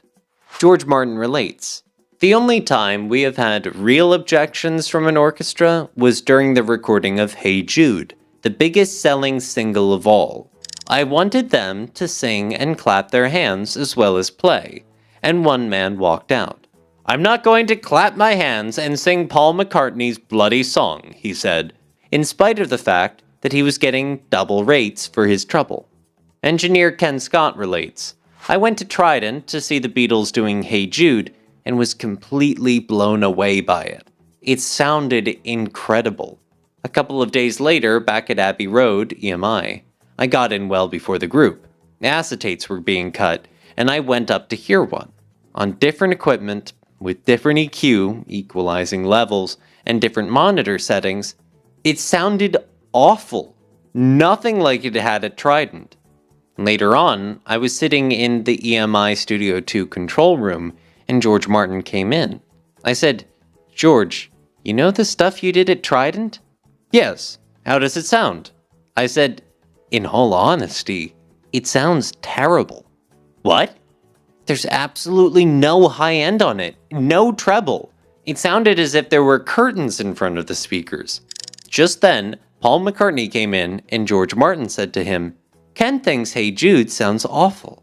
The look that came from Paul towards me, if looks could kill, it was one of those situations. Anyway, they went down onto the studio floor, clearly talking about it, and one by one, all the other Beatles came in and joined them. I could see them talking and then look up at me, and then talk again, and then look at me. I thought, oh God, I'm going to get thrown off the session. Finally, they all came storming up and said, okay, let's see if it's as bad as you say. Go get the tape and we'll have a listen. Luckily, they agreed with me. It did sound bad. We spent the rest of the evening trying to EQ it and get some high end on it, but for a while there, I wanted to crawl under a stone and die. In his book, Here, There, and Everywhere, Geoff Emerick continues the story. It was about an hour or so later that George Martin spotted me in the hallway and asked me to help out. Geoff, are you busy doing something right now? He asked. No, I'm just on my way to dinner, I replied. Ah, good, he said. Would you mind coming in and having a listen to something? George Martin opened the control room door, and I saw 4 very unhappy Beatles gathered around a flustered Ken Scott, who was tweaking the controls of a piece of outboard equipment that we called a curve bender. The recording quality was poor, with no top end whatsoever. When the playback ended, George said, "I've got a visitor here who might be able to help." Paul was the first to spot me. He broke into a big grin and gave me a wave from the back of the room. "Ah, the prodigal son returns," John called out brightly. Even George Harrison gave me a warm handshake and said quietly, "Hello, Geoff. Thanks for stopping in. We really appreciate it." Obviously, something at Trident had been misaligned, and the only hope of salvaging the mix was to whack on massive amounts of treble equalization. I walked over to the console, and Ken Scott motioned for me to sit down. Eventually we got it to sound pretty good, although the track still didn't have the kind of in-your-face presence that characterizes most Beatle recordings done at Abbey Road. I might not have done anything that Ken himself wasn't doing. I think that all they really wanted was my stamp of approval. All 4 Beatles thanked me profusely as I left. It was a long song, George Martin explained in the anthology book. In fact, after I timed it, I actually said, "You can't make a single that long." I was shouted down by the boys, for the first time in my life, and John asked, "Why not?" I couldn't think of a good answer, really, except the pathetic one that disc jockeys wouldn't play it. He said, "They will if it's us." And of course, he was absolutely right. In Paul's book, The Lyrics, Paul relates, "After we'd mixed it, Mick Jagger heard an early acetate of the recording at the Vesuvio Club on Tettenham Court Road, during a listening party for the Rolling Stones album Beggar's Banquet on August 8, 1968. I handed a copy to the DJ when I got there and asked him to sneak it on at some point in the night to see how it went down. After it played, Mick came over and said, "That's something else. It's like 2 songs." Although the amount and variety of illicit substances made it easy to understand that the recollection of those in attendance were foggy, it is also reported that Mick Jagger's opinion about Paul's insistence that Hey Jude be played at this event was that his band was upstaged. The Beatles may never have brought Hey Jude to the concert stage, but they did make a very visible semi-live performance of the song at Twickenham Film Studios in London on September 4th, 1968. This was in the form of a promotional film created to visually premiere the song to the world as the single was released. The initial idea for the film was brought forth by the film editor Roy Benson, this being conceived as a 38-scene imaginative storyboard undoubtedly similar to music videos we've become more acquainted with from the 1980s MTV era. Roy Benson had just worked with the Beatles on their Hello Goodbye promo film, as well as on the Magical Mystery Tour, and he had something more elaborate in his mind this time around, which the group initially agreed to do. However, when they were informed that his idea would take up to 3 days to shoot, the Beatles lost interest. Those plans were cancelled as of August 29, 1968, when Twickenham Studios was booked for a more straightforward mock live performance of the song. Kenneth Womack's book, Living the Beatles Legend, The Untold Story of Mal Evans, explains that each prospective audience member was provided with a typewritten, cryptically worded invitation asking them to take part in a TV performance by the Beatles. Participants were also instructed to confirm that you recognize that you will be part of a studio audience, do not object to being seen in the television program, and agree that you do not wish to be paid for your appearance in the program, although refreshments would be provided gratis. The song was a massive hit, skyrocketing to number 1 on the Billboard Hot 100 in just 3 weeks and staying there for 9, making it their biggest US single ever. With 8 million copies sold worldwide, Hey Jude was even named the most popular record of the 1960s by Billboard magazine. Hey Jude was not the most complicated of compositions, just 2 verses, 2 bridges, and a faded conclusion. The production was also very bare bones. No psychedelic rave-ups or masterful overdubs were needed here. So why did the song have such an amazing and long-standing impact on the music scene, one that lasts to this day? John Robertson's book, The Complete Guide to the Music of the Beatles, puts it this way. Hey Jude sounded like a community anthem, From the open-armed welcome of its lyrics to the instant sing-along chorus, the fact that it didn't come with a controversial political message made its universal application complete. Even though the lyrics don't make any distinguishable sense, its delivery makes it appear as a song of hope and encouragement despite the trials and drama one can experience in life. Whatever sad song may be our story, the Beatles made us believe that we can learn from these experiences and, with a little help from our friends, we can truly make it better.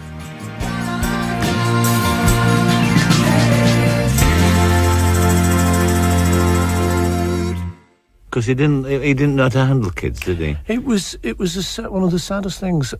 We once went on a holiday, and Julian was along, his first son, and the kind of family I'm from in Liverpool, there was always babies. You've been thrown a baby to jiggle on your knee. It wasn't anything precious. It wasn't an ice object. It was, oh, all right, you just got slung a baby. And we were very tactile, I think, my family. I always imagine it like a bit of an Italian kind of thing. Your mum, me, everyone was all this sort of thing. John didn't know that, and I didn't realise any of that till much later in our relationship. We didn't talk about it. You don't talk about that stuff when you're teenage and you're in a group. It's later and I discovered sort of a lot of reasons for John's behaviour much later in our relationship. But we were on this holiday, and I would be bored with the adults, because, they're just sitting around getting drunk or whatever, which was fun for a while. But I'd get bored, so I'd go off with Julian, and we would be on a boat, and I'd be like, okay, now, I'm a pirate, and you're just an Indian, and I'm going to get you, okay. And I'd just go into the fantasy world, and he'd go, okay. And so the two of us would be running around this boat and stuff with all the adults in the next door, And John saw this once, and he came up to me, he said, how do you do that? And I felt like crying, It was like, God, I can't tell you. It's just years of having babies thrown at me, or being a kid, or playing with kids, or having, I had no kids of my own at the time. But it was just something my family taught you. Whereas his, with his dad leaving home when he was 3, and his mum not living with him. And because it was very strange to you, I would go with him to visit his mum, who was living with a second husband, and had a new family. And John lived with his auntie. So I would be John's moral support. When we'd go together, we'd see his mum, and he idolised his mum. But then again, she got knocked over by an off-duty policeman who was a learner driver or something. It was terrible, tragic stuff. So to me, I was just very, very fortunate to have this sort of rather stable, warm Liverpool family. And in talking to John later, he had none of that. So he had to fend for himself. So that was the basis of John's acerbic wit.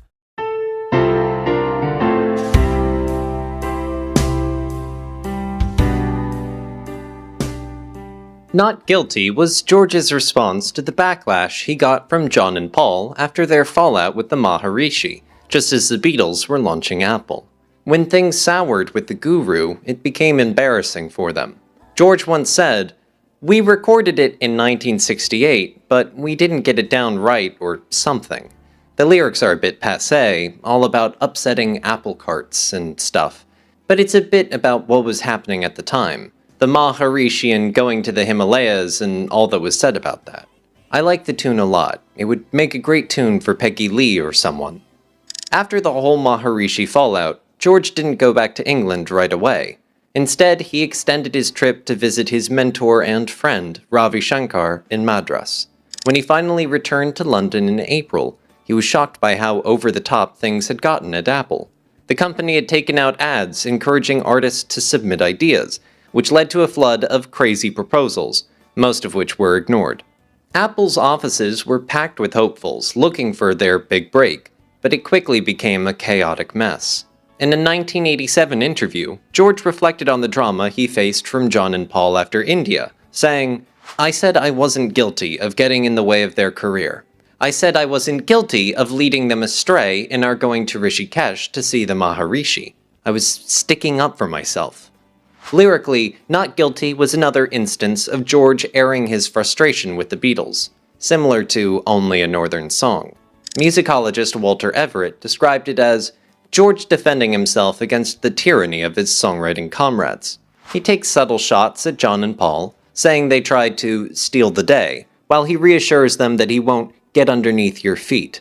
He even throws in a cheeky reference to Apple, with the line about not wanting to upset the apple cart. And when it comes to their time in India, he makes it clear that he wasn't responsible for their disappointment. I only want what I can get. I wasn't guilty of leading them astray on the road to Mandalay, and making friends with every Sikh. It was a seriously tricky song to record, so much so that during the first 18 takes on August 7th, the band was just trying to nail down the intro. Out of the next 28 takes, only 5 made it through George's maze of awkward time signatures, clashing tones, and half bars. And that was just the beginning. The next day, they powered through another 50 takes. By take 99, George decided it was enough. Engineer Ken Scott later recalled the struggle, saying, George wasn't feeling it.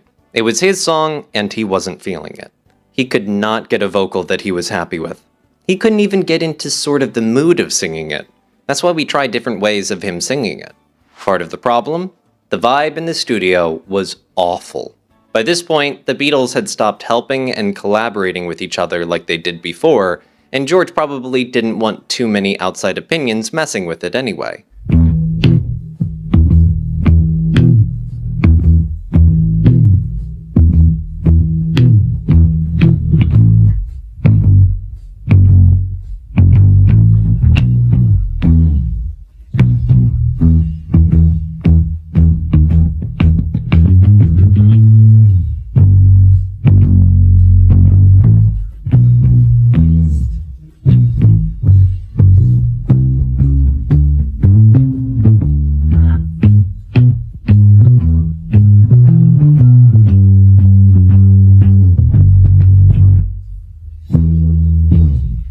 After many overdub attempts, totally fed up, he ditched the sessions and took off to Greece to clear his head.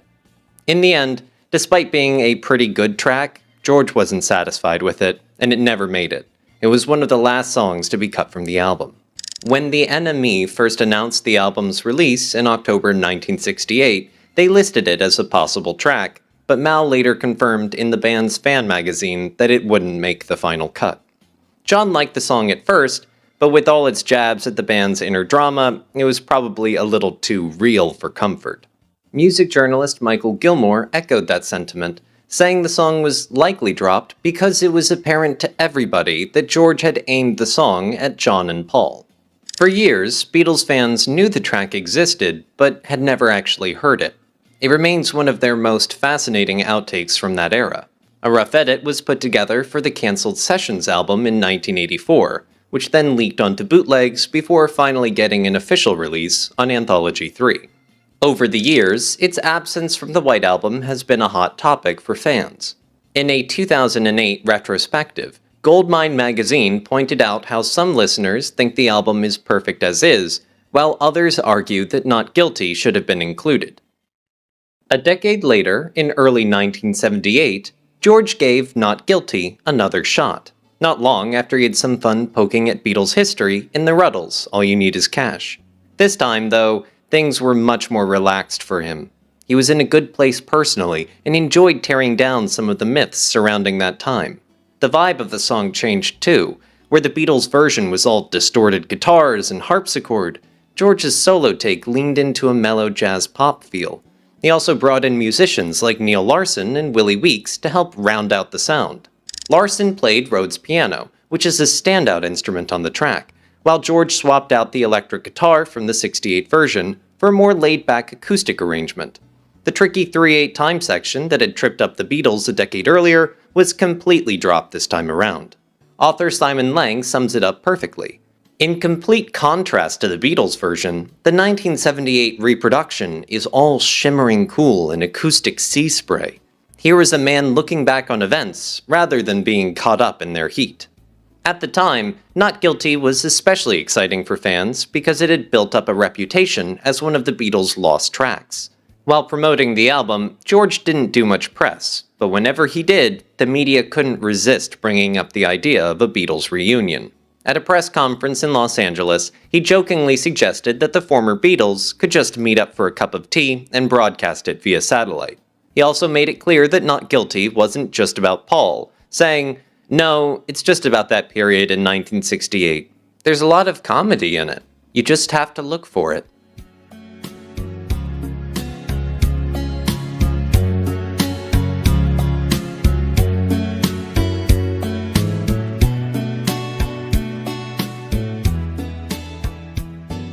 All I'm doing, I'm acting out the part of Beatle George, and, we're all acting out our own parts. And, the world is a stage and the people are the players. Shakespeare said that. And he's right, Just, You expect another part later? Oh, many parts. Yes. Is that why you've come to terms with it? Yes, because you just do whatever you can do. I mean, even if it's been a Beatle for the rest of my life, it's still only a temporary thing. And, really all we did was get born and live so many years, and labelled. And this is what happened. I got born seemingly to become Beatle George. And there's probably more acoustic guitar used in this set of tracks than you've ever used before. Yes. Well, it's the same thing again. We wrote them with guitars, and John, on a lot of his, John picks the guitar, because he learned off Donovan when we were in India. Donovan showed him how to finger pick. So he sort of stuck it in everything then. And while he was learning finger picking, I was sort of playing acoustic as well, acoustic guitar. So that's it. That's why they crept in like this. We decided not to try and cover them up with it like we might do normally, and just use the acoustic guitar instead of, say, a piano or an electric guitar or anything. So the only thing about this one, however, says, "Born a poor young country boy." And I was born in Walton Hospital, actually, so it's a dirty lie.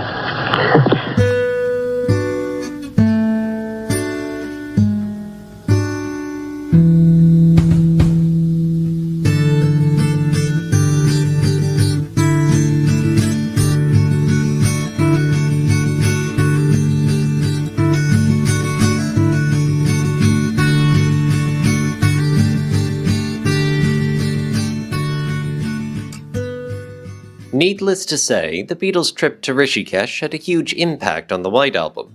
You'd think the Maharishi, their meditation teacher, would have been thrilled that his wisdom might reach millions of young fans through their music.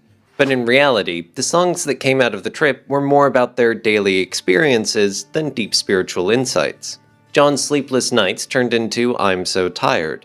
Paul watching monkeys mate inspired Why Don't We Do It in the Road. Prudence Farrow's extreme shyness became Dear Prudence, and their growing doubts about the Maharishi led to Sexy Sadie. Not exactly a spiritual awakening. That said, at least one song in the LP captured the Maharishi's message. Paul was inspired by a lecture on nature, and wrote Mother Nature's Son. John also wrote a similar song, Child of Nature, but it didn't make the album and later became Jealous Guy. Paul has always loved nature, and in the Many Years From Now book, he explained, I was always able to take my bike and, in 5 minutes, I'd be in quite deep countryside. This is where my love of the country came from. I remember the damn woods, which had millions of rhododendron bushes. I'd never seen that many rhododendron bushes since. We used to have dens in the middle of them because they get quite bare in the middle, so you could squeeze in. That's what I was writing about in Mother Nature's Son. It was basically a heartfelt song about my child of nature leanings. When the White Album was released, Paul explained how the song came together. I seem to remember writing Mother Nature's Son at my dad's house in Liverpool. I often used to go do that if I'd gone up to see him. Visiting my family, I'd feel in a good mood, so it was often a good occasion to write songs. So this was me doing my Mother Nature's Son bit. Another big influence? Nat King Cole's 1948 song, Nature Boy, which Paul loved as a kid. He once said, I've always loved the song called Nature Boy. There was a boy, a very strange and gentle boy. He loves nature, and Mother Nature's Son was inspired by that song. I'd always loved nature, and when Linda and I got together, we discovered that we had this deep love of nature in common. There was a strong sense of the countryside, and I was very lucky to access it so easily. The sheer glory of nature.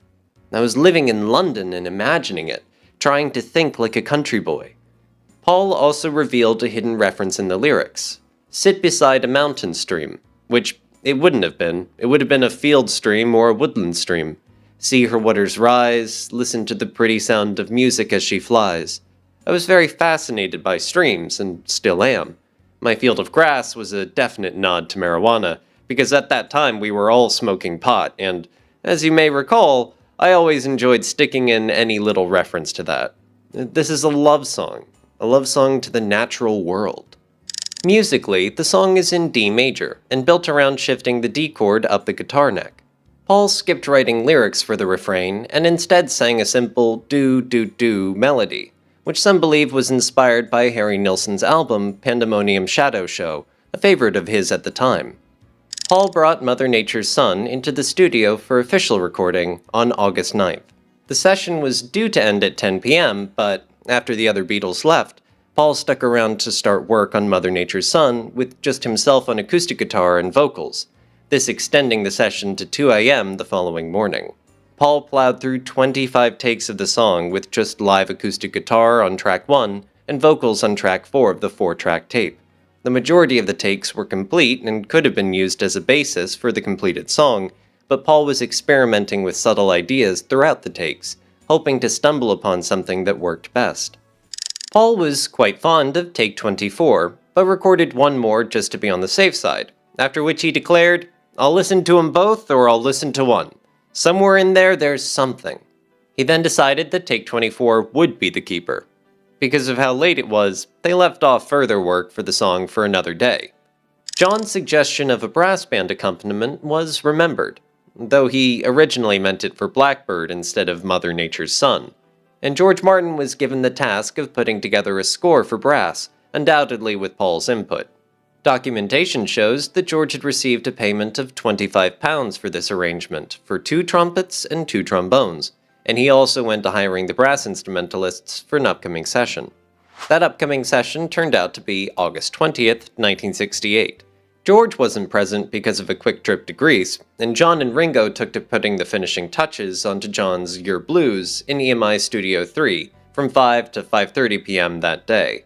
However, in EMI Studio 2, Paul oversaw a solo session at 8 p.m. to complete Mother Nature's Son, one of the 5 songs on the White Album to feature only one Beatle, the others being Wild Honey Pie, Blackbird, Julia, and Good Night.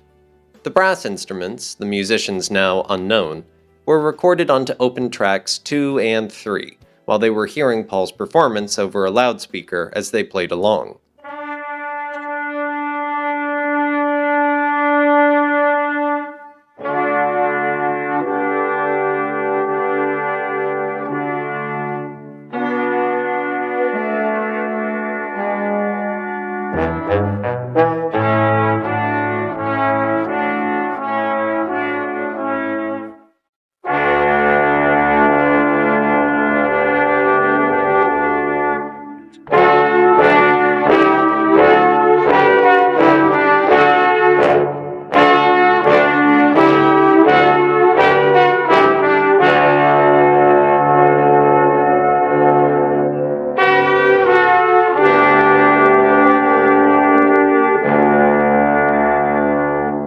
Paul was downstairs on the studio floor, going through the arrangement with George Martin and the brass players, engineer Ken Scott recalls.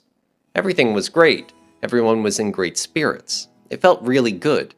Suddenly, halfway through, John and Ringo walked in, and you could cut the atmosphere with a knife. An instant change. It was like that for 10 minutes, and then as soon as they left, it felt great again. It was very bizarre. Such were the tensions in the band at the time. A reduction mix was then made to combine both brass instrument tracks onto track 3, this becoming take 26, opening track 2 for Paul to record yet more overdubs for the song. One overdub was of a bass drum for the latter half of the song, this recording being detailed by Alan Brown, technical engineer on this day. Paul wanted an open effect on his drums, to give a bongo sound, and we ended up leaving the studio itself and putting the drums in the corridor, halfway down, with mics at the far end. It wasn't carpeted then, and it gave an interesting staccato effect.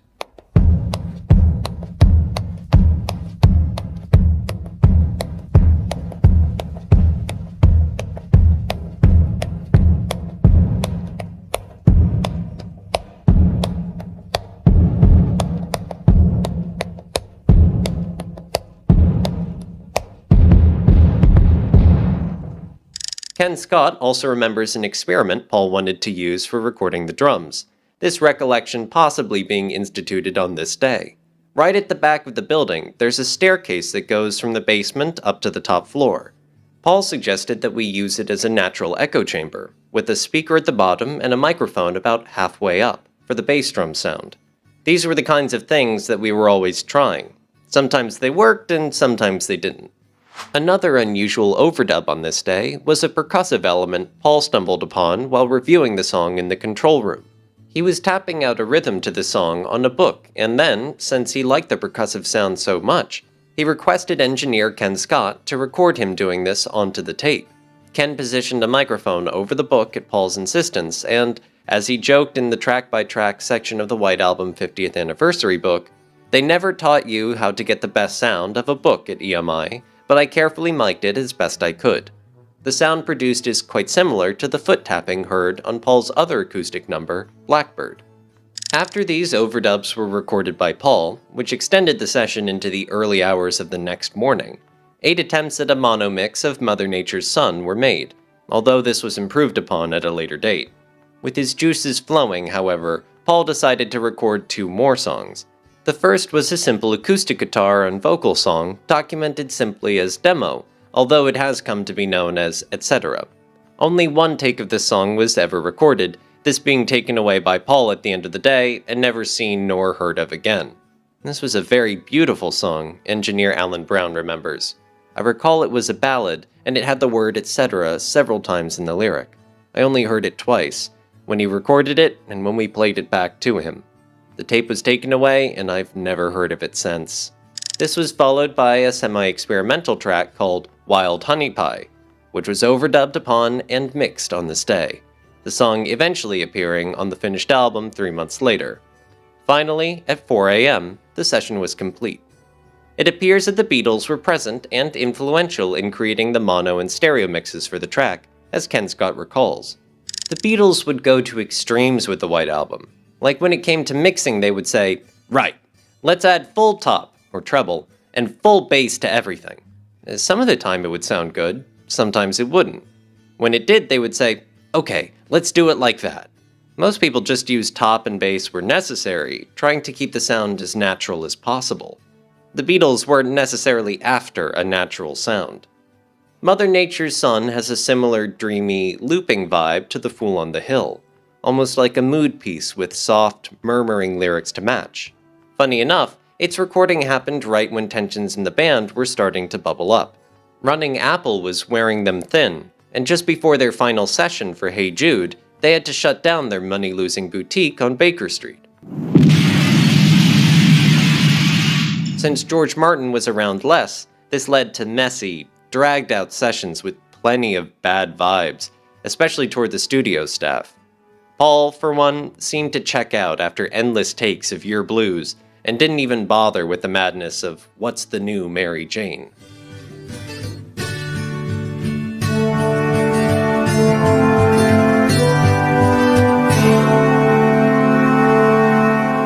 So I presumed that I would just be able to carry on and just bring Yoko into our life, but it seemed that I had to be married to them or Yoko, and I chose Yoko, you know, and I was right. What were their reactions when you first brought Yoko by? And they despised her, you know. From the very beginning? Yeah, right. And they insult her, and they still do. That Beatles? Yeah, they don't even know I can see it. And even when it's written down, it'll look like I'm just paranoid or she's paranoid, but I know, you know, just by the way the publicity on us was handled in Apple, all the 2 years we were together, and the attitude of people to us, and the bits we hear from the office girls, and we know, you know, so they can go stuff themselves. In the beginning, you were too much in love to notice. Yeah, we were in our own dream, you know. But I mean, they're the kind of idiots that really think that Yoko split the Beatles, probably, or Alan, you know. That it's the same joke, you know. It's the same. You can quote Paul. You can look at it in the papers. He said many times that at first he hated Yoko, and then he got to like her. It's too late for me, you know, and for Yoko, you know. Why should she take that kind of shit from those people? You know, they're writing about her looking miserable and Let It Be. You sit through 60 sessions with the most big-headed, uptight people on earth and see what it's f***ing like, and be insulted by it just because you love someone. And George was insulted her right to her face in Apple office at the beginning, just being straightforward. You know, that game of, well, I'm going to be up front because this is what I've heard, and Dylan and a few people said you've got a lousy name in New York, and you give off bad vibes. That's what George said to her, and we both sat through it, and I didn't hit him, I don't know why. But I was always hoping that they'd come round. I couldn't believe it, you know. And they all sat there with their wives like a f***ing jury and judged us. And the only thing I did was write that piece about some of our beast friends, and in my usual way, because I was never honest. I always had to write it in that gobbledygook. And that's what they did to us. Ringo was all right, so was Maureen. But the other two really gave it to us, you know. I never forgive them, you know. I don't care what f***ing shit about Hare Krishna and God and Paul about, well, I've changed my mind, you know. I don't forgive them for that.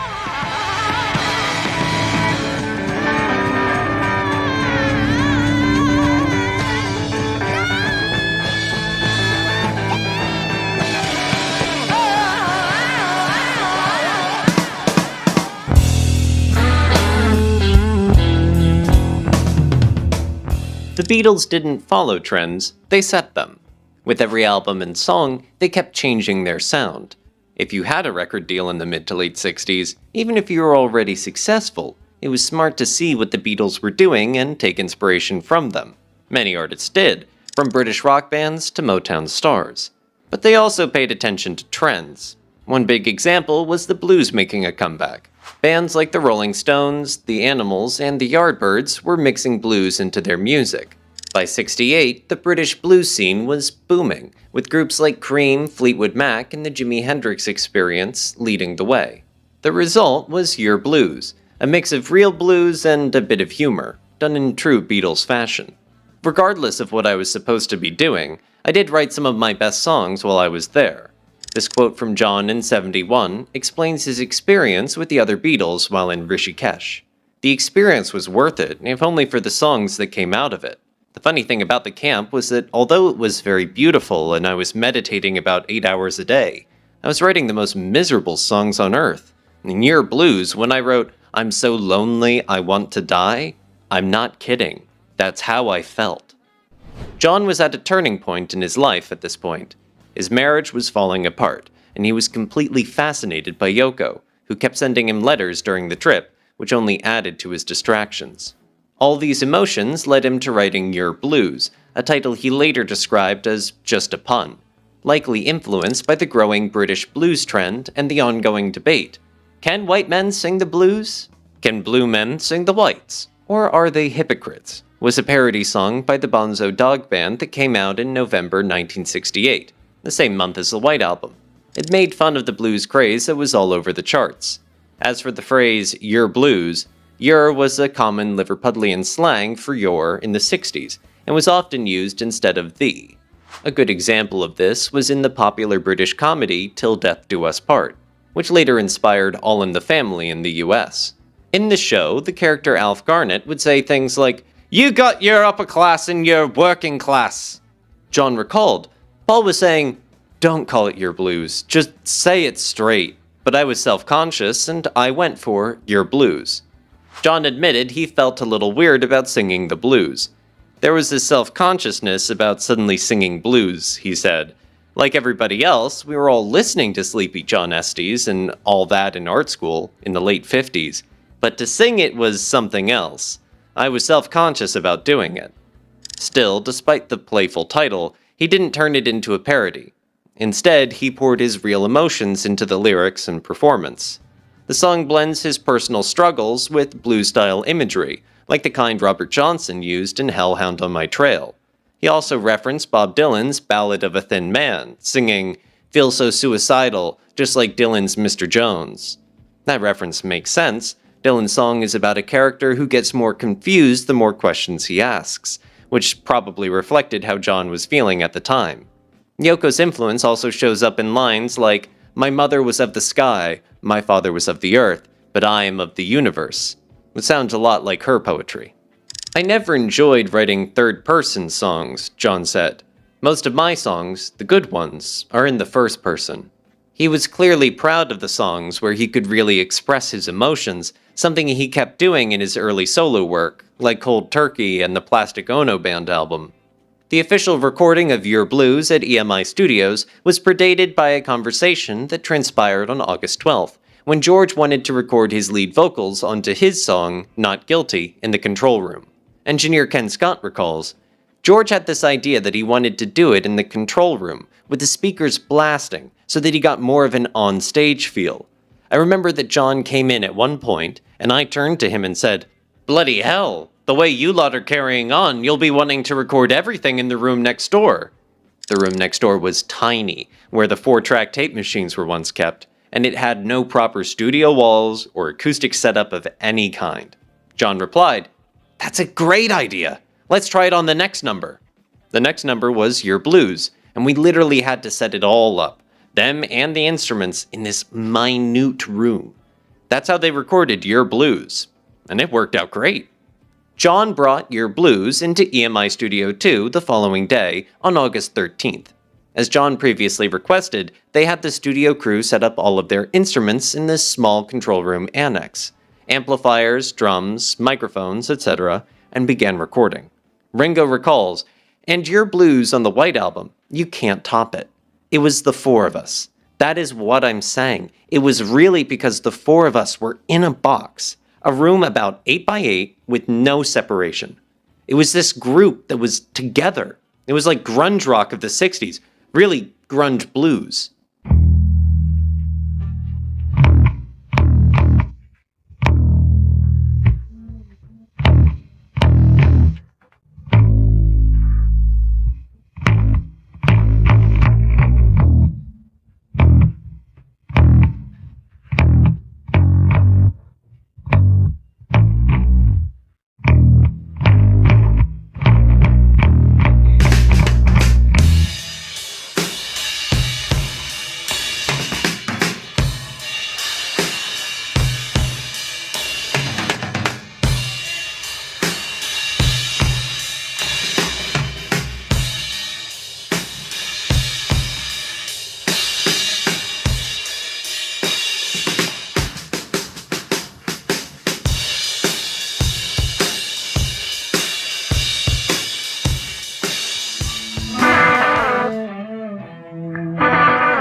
The room had been used for storing Telefunken 4-track machines before they were installed in Studio 2, and then as a storage area that had recently been emptied. It was very tight quarters for the Beatles once they set everything up, as described by Ken Scott. If one of them turned and swung his guitar, he'd hit someone else in the head. It was so tight. Their confinement has been described as what the group had been used to on the stage of the Cavern Club in Liverpool, which had been seen in the Granada TV film of them playing Some Other Guy in 1962. It appears that this is what John intended, to recreate the enjoyable atmosphere they experienced in their formative years. People that heard us in Liverpool and Hamburg and on those early dates before we turned into just a mass scream. That's how we played, heavy rock, John said in '68. But when it was put down on those early records, there was never enough bass in it. The guitar solo never came through because we didn't know about recording then. We sounded more like us on the White Album. We rid ourselves of the self-consciousness bit, so we were doing what we were doing earlier on, but with the better knowledge of the technique of recording. Quite a few of the tracks are just straight takes of us playing. Take 5 was a complete version of the song that was included on the Super Deluxe 50th Anniversary White Album box set. The tape catches John counting down the song with falling vocal tones, 2, 3, which ushers in an excellent instrumental performance. John's guide vocals are faintly heard throughout, but are much more clearly deciphered during the various instrumental breaks, which reveal John ad-libbing the forgotten lyrics in the third verse, and still feeling insecure, not suicidal, like Dylan's Mr. Jones. There are 3 guitar solos performed to conclude the song, the first one being John performing a repetitive, syncopated guitar pattern, simultaneous to an interesting bluesy solo from George. The second solo was an excellent screeching solo from George, with a subtle single-note guitar solo from John heard in the background. The third solo was also played by both guitarists, but was less effective throughout, this take ending with a standard blues conclusion. All in all, however, this performance was thought to be one of the best. Take 6 was also a complete performance that they were happy with, but they continued to see if they could improve upon it yet further. Just after Take 8, John, George, and Ringo were inspired to perform an impromptu jam, which they liked enough to ask the engineering staff to cut out of the original tape for adding to another reel entitled Various Ad-Libs, which would be kept as a keepsake. This tape has never surfaced anywhere since. After Take 10, John said, "Alright, we'll do one more. We can have one of the other ones, I just want to get into the song," which prompted them to all turn up their guitar amps for Take 11. After this take was complete, John stated, "Too loud for you? Can you get louder?" With this challenge, the band ran through 3 more takes of the song to deafening proportions before a decision was made to go back and review previous takes to determine which could be used for the finished version. Upon close listening to Take 5, which was eventually released in 2018, it appears that the first 2 verses of Take 5, complete with John's introductory countdown, were edited onto the remainder of Take 6, up to the point of the guitar solos. At this point, Take 5 was edited back in to utilize the excellent guitar solos of both John and George. Another unique editing idea was then presented. Someone, probably John, wanted to edit the beginning of Take 5 of the backing track onto the end of the song to create an interesting fade out instead of the typical blues conclusion that they had performed. This edit piece was noted as intro on end on the original tape box. As Mark Lewisohn's book, The Beatles Recording Sessions, indicates, for the first time on a Beatles recording, the original 4-track tape was itself edited. Editing was usually done only at the 2-track quarter-inch tape stage, bringing the beginning of Take 17 onto the end of Take 16. Since this edit pieced together 2 sections of the song that were at different tempos and time signatures, it is definitely noticeable to the listener. On December 11th, 1968, John performed the song for a film called The Rolling Stones' Rock and Roll Circus. This proposed film included performances by the Rolling Stones, The Who, Jethro Tull, Taj Mahal, Marianne Faithfull, and a quickly assembled supergroup called the Dirty Mac, which consisted of John and Eric Clapton on guitar, Keith Richards on bass, and Mitch Mitchell of the Jimi Hendrix Experience on drums. Quite the supergroup. The first time I performed without the Beatles for years was the Rock and Roll Circus, explained John. It was great to be on stage with Eric Clapton and Keith Richards and a different noise coming out behind me, even though I was still singing and playing the same style. It was just a great experience. I thought, wow, it's fun with other people. The film was intended to be shown on British television, but this never happened. It was eventually released on VHS and Laserdisc, as well as on audio CD in 1996, and then on DVD in 2004. Yer Blues was the only White Album song John kept playing live. He obviously viewed it as something special, but he never specifically tried to tackle straightforward blues again in his lifetime. Nor did he need to. Been there, done that.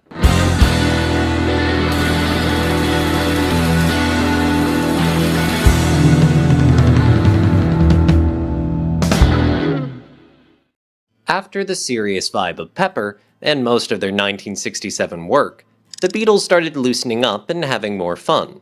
Sure, the White Album sessions were famously tense, but when it came to the songs themselves, a lot of them felt way less heavy than what came before.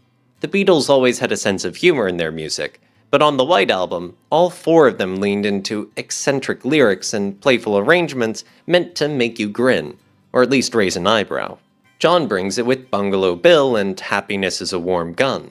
Ringo gets goofy with Don't Pass Me By, and even the usually serious George has some fun with Piggies and Savoy Truffle. And then there's Paul, who, never one to be left out, gives us Back in the USSR, Why Don't We Do It in the Road, and the wonderfully oddball Rocky Raccoon.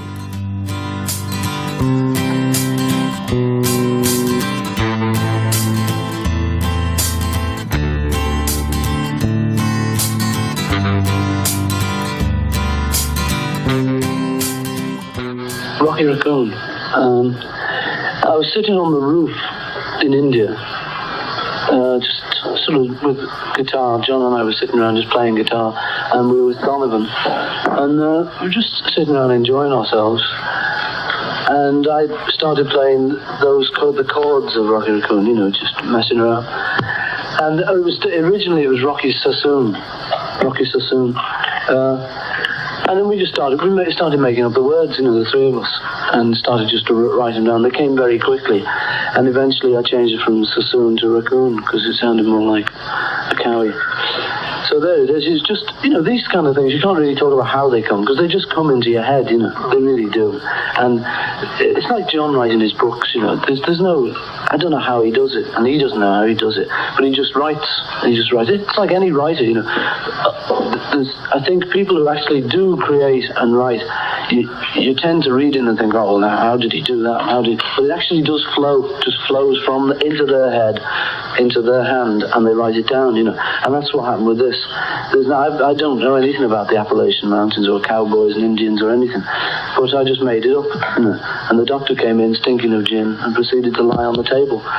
So there you are. I suppose the idea to do the thing with some sort of an American Western accent also happened this way. Did it just? Oh, that was just a joke, as most of it is. People have speculated about where the name Rocky Raccoon came from. Some say Rocky was inspired by Rocky Erickson from the 13th Floor Elevators, while Sassoon could have come from either war poet Siegfried Sassoon or hairdresser Vidal Sassoon. But according to Paul in the lyrics, that's not the case. So we were doing this rap, and I just dreamt up a character called Rocky Raccoon, because of Davy Crockett with his raccoon cap. I'd watched Davy Crockett on telly, starring Fess Parker when I was a kid. I saw the TV show, but my main thing was the song, Davy Crockett, King of the Wild Frontier. It was quite a cool song. Paul once called Rocky Raccoon a Mack Sennett movie set to music. Sennett was a slapstick comedy pioneer known as the King of Comedy. In the lyrics, Paul also mentions a 1907 poem, The Shooting of Dan McGrew, which, like Rocky Raccoon, features a love triangle, a gunfight, and a character named Dan. Another influence was The Lion and Albert, a darkly humorous poem about a lion eating a boy. But Paul says the song just came to him naturally. These kinds of things, you can't really talk about how they come because they just come into your head, I don't know anything about the Appalachian Mountains or cowboys and Indians or anything, but I just made it up, so there you are. He describes it as a quirky song, a mix of talking blues and a parody of a Western. He liked the idea of Rocky finding Gideon's Bible in the hotel room. Well, those were in every hotel in America. Probably still are. We'd never seen that in England, so I just thought about that image, checking into a room, looking in the desk, opening the drawer, and there's a Bible. The song's lyrics evolved over time. Early versions had Rocky coming from Minnesota instead of Dakota, and the doctor wasn't in the first demo. Paul's spoken intro may have been inspired by Lonnie Donegan's 1955 hit Rock Island Line, and the Black Hills of Dakota reference likely came from a 1953 Doris Day song. The Doctor verse was inspired by a real accident. In '65, Paul fell off a moped and needed stitches. The doctor who arrived was drunk, so they got this guy, and he arrived stinking of gin. This guy was so drunk. "Hello, Paul. How are you?" "Great." "Oh yeah, that's going to need stitches. I've brought my bag." So he brings his black bag, and now he's got to try and thread a little needle, a curved surgical needle, but he's seeing 3 needles at least. I think I said, "Let us do it," and we threaded it for him, but he just put the needle in and pulled it round. And then the thread came out and he said, "Oh, I'm sorry, I have to do that again." so he had to do it a second bloody time, and I was trying not to scream.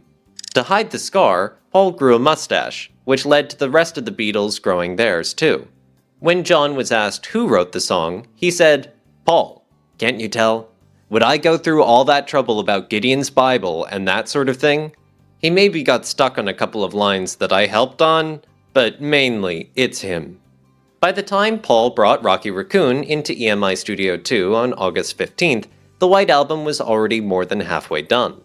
The band showed up sometime after 7 p.m. and started rehearsing. Even though George had played some country-style guitar licks on the Kinfon's demo, he didn't actually play on the official recording that night. Instead, he hung out in the control room, which we know because he's heard announcing, "Take one," and asking, "Paul, which verse does the piano come in on?" He asked that because George Martin was actually on the studio floor, playing a piano during the early takes.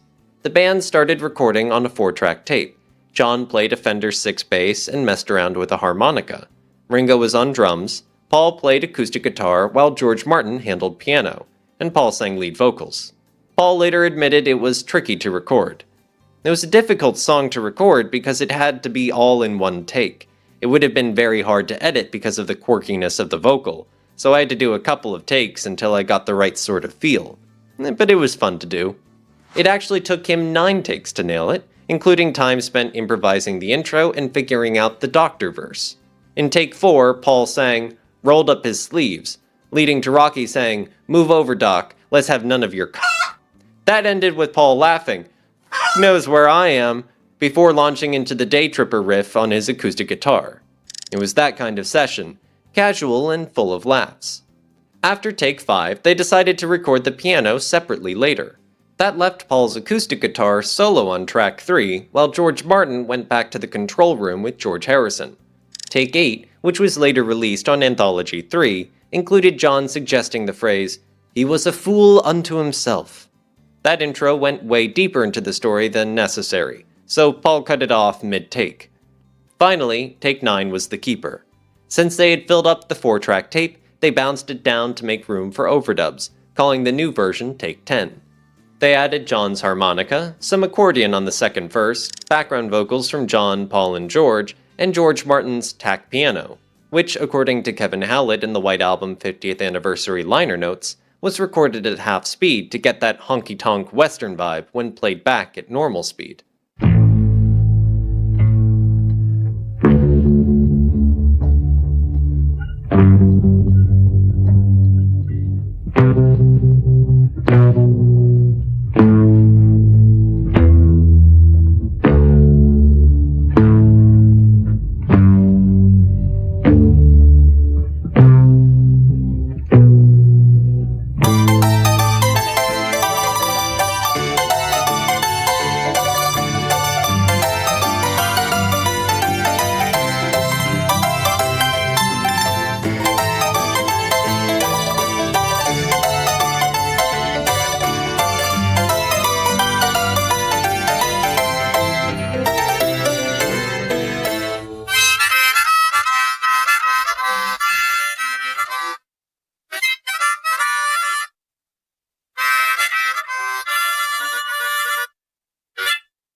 On the surface, the structure for Rocky Raccoon is very simple, namely verse, refrain, or A-B, with a spoken word introduction thrown in at the beginning.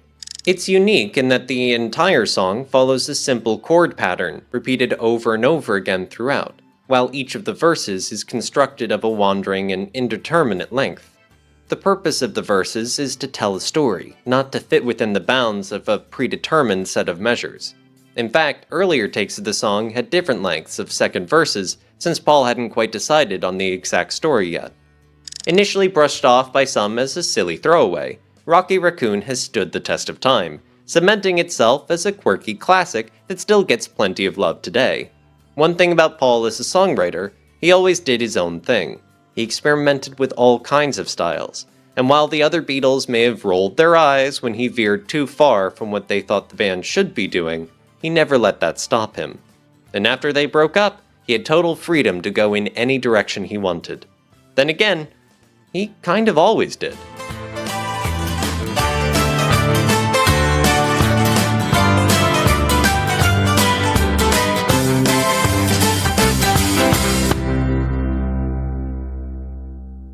recording the White Album at the time. They were, too. Did you really record your first album with them, which was that Sweet Baby James? Or was that James Taylor? That was James Taylor. James Taylor. Yeah. James Taylor. Did you do that while they were recording White Album at the same time? Yes, I did. It turned out that, they usually recorded at Abbey Road, but Abbey Road didn't have an 8-track machine. And there was only one 8-track machine in Britain at the time. Wow. And that was at a studio called Trident, which was in Leicester Square. So the Beatles just booked it solid for a couple of months, and we took the time they weren't using. Wow. Did you watch the recording of the White Album? Oh, yeah. Have you ever covered any of the songs from the White Album? Because you would kill on Rocky Raccoon. Rocky Raccoon is right in your wheelhouse, brother. I heard the first playback of Rocky Raccoon. Yeah? Yeah, at the end of that session day. Wow, it was great. Did they ask your opinion of any of the music? What'd you think about that, James? No? Did you hear anything and you went, I don't get Revolution number 9. I don't understand this at all. Or why don't we do it in the road? You could vary up the lyrics a little bit or something like that. No, I didn't really get Revolution number 9 either, but... I'm still waiting. Backwards, it makes all the sense in the world. It does, that's right.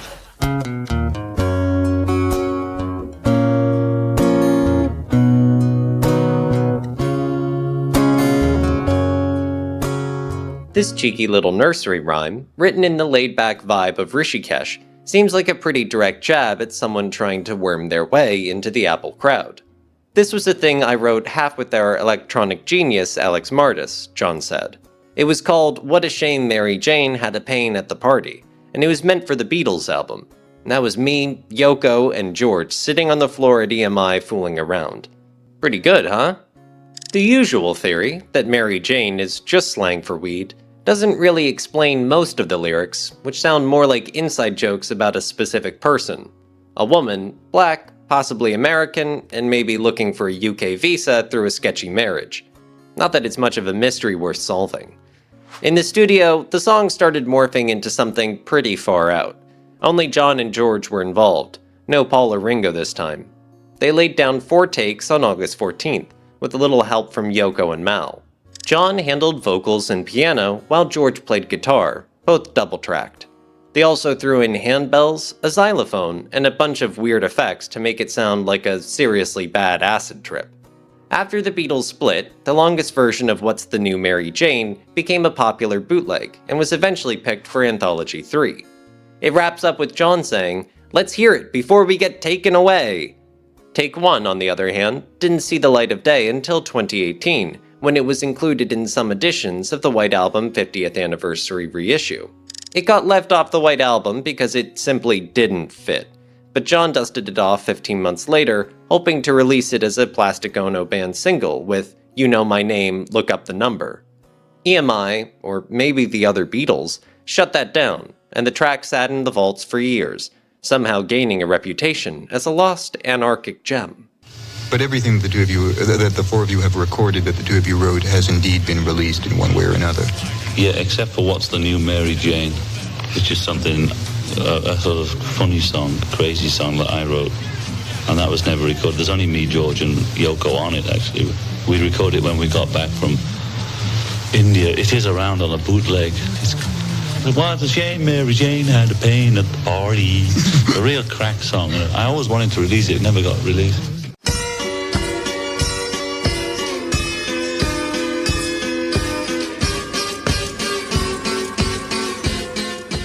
Back in December of 1966, Paul revealed, "I liked the idea of doing something solo, just for a change, because everything we did was a 4-headed monster. Over time, that idea slowly became a reality, as he started taking more control in the studio during the later years of the Beatles.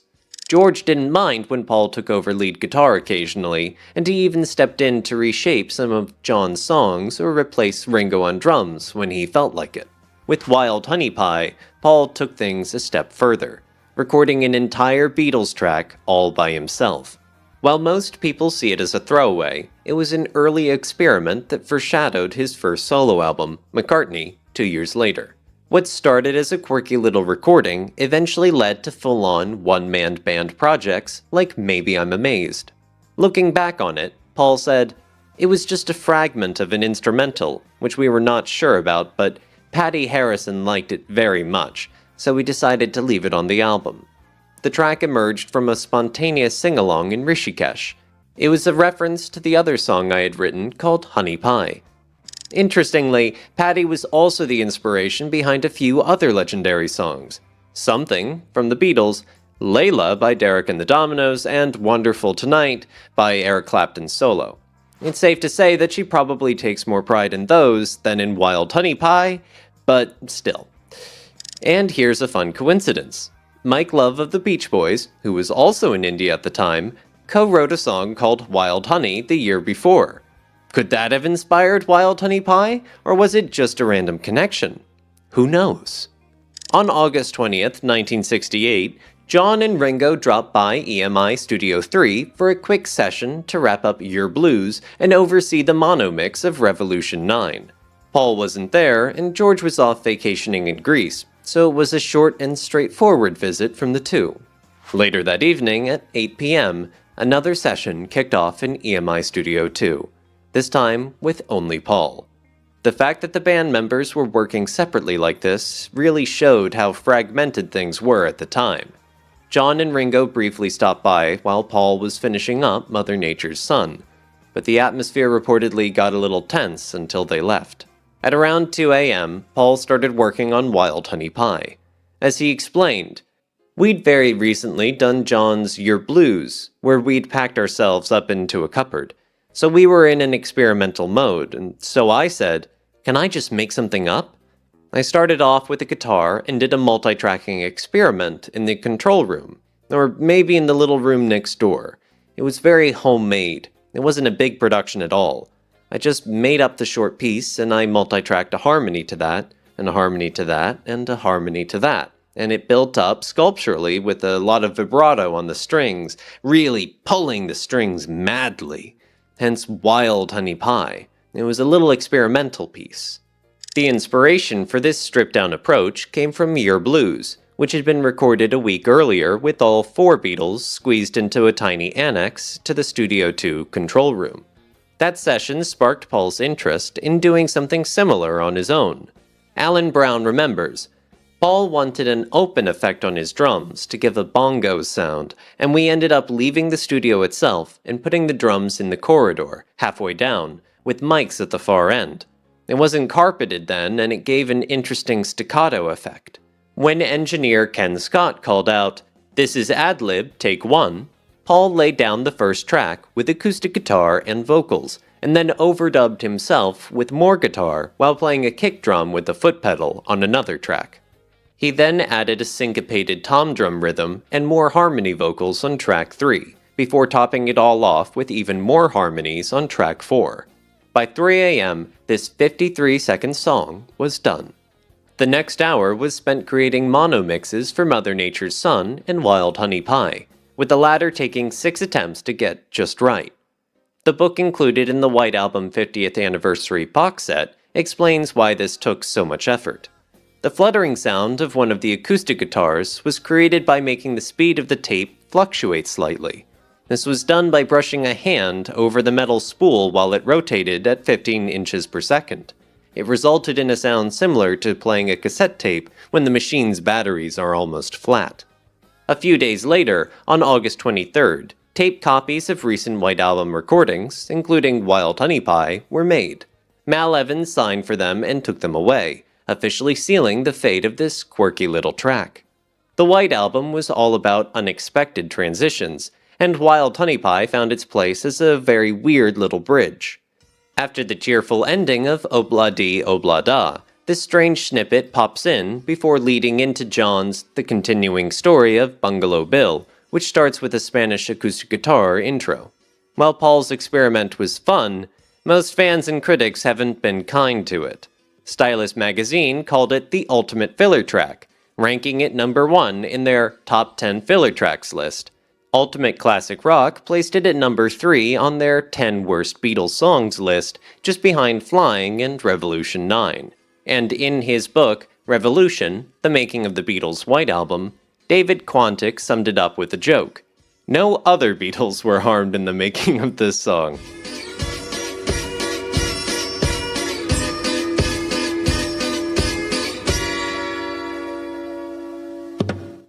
I like most kinds of music, so that I haven't got a bag, as they say, except the big black one in the hall outside.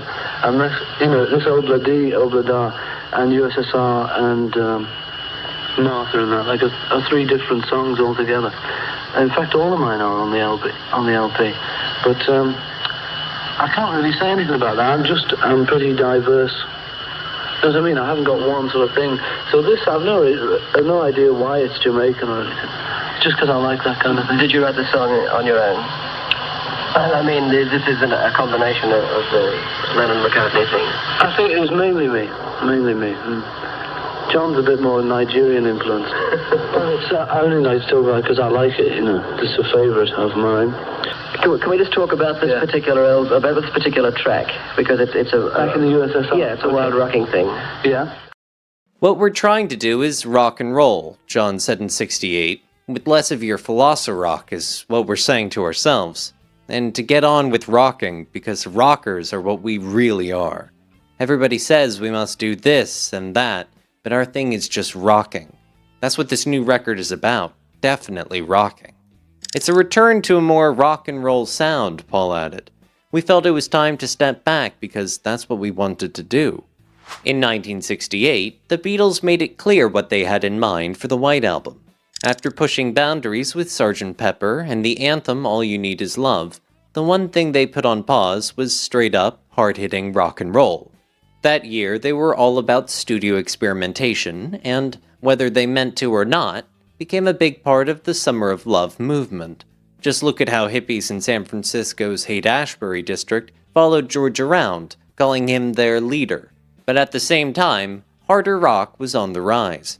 The Beatles loved this new sound, and, knowing that they could rock just as hard, decided to shift gears. So when it came time to kick off the 1968 album, they made sure to open with a banger, one that's still a classic rock staple today, Back in the USSR.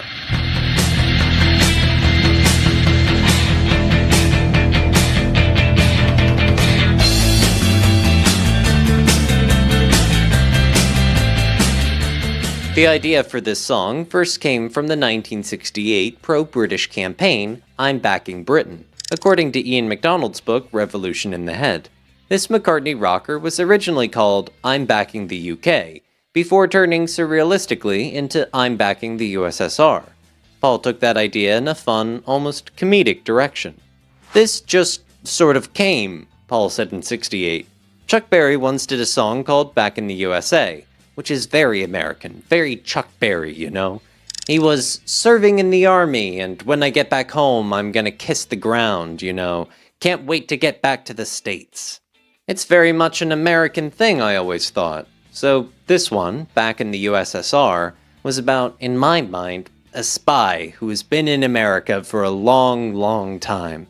Some fellow who's been in America for a long time, and he's picked up, and he's very American, but he gets back to the USSR and he's sort of saying, leave it till tomorrow, honey, to disconnect the phone and come here, honey, with Russian women and all that. Because I was there, I think Paul came down to the breakfast table one morning saying, hey, Mike, listen to this. And he starts strumming and singing Back in the USSR, the verses.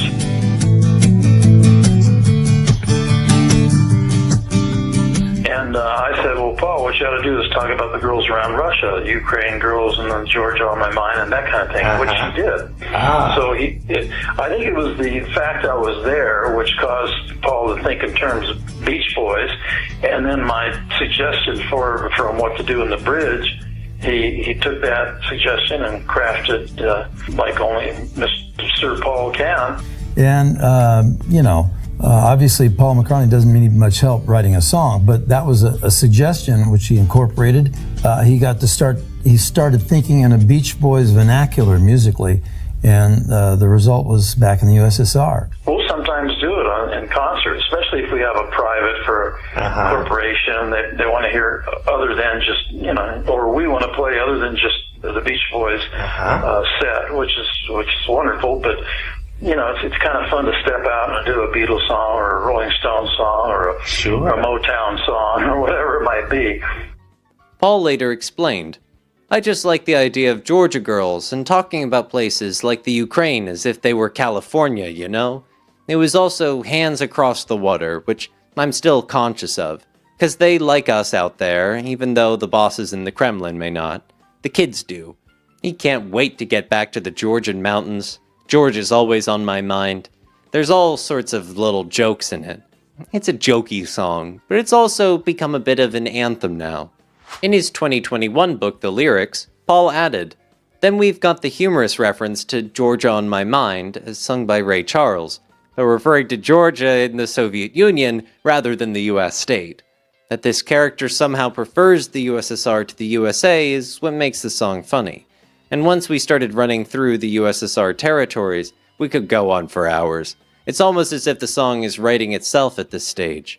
The song's lyrics also throw in some fun details, like the dreadful flight with BOAC, now British Airways, from Miami Beach, the same place the Beatles performed on The Ed Sullivan Show in 1964. The line about a paper bag on his knee is likely a rare pop music reference to a barf bag. Paul also pointed out in the lyrics that some lines poke fun at the USSR itself. At a couple of points, the idea that a Russian guy is saying, "You don't know how lucky you are to live in the USSR," is a bit undercut. I'm thinking of the reference to disconnecting the phone. Phone tapping was probably a part of the back-of-the-mind view of the USSR. The reference to your daddy's farm is a bit complex too, when you consider that collectivization had been the order of the day in the USSR. So daddy might be Stalin or Brezhnev, who was in power at the time. Instead of missing things like skyscrapers and hamburgers, like back in the USA, the character longs for the simple pleasures of home. Paul adds, the line "show me round your snow-peaked mountains way down south" has a bit of a naughty schoolboy tinge, not to mention "come and keep your comrade warm." The balalaika's ringing out was a nod to the traditional Russian three-stringed instrument. Mike Love had a small role in inspiring the song, but what about John? When asked in 1980 if he had contributed, Lennon made it clear, Paul completely. The Beatles got around to recording Back in the USSR on August 22nd in EMI Studio 2. The session was set to start at 7 p.m., but like most White Album sessions, they probably showed up much later. Except for Ringo, he was always on time. Engineer Ron Richards recalled, Ringo was always sitting in the reception area waiting, just sitting there reading a newspaper. He used to sit there for hours waiting for the others to turn up. Tensions were already running high at this point, as engineer Peter Vince noted. Things were getting very strained on Beatles sessions by this time. The engineers would be asked to leave. They'd say, "Go off for a meal," or "Go off for a drink." And you know they were having heavy discussions, and didn't want anyone around. That day, things boiled over during rehearsals for Back in the USSR. And I'm sure I pissed Ringo off when he couldn't quite get the drums to USSR and I sort of sat in. I'm actually still very aware of that. It's a very weird thing to know you can do a thing that someone else is having trouble with. Because, one, you make it very simple, but just going down and doing it and just bluffing right through it and thinking, the hell, at least I'm helping. But obviously the paranoia comes in is, but I'm going to show him up. And I was very sensitive to that. I still am. I remember sort of hours sitting around thinking, should I say anything? And in the end, it always came to, you should have said something. So, it's very hard to balance that. Ringo was already frustrated, and this seemed to push him over the edge. In his book, Postcards from the Boys, he recalled, every time I went for a cup of tea, Paul was on the drums. Paul had a specific drum pattern in mind and was trying to show Ringo how he wanted it played. But this time, it didn't go well. I'd heard that on some of the later Beatle albums that actually some of the drumming was either done by you or else you gave Ringo direction for it? Very little. I gave him the what? Gave him a sort of direction for it? We always gave Ringo direction on every single number. Really? It's hardly ever a number when we just said, okay, play what you feel. Mainly, it was very controlled. Whoever had written the song, if it was John, he'd say, I want this. And obviously a lot of stuff came out of what Ringo was playing anyway, but we would always control it. There would hardly ever be like a break where we all didn't look at that break and think, right, we don't want anything here. Ringo later explained, Paul is the greatest bass guitarist in the world, but he is also very determined.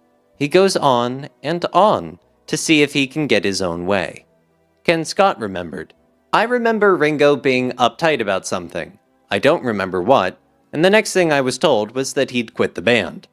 He took off for a vacation in Sardinia on Peter Sellers' yacht. Despite being down a drummer, the band pushed on, recording the basic backing track for Back in the USSR that night. Ken Scott recalled, Ringo's not here today kind of thing, so we just carried on as usual. Paul played the drums himself, while George played a sharp, choppy rhythm guitar to match the snare beats. John played bass, but instead of picking individual notes, he strummed it like a guitar. After 5 takes, they decided take 5 was the best and left it there for the night.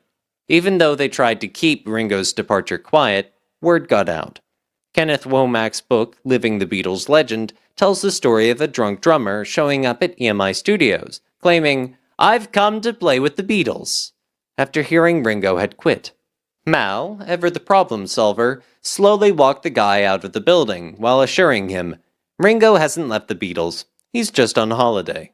Later that same day, on August 23rd, the 3 remaining Beatles returned to the studio to finish the track. According to the Beatles' recording sessions, Ringo's absence seemed to motivate them to create one of their tightest and best recorded rock songs ever. They overdubbed more parts onto take 5, including additional drum bits, probably played by all 3 of them.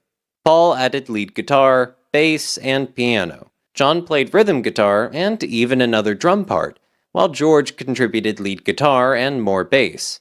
According to the Beatles' recording sessions, the song was also a composite recording in other ways, with 3 bass guitar parts played by John, Paul, and George respectively, and both Paul and George playing lead guitar.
With the tape sped up slightly, Paul recorded his lead vocals, sometimes double-tracked, while he, John, and George laid down Beach Boys-style harmonies.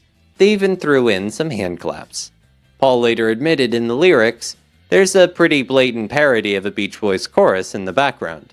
Once all the overdubs were done, George Martin and his team made the mono mix, adding one last touch, the sound of a Viscount turboprop airliner taking off and landing. Engineer John Smith explained how they did it. Someone managed to get that tape for me at London Airport. There's one of it revving up and taking off, and one of it landing. They looped the sounds and faded them in and out while mixing. John and Paul also wanted to do some songs on the White Album to crossfade into each other. During the Beatles' only 24-hour session, October 16th through 17th, they finalized the album's running order. Back in the USSR was crossfaded into Dear Prudence, and with that, Back in the USSR was officially complete. Despite claims that the White Album marked the Beatles' breakup, they seemed totally in sync on this opening track, a true potboiler. The instruments had the same energy and teamwork as their earlier albums, except Ringo wasn't there. The Beatles couldn't seem to avoid controversy during this period. From John's more popular than Jesus comment, to Paul admitting he took LSD, and even their troubles in the Philippines, the list goes on. Adding to this was the reaction to Back in the USSR. Ian MacDonald's notes in Revolution in the Head that the song was recorded just as Soviet tanks rolled into Czechoslovakia, making it an ill-timed joke. In the US, the John Birch Society accused the Beatles of spreading communism, while both the New Left and Far Right saw it as pro-Soviet. Meanwhile, in Russia, where the fans got their Beatles fix through smuggled tapes, the band was dismissed as the belch of Western culture. Paul was even denied permission to perform there in the 80s. But in 2003, he finally played Moscow's Red Square, performing Back in the USSR for an ecstatic crowd.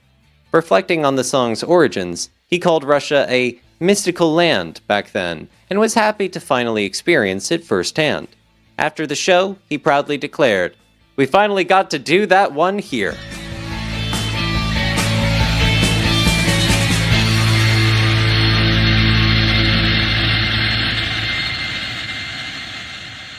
I think I was very lucky. As I say, when I hit this little humorous vein, it seemed to just sort of flow. I don't think I ever understood at the time that BOAC was in the first line. I'm not sure if I ever quite understood what it was. Yeah. Now, does that horrify you? No, not at all. I mean, I'm still finding things in these lyrics, but I do sometimes think, I mean, particularly about this one, how amazingly ancient all the ideas are now. There isn't a USSR anymore. There isn't a BOAC. And I often wonder, like you didn't get it, I don't think the kids get it. I'm not sure they know what USSR was. Yeah. It's just a rock and roll song. Yeah. But I mean, obviously, the joke is that I then split it up. Back in the US, back in the US, back in the USSR. I felt two things. I felt I wasn't playing great, and the other three were really happy, and I was an outsider. And so, I came to this decision, I'm leaving, and I knew we were just in a messed up stage, all of us.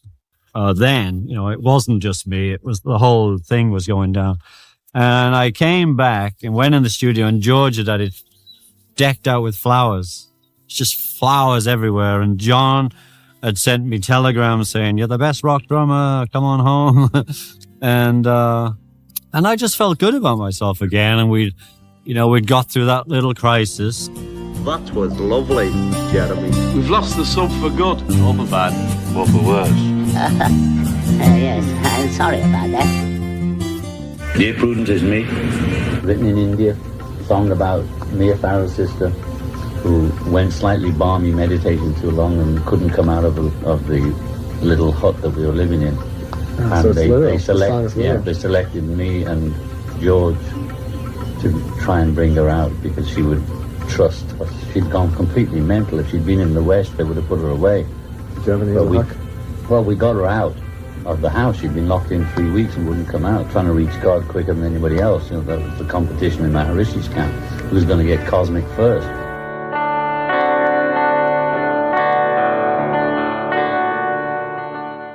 Away from drugs in Rishikesh, John's creativity was flowing, and he worked on new songs using his Martin acoustic guitar. That's when Dear Prudence came. Donovan remembers teaching him the famous finger-picking guitar style. Some afternoons, we would gather at one of our pads and play the acoustic guitars we had all brought with us. John was keen to learn the fingerstyle guitar I played, and he was a good student. John wrote Julia and Dear Prudence based on the picking I taught him. This style, likely influenced by folk musicians like Bert Jansch or Davy Graham, involved tuning the guitar's low E string down to D. It became a key part of Dear Prudence. Paul, however, recalls that Donovan's friend, Gypsy Dave, may have been the one who actually taught John this style. He learned to fingerpick off of Donovan or Gypsy Dave. I think John said it was Gypsy Dave, but the two of them were fairly inseparable, and they both would have known it. And if they were both sitting down picking, then who is to know? It was a folk-picking style, and John was the only one in the band who could ever do that properly. Once you can do it, it's really very handy. It's a useful style. The song was inspired by Prudence Farrow, actress Mia Farrow's younger sister. She arrived at the retreat before the Beatles and was completely focused on meditation. In her book Dear Prudence, the story behind the song, she says, "I needed to find peace, true peace inside myself. I'd been meditating since 1966 and had tried to get on the course in 1967, so it was like a dream come true for me. Being on the course was much more important to me than anything in the world. I was very focused on getting in as much meditation as possible so that I could gain enough experience to teach it myself. I knew that I must have stuck out because I would always rush straight back to my room after lectures and meals so that I could meditate. It was all so fascinating to me. John, George, and Paul would all want to sit around jamming and having a good time, and I'd be flying into my room. The song that John wrote was just saying, 'Come out and play with us. Come out and have fun.' She got so deep into meditation that she stopped responding to people. Musician Paul Horn, who was there, remembers. She was ashen white and didn't recognize anybody. She didn't even recognize her own brother, who was on the course with her. The only person she showed any slight recognition towards was Maharishi. We were all very concerned about her, and Maharishi assigned her a full-time nurse. Since Prudence was staying in the same building as the Beatles, they noticed something was wrong. Paul added, "We all got a bit worried about her, so we went up there and knocked. 'Hi, Prudence. We all love you. You're wonderful.' But nobody could persuade her out." John later said, "They selected me and George to try to bring her out because she would trust us. We got her out of the house. She'd been locked in for 3 weeks and wouldn't come out. She was trying to find God quicker than anyone else. That was the competition in Maharishi's camp. Who was going to get cosmic first? What I didn't know was that I was already cosmic." But Prudence didn't actually hear Dear Prudence at the time. George was the one who told me about it, she said. At the end of the course, just as they were leaving, he mentioned that they had written a song about me, but I didn't hear it until it came out on the album. I was flattered. It was a beautiful thing to have done. Jenny Boyd, Patty Harrison's sister, shared more details in her book Jennifer Juniper. Mia's sister, Prudence, had a room in our block, opposite my room. One evening, after George and our young meditator friend, Richard, had been chatting with her, they noticed something was wrong. We know she'd been doing extensive meditations, non-stop, and wondered if she'd gone too far. One by one, we walked into Prudence's room, trying to bring her back to normal, but she continued to sit bolt upright, cross-legged on top of her bed and staring into oblivion. John went in with his guitar and played for her Dear Prudence.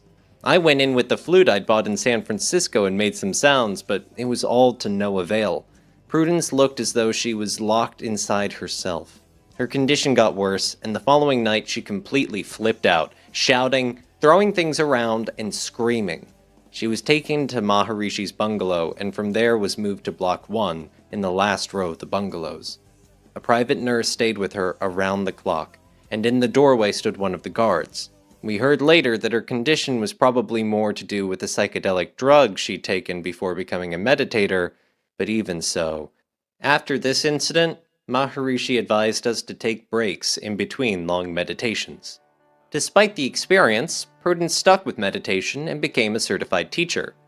The Beatles didn't start recording Dear Prudence until August 28th, 3 months after John wrote it in India.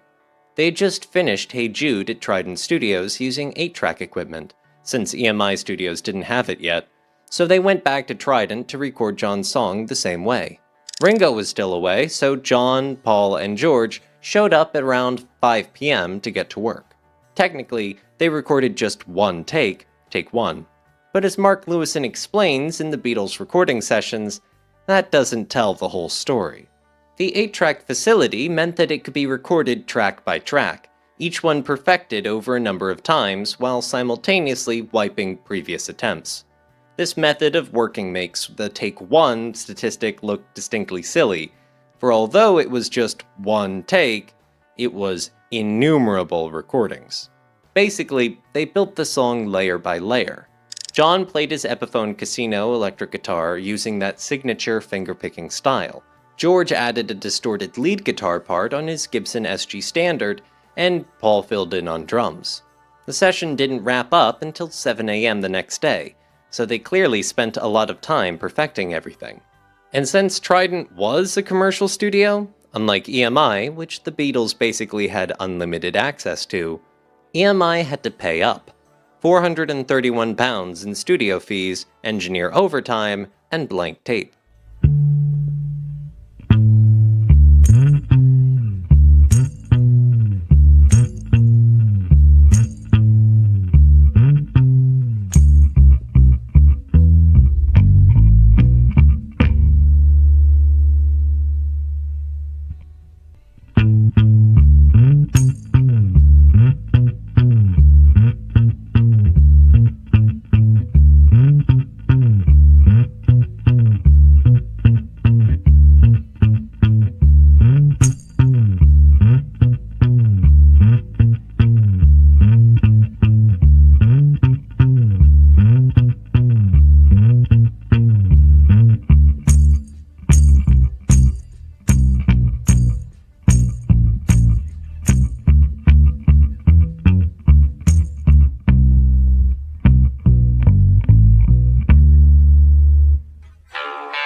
Later that same day, August 29th, they were back at Trident by 7 p.m. to add more layers. Paul recorded his bass part, while John played tambourine, and John also recorded his lead vocals, later double-tracking them manually. Then they brought in a small crew: Mal Evans, Paul's cousin John McCartney, and Apple artist Jackie Lomax, to join Paul, John, and George for backing vocals, tracks 1 and 2. At some point, they all clapped along, and Mal even added some tambourine. They also broke into applause at the end of the song, though that part got faded out in the final mix. The next evening, August 30th, on the same day that Hey Jude was released in the UK, they were back at Trident one last time to finish Dear Prudence. George recorded another guitar part, including a higher octave version of his previous riff in the last verse. Paul added some piano, and then because a flugelhorn happened to be lying around, he played a quick part on that during the bridge. By 11 p.m., the song was officially done. Dear Prudence came up again briefly on October 7th at EMI Studio 2, during a marathon session, mainly focused on George's Long, Long, Long. According to the Beatles' recording sessions, George was in a happy mood throughout, laughing, joking, and bursting into busked versions of other songs, including Dear Prudence. This was never officially released, but it's proof that the White Album sessions weren't just tension and fights like they're sometimes painted as. Dear Prudence uses a descending chromatic sequence akin to those of the verses of Lucy in the Sky with Diamonds and Cry Baby Cry, whose childhood resonances it shares. The lyrics, John's gentlest, work on similar nursery rhyme principles. John must have known that he had something of great potential with Dear Prudence, insisting on recording it at Trident Studios with their 8-track capabilities in order to inspire them to a perfect arrangement and performance. All three Beatles were at their best, John's excellently performed and newly perfected guitar chops being put to good use. Dear Prudence is one of the Beatles' most mesmerizing and underrated tracks, a song that blends intricate musicianship with a hypnotic, almost dreamlike atmosphere. From John's delicate fingerpicking to Paul's powerful bass and drumming and John's soaring guitar work, it's a testament to their ability to turn a simple moment into something timeless.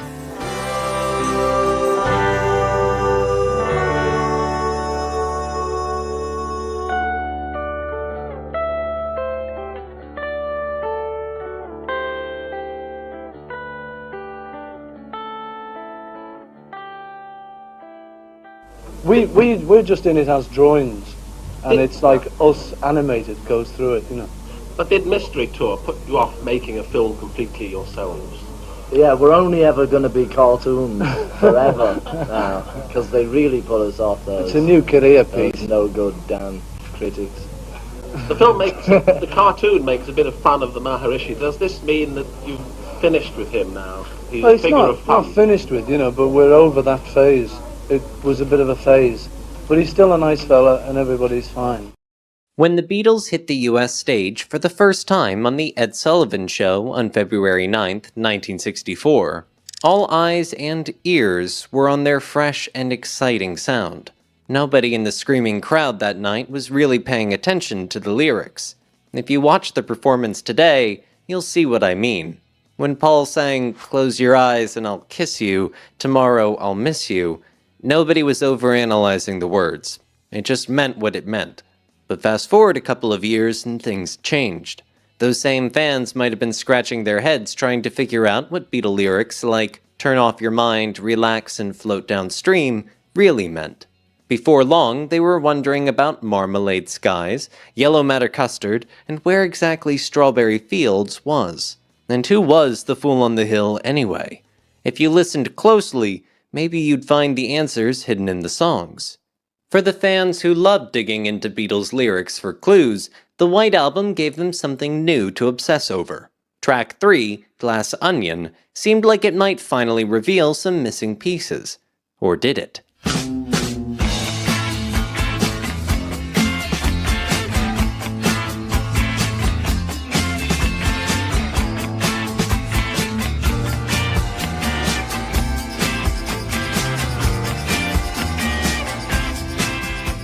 Listening to the song, it's pretty clear that John wanted people to think they were connecting the dots.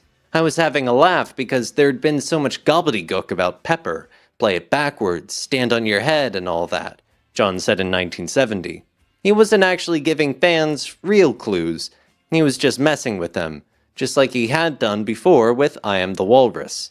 Paul says, he and Yoko came round to Cavendish Avenue, and John and I went out into the garden for half an hour, because there were a couple of things he needed me to finish up, but it was his song, his idea.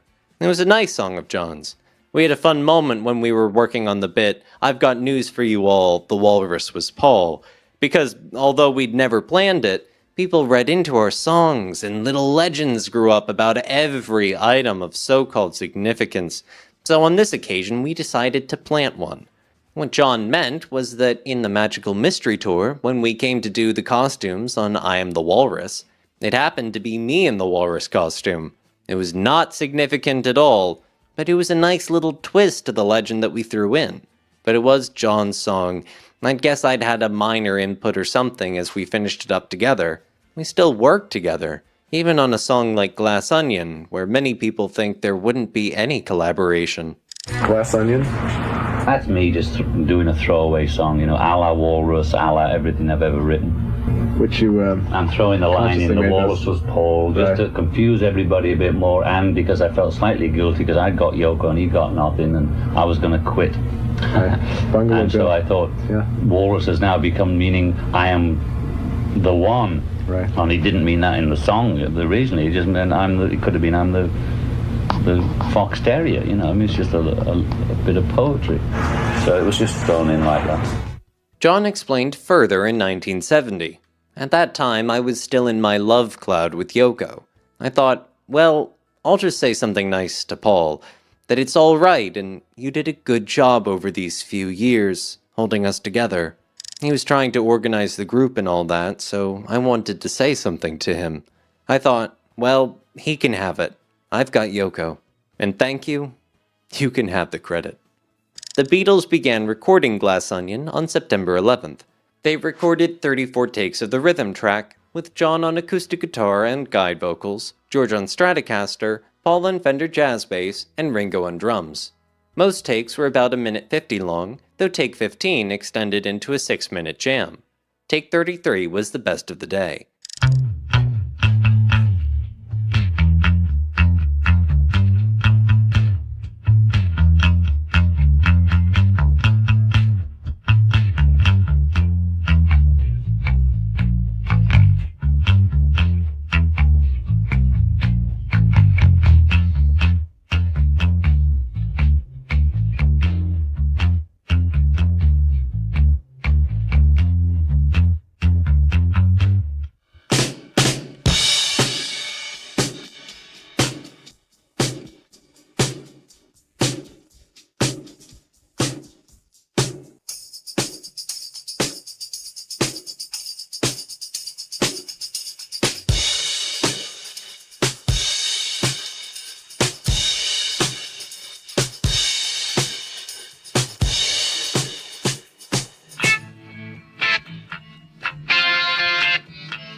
But John felt that the recording of Glass Onion still needed something, so he compiled sound effects of 4 different elements at home and brought them into the control room of EMI Studio 2 on September 26th for overdubbing onto the track.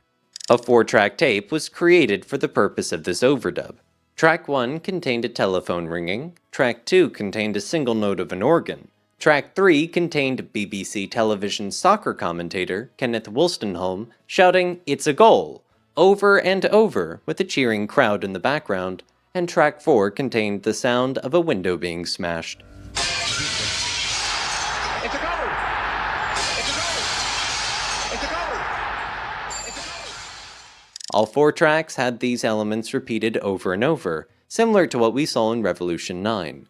After this 4-track tape was put together, 2 attempts at a mono mix were made by Chris Thomas and engineers Ken Scott and Mike Sheedy, no doubt with input from John, interjecting these effects at different times during the mix. Upon George Martin's return from vacation, he was played mixes of 5 of the Beatles songs that were recorded in his absence, Glass Onion being one of them.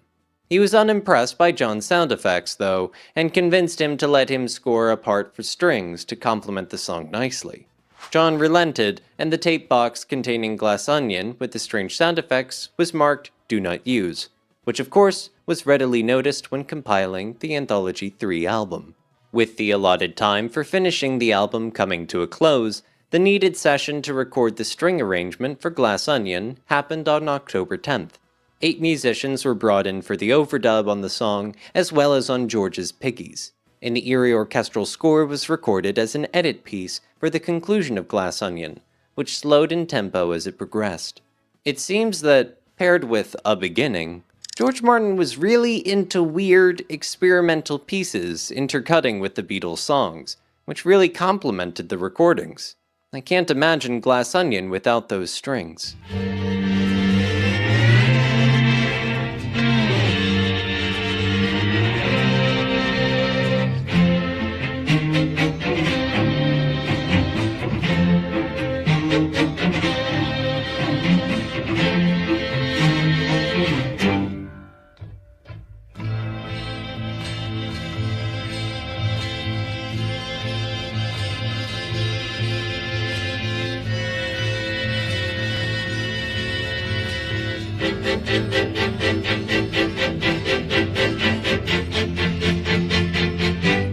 Glass Onion was packed with nods to other Beatles songs, including Strawberry Fields, I Am the Walrus, Lady Madonna, The Fool on the Hill, and Fixing a Hole. The phrase Glass Onion itself might just be a metaphor for overanalyzing things that don't actually have a deeper meaning. As David Quantick put it in his book, Revolution, The Making of the Beatles' White Album, peel away the layers of an onion and there is, of course, nothing there. But with a glass onion, you don't even have to peel. The essential nothingness of it is on display for all to see. So, in the end, Glass Onion was John's way of having a bit of fun with the fans who were always searching for hidden meanings in Beatles lyrics. But did it actually reveal anything? Well, that's for you to decide. But the answer is no. Well, some DJ said last night they played some Beatles stuff on the radio. I just was going across the dial and then suddenly I heard something or other. Green Onion, Glass Onion. See, I don't even know my own songs. So I listened to the, there's all that wealth of material, but we only ever hear 10 songs. And he said, I want to thank John, Paul, George and Ringo for not getting back together again and spoiling a good thing. Shh, keep the noise down. You look what I found? It's the uniforms. Nobody can hear that. Moving away from the complexity of songs seen on Sgt. Pepper, Paul decides to harken back to some of the Beatles' mid-60s signature sound with I Will, which sounds quite similar to what they were doing in Help, for example.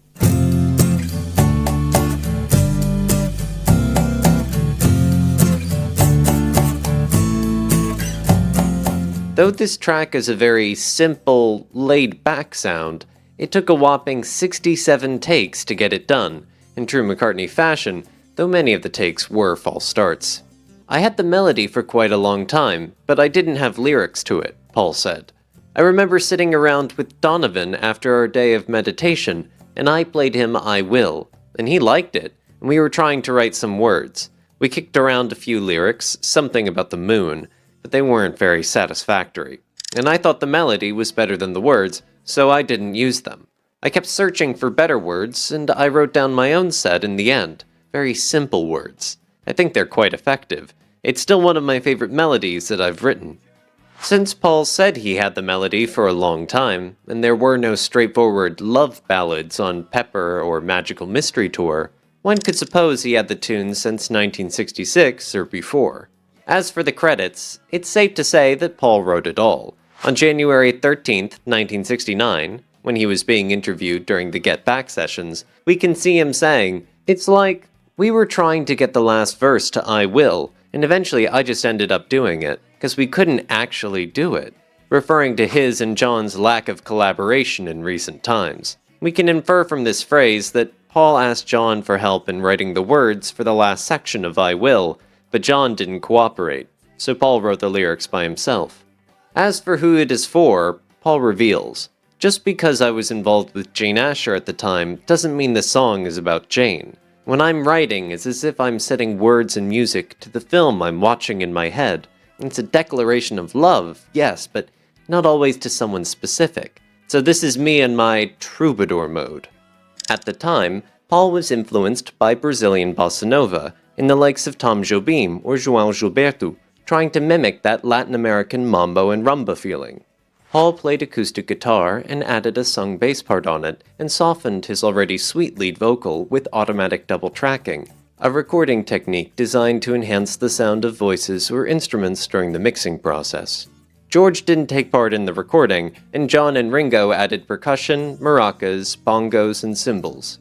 The one and only Beatles performance of I Will was recorded in George's Friar Park home on June 23, 1994, with Paul and George playing ukuleles and Ringo present.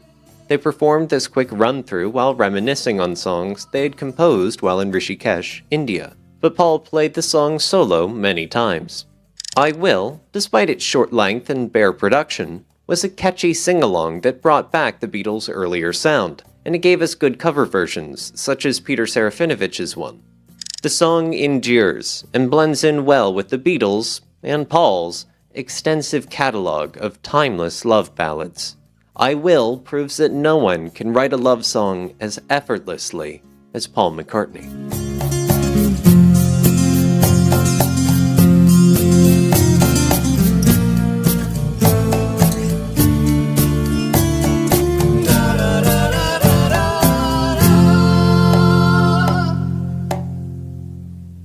Hi, I'm Paul McCartney. They say it's your birthday.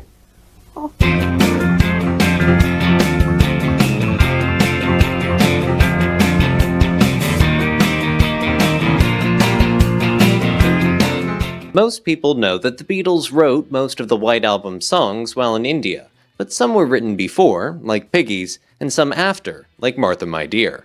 One song on the album was completely unique. It was written and recorded on the same day. Usually, the Beatles came into the studio with at least a partially written song. They might tweak lyrics or change things while recording, but they never created a song from scratch and finished it in one session. The closest they had come before was 12-bar original in '65, but that never really went anywhere. On September 18th, Paul showed up early to EMI Studio 2 and started playing around on the piano. They planned to record another song that day, but Paul had an idea, so they did it. Why did they start earlier than usual? Chris Thomas, who was filling in as producer, explained.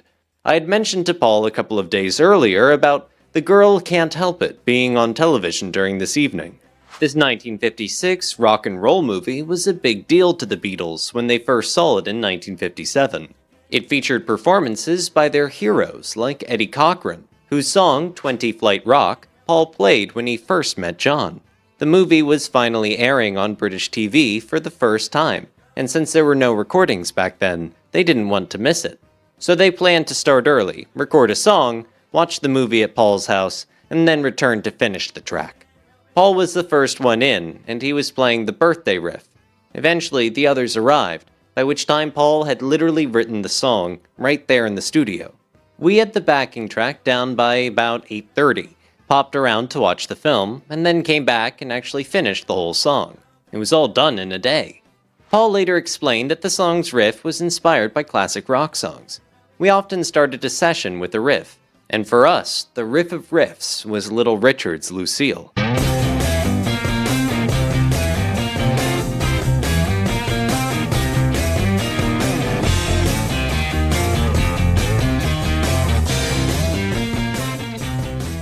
It's the riff Roy Orbison adapted for Pretty Woman, so we did the same thing for Birthday.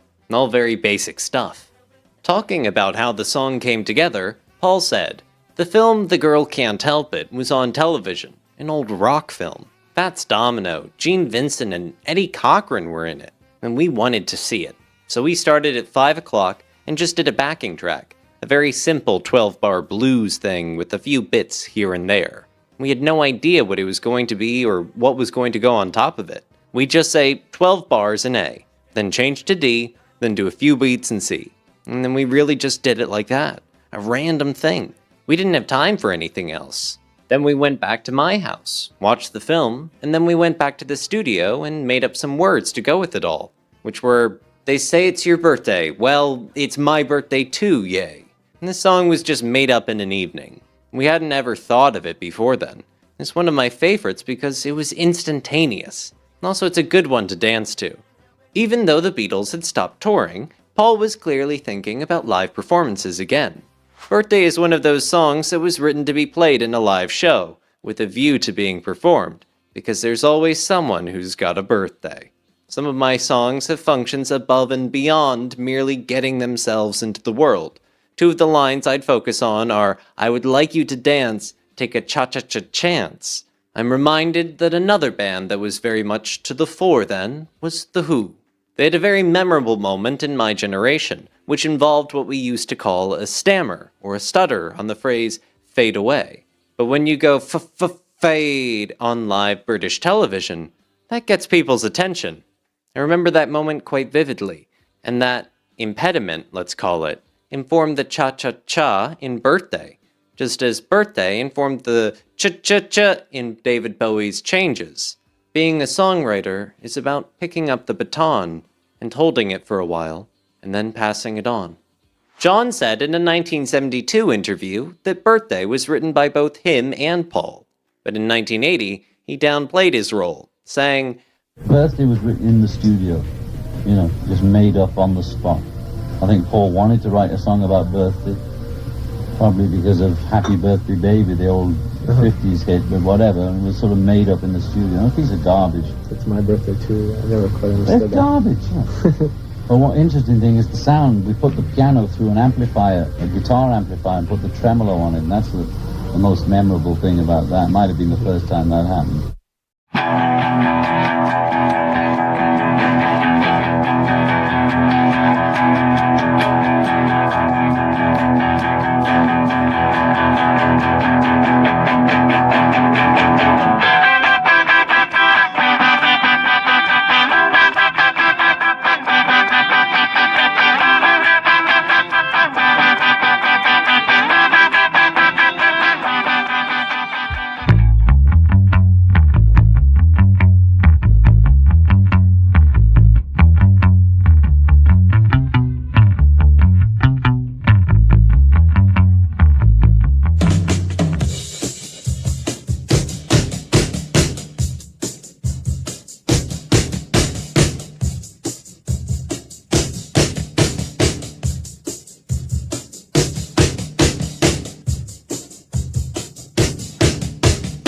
even though John went on to call the track a piece of garbage. It seems quite obvious from listening to and examining this track that everybody involved in creating and recording Birthday on this day, John included, really enjoyed themselves.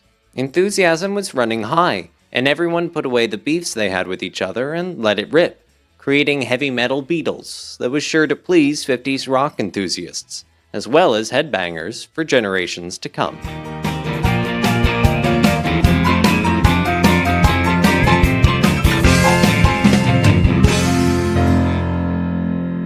A lot of the recordings where they would have a basic idea and then they would have a jam session to end it, which sometimes didn't sound too good. What are the Beatles? The Kids. Little kids, yeah, they were little kids. I want to hold your hand, you know, yeah, well, they still want to hold my hand, you know, still, they doesn't change. They get older, we get older, you know, I mean, but they're just kids as far as I'm concerned. McCartney, or whatever his name is, don't know what he's doing.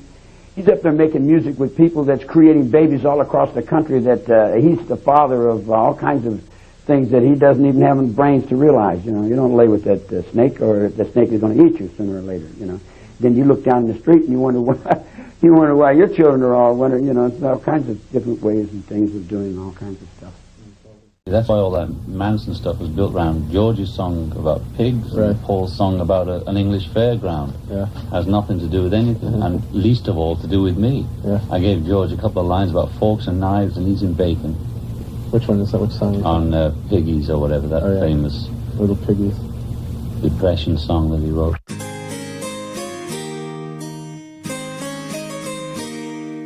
As the Beatles grew, their music reflected what was happening in their lives. George, for example, went through a cynical phase in '66, calling out the government and Taxman, and authority in Love You Too, with lines like, "There's people standing round who'll screw you in the ground." Then he started focusing on philosophy and devotion, and his sharp, critical tone disappeared. So why did Piggies, a biting political song, come from George in 1968? Wasn't he all about peace and spirituality by then? Did the Maharishi influence this shift? Wouldn't Piggies have fit better on Revolver instead of the White Album? George himself can answer these questions. That one I wrote about 2.5 or 3 years ago, but I never finished it. I had put the lyrics in a book at home, and I had completely forgotten about it until last summer when I dug them out. So it can be established that Piggies was indeed mostly written in '66, sometime near the time that he had composed the equally biting Taxman. In 1980, George continued, "Piggies is a social comment. I was stuck on one line in the middle until my mother came up with the lyric, 'What they need's a damn good whacking.' It needed to rhyme with backing and lacking." George warmly credits his mother, Louise Harrison, for this line to complete the song. He elicited her help, no doubt, at the time he discovered the original lyrics at his parents' house. George also added another verse to the song in '68, consisting of the lyrics, "Everywhere there's lots of piggies playing piggy pranks. You can see them on their trotters at the piggy banks, paying piggy thanks to thee, pig brother."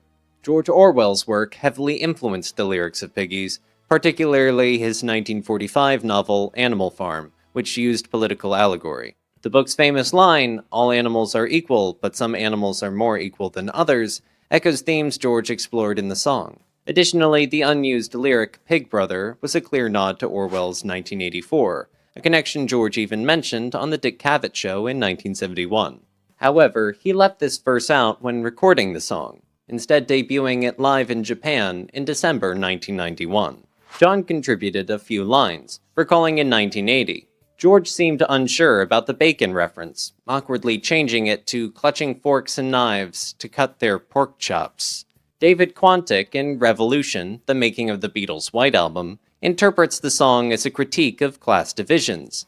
Little piggies struggling in the dirt, while big piggies live lavishly and stir up the dirt. Although pig was a common insult for police at the time, George clarified that the song was not about law enforcement, but rather the wealthy and powerful, who ignore the struggles of the lower class. As for Charles Manson's disturbing interpretation, George dismissed it entirely in a 1980 interview, calling it Californian shag nasties. On September 19, 1968, George brought Piggies into EMI Studios, making it the third of 5 songs he contributed to the White Album.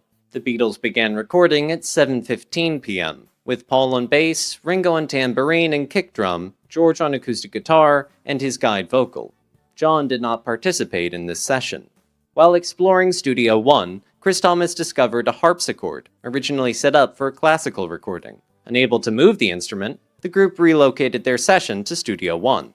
Thomas, who had studied at the Royal Academy of Music, played the harpsichord on Piggies, and during the session, George played him a new little song called Something. Thomas encouraged him to record it, but George initially considered giving it to Jackie Lomax. Thank God that didn't happen! After moving to Studio One, they recorded Take 11 to finalize the rhythm track. Thomas recalled struggling with timing on the harpsichord, leading the band to overdub his part. Thomas remembers, "I started playing on the backing track, and I couldn't keep time. It was really difficult. I wasn't a good people player. I hadn't practiced. I hadn't played for years, so it was pretty ropey." So they overdubbed it. They said, "Play a solo," so I sort of wrote a solo. I'd written a little kind of Bach-inspired thing when I was a kid, which I called the Minute Sonata, after the Minute Waltz. It did actually last a minute, the first, second, and third movements.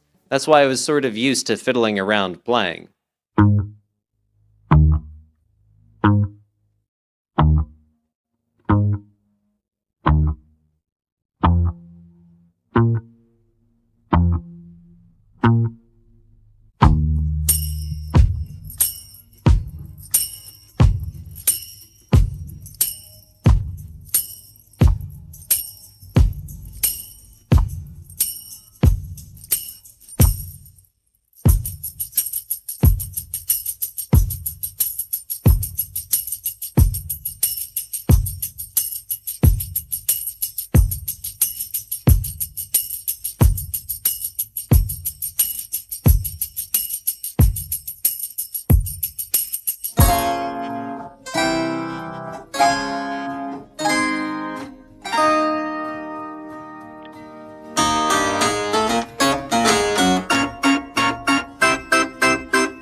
The harpsichord now replaced George's guide vocal on track 4 of the 4-track tape, the Beatles undoubtedly now being familiar with the song enough to not need his vocal guidance. During this session, Paul also played early versions of Let It Be and The Long and Winding Road. Although other McCartney compositions were yet to be recorded for the White Album at this point, Paul decided to wait another 3.5 months before he readied these songs for the studio. The next evening, September 20th, they returned to Studio 2 for overdubs. They transferred Take 11 to an 8-track tape, renaming it to Take 12. George recorded and double-tracked his lead vocals, requesting something unique for the vocals in the bridge of the song, this being a nasal sound as if he was pinching his nose. Ken Townsend relates, "We fed the microphone signal through a very sharp echo chamber filter, an RS-106, so that it chopped off everything above and below the 3.5 kHz level, creating a very narrow band of sound. He, Paul, and John added harmonies, with John singing 2 octaves below. As you may have noticed, John hadn't been involved in the recording of the song very much. He found a very interesting way of contributing to the track, though. He busied himself in the control room of EMI Studio 2, compiling snorting pig sound effects and having them recorded onto a tape loop for inserting onto the recording. He was very familiar with this process, having done similar extensive work in compiling sound effects for Revolution 9 back in June. With George Martin back in the producer chair, he did what he did best, arranging and recording a classical string section to put a final touch on Piggies. Some critics and authors see Piggies as a step back in George's songwriting, but plenty of fans like it. The song's Baroque harpsichord, string arrangement, over-the-top vocals, and pig noises make it clear that it was not meant to be taken too seriously. While the lyrics have a dark, biting edge, the Beatles' signature sense of humor, like in their Christmas messages, shines through here.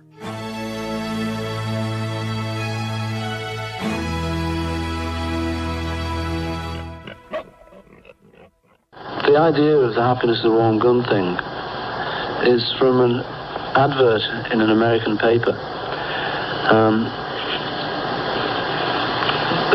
Where it said, happiness is a warm gun, sort of thing, and it was sort of get ready for the long hot summer with a rifle, come and buy them now. It was an advert in a gun magazine.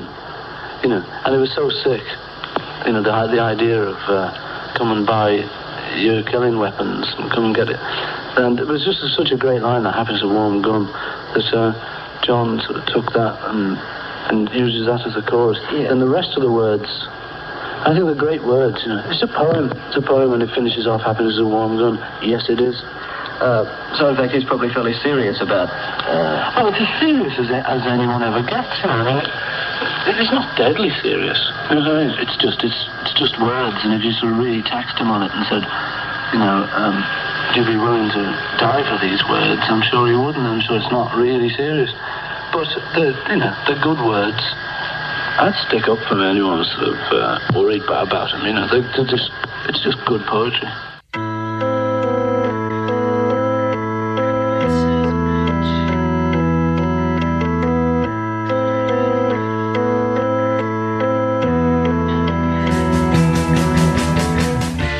White Album was the most stressful album the Beatles ever made. There were fights, shouting, and lots of bad vibes. Still, it wasn't all bad.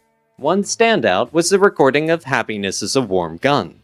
All 4 Beatles liked the song, and Paul even called it the best on the album. It appears that the bulk of the song was written after John had returned home from India. The finished song can be divided up into 3 distinct parts, the second of which was the first to be formulated by John and previewed to the band during their Esher demos phase. This part comprises the I Need a Fix, Mother Superior section of the song. This was all he had at that time. According to the demo recording, the song initially included a small section that contained the lyric, Yoko Ono, oh no, Yoko Ono, oh yes, which was eventually dropped. Mother Superior was you. She was rabbiting on in the car one day, as is her wont. And I was saying, oh, Mother Superior jumped the gun again, you know, 'cause she's always one jump ahead.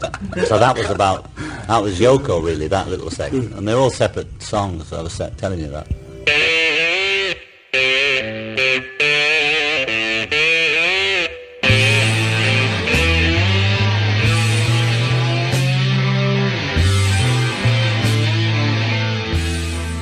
Although John would usually deny that Happiness is a Warm Gun had any drug connotations, his I Need a Fix segment of the song suggests otherwise, and as Paul confirmed earlier, John was going through heavier drugs than the other 3 by this time. The next part of the song that was written was the final section, which was based on something that John had seen in print. Anyway, Happiness is a Warm Gun, as I said many, many times, was from the cover of a gun magazine which George Martin had in the studio when we were making a double album. Oh yeah, yeah, yeah. And it had Happiness is a Warm Gun on the cover, and on the cover it had a picture of a gun that had just been shot, was smoking, you know. Yeah. And I thought, how incredible the fact that happiness is a warm gun that's just shot something or somebody. And that's why I wrote the song. The first half that's go, she's not a girl who misses much, was something I was writing vaguely connected with Yoko. It was just when I was first meeting her. And these are all different segments of songs, and I just wove them all together, different songs. Stuck them all in one piece and made like a little miniature collage, yeah. You know, like instead of an album collage like Pepper, this was all done in the one song. And it went through the different styles of rock, and it also was about a gun, not about heroin or anything. And those days I had no idea about heroin. I'd never seen it, knew anybody that had ever touched it or taken it. The magazine in question was the May 1968 edition of American Rifleman.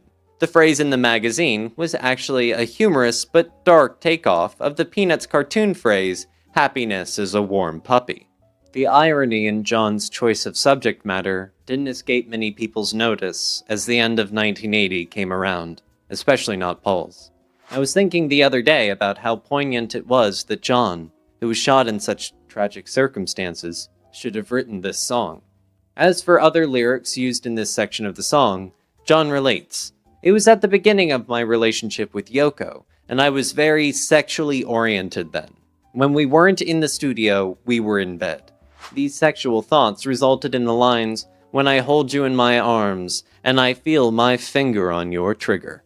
Continuing the 50s pastiche of this section of the song, John recalls, That was very beautiful. I don't think it's the first time we'd done it, but, No, it's but, one that, yeah. it was definitely a collage, yeah. And it was camp, you know, that bit at the end. Shoot, shoot, bang, bang, and all that. Wasn't like the guy was saying, it's like, instead of shoop, shoop, do-ah, do-ah. The fact that it was about a gun, we said shoot, shoot, and bang, bang instead. And we were cracking up when I was doing all that. And when I hold you in my arms, all that bit. Very funny. The first section of this song was actually written last. According to Steve Turner's A Hard Day's Write, it came together during a night of acid tripping with John, Derek Taylor, Neil Aspinall, and Pete Shotton at a house Derek was renting from Peter Esher. Derek recalled that John had half a song written and asked them to throw out phrases while Neil wrote them down. John wanted a way to describe a smart girl, and Derek suggested, "She's not a girl who misses much," a phrase his father used. While Derek remembered coming up with it, John later claimed he wrote it himself, saying it was vaguely connected to Yoko after they first met. Derek also shared the inspiration behind other lyrics. The line about "the touch of the velvet hand" came from a man he met in a bar who said he wore moleskin gloves for a unique sensation with his girlfriend, like a lizard on a window pane, was inspired by quick-moving lizards he often saw in LA. The man in the crowd with the multicolored mirrors on his hobnailed boots was based on a newspaper story about a Manchester City fan arrested for putting mirrors on his shoes to look up girls' skirts. The line about lying with his eyes while his hands were busy working overtime referenced a thief who wore fake plastic hands while stealing under his cloak. As for the soap impression of his wife, Derek wasn't sure where that came from, but the part about donating it to the National Trust stemmed from conversations about people defecating in public spaces around Merseyside. The National Trust maintained scenic countryside, so the phrase was a poetic way of describing public defecation. When John pieced it all together, the lyrics became a surreal mix of layered images, almost like a chaotic, colorful painting. Paul relinquishes all authorship to John, not taking any credit for this Lennon-McCartney collaboration. Arguably, maybe it should be considered more of a Lennon-Taylor song. With just 3 weeks left before the White Album deadline, John had finished writing Happiness is a Warm Gun in Your Hand, its original title, and had brought it to the studio on September 23rd. First, they learned the song, then began working out the arrangement. After throwing around some ideas, they recorded 45 takes. Chris Thomas recalled, "Happiness is a Warm Gun went to a great many takes. We used to make jokes out of it. Take 83. After take 10, they switched to a second reel of tape and decided to add a Beatles break before the Mother Superior section to help with timing. The next evening, September 24th, they returned for another shot. They recorded 25 more takes, using the same instrumentation. Take 53 was solid, and take 65 was also deemed usable. But John had a problem. "Now I'm playing on a blister," he complained. "When it bursts, I won't be able to play anymore." Still, they pushed on. After take 67, he dramatically pleaded, "Please, God, may my blister last so I may pick abundance with." By take 70, his blister had likely burst, so they decided to splice the first 1 minute 34 seconds of take 53 with the final section of take 65.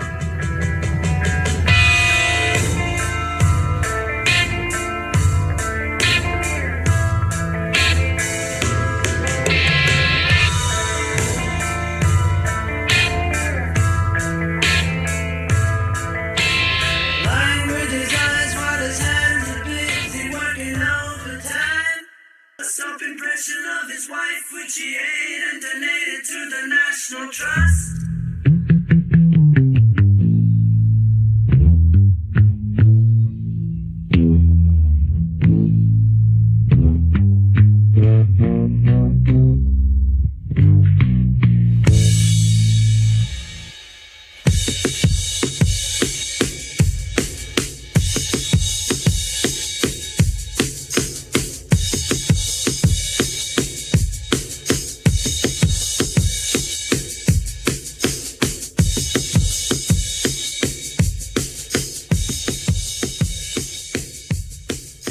The session ended at 5 a.m., with John, Paul, and George all agreeing this was their favorite track on the White Album, and Paul was eager to play it for his new girlfriend, Linda Eastman, who had just moved in with him. Happiness is a Warm Gun is one of the most structurally unique Beatles songs. Aside from Revolution 9, it's one of only 2 without any repeating sections. The only other similar track is You Never Give Me Your Money from Abbey Road, which also stitches together different song ideas. The song constantly shifts between time signatures, with John adding beats wherever he felt like it. His claim that it represents the history of rock and roll might be an exaggeration, but it's not far off. At the time, many listeners suspected drug references in Happiness is a Warm Gun, even claiming the warm gun was a heroin needle. But John repeatedly denied any drug connotations. They said it was about drugs, but it wasn't, he insisted. No one believes me. It was about a gun, not heroin or anything. In those days, I had no idea about heroin. I'd never seen it or knew anybody who had touched it. A document reproduced in the Beatles anthology suggests the song was at least partially about drugs. A copy of John's handwritten lyric sheet shows he labeled the song's 3 sections. The first as Dirty Old Man, the third as The Gunman, and tellingly, the middle section as The Junkie.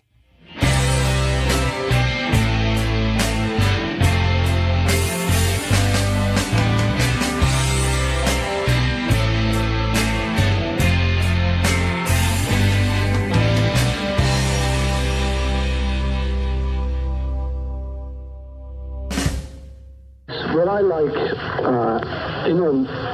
my dad's always sort of played fruity old songs like that, and I like them. I like the melody of old songs, and the lyrics as well. There's some old lyrics like, sort of a woman singing about a man, and she's saying, something about I want to have his initial on my monogram. So, you know what I mean? Yeah. Just good lyrics and just good thoughts that you don't sort of hear so much these days, And so I would quite like to have been sort of a 1920s writer, because I like that thing, of the top hat and tails and sort of coming on to this kind of number. I like that thing. But so this is just me doing it, pretending I'm living in 1925.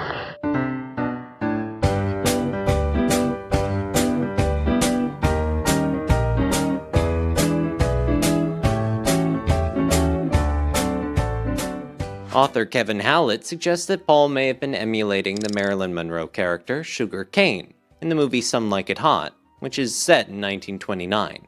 I play the ukulele and I sing, too. Sings, too? Well, I don't have much of a voice, but then this isn't much of a band, either. I'm only with them because I'm running away. Fred Astaire is a bit of an inspiration to me, Paul continues. Sometimes when I'm singing, I'll pretend to be him to get that little voice. It helps me reach a very particular place. I was definitely thinking of Fred and the whole world of the silver screen when I was writing Honey Pie.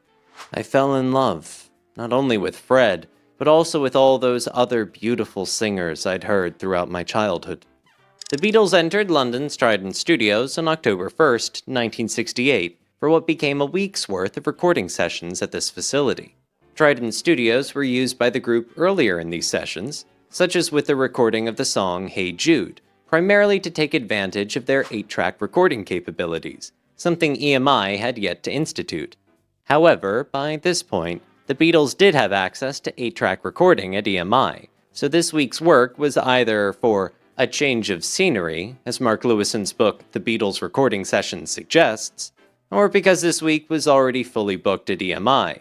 In any event, they started the week off by recording the rhythm track for Paul's Honey Pie on this day, the session beginning at 4 p.m.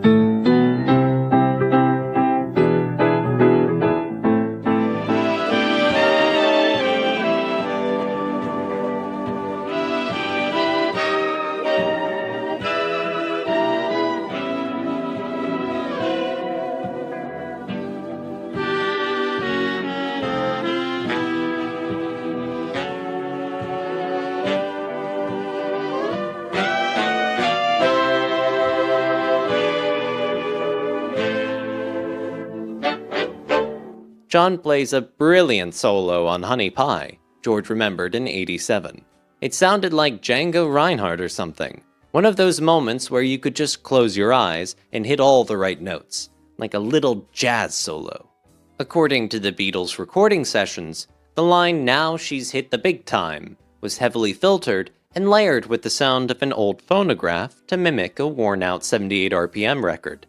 While it seemed like a fresh idea, the Monkees had already done something similar on Magnolia Sims, a track from their album The Birds, the Bees, and the Monkees. Since the Beatles were fans of the Monkees and had recently befriended them, it's possible that song inspired Paul or George Martin to try the same effect. Either way, Honey Pie was officially finished in the early hours of October 5th, with the session wrapping up at 4:30 a.m. Most people brush off Honey Pie as just filler, but when it comes to nailing a vintage-style pastiche, Paul was right on the money.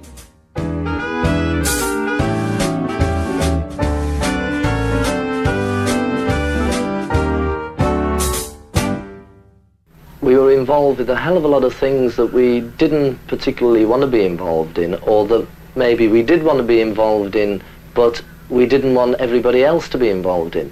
So really all Apple was, it was Beatles Limited, which we changed into Apple, and we tried to pull all our own affairs together into one company.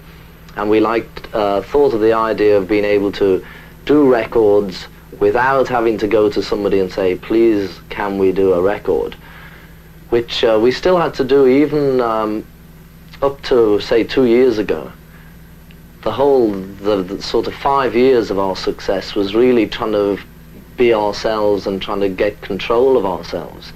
Now finally we've got almost 100% control of ourselves, which again is a bit dodgy, because then it's the responsibility of whether we can be in control of ourselves. But there was a mistake made when Paul and John announced from New York that what we want to do is help everybody, all those people who have to go down on their knees. It's business concerning records, films and electronics, and as a sideline, whatever it's called, manufacturing or whatever. But we want to set up a system whereby people who just want to make a film about anything don't have to go on their knees in somebody's office, probably yours.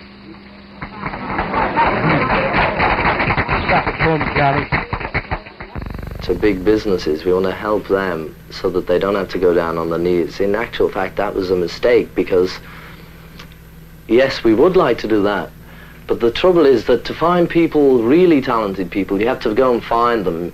You come across them occasionally. The people who come and knock on your door from dawn till dusk begging for money and to get a break are usually the people who have no talent at all. So we snookered ourselves a little bit, because we have all these people coming expecting us to just give them £50,000, £100,000 to make a film or to do a record or do this or do that. But the thing is, we can do that, but only in moderation, because if we don't watch it, or we'd run out of money, then we wouldn't be able to help anybody.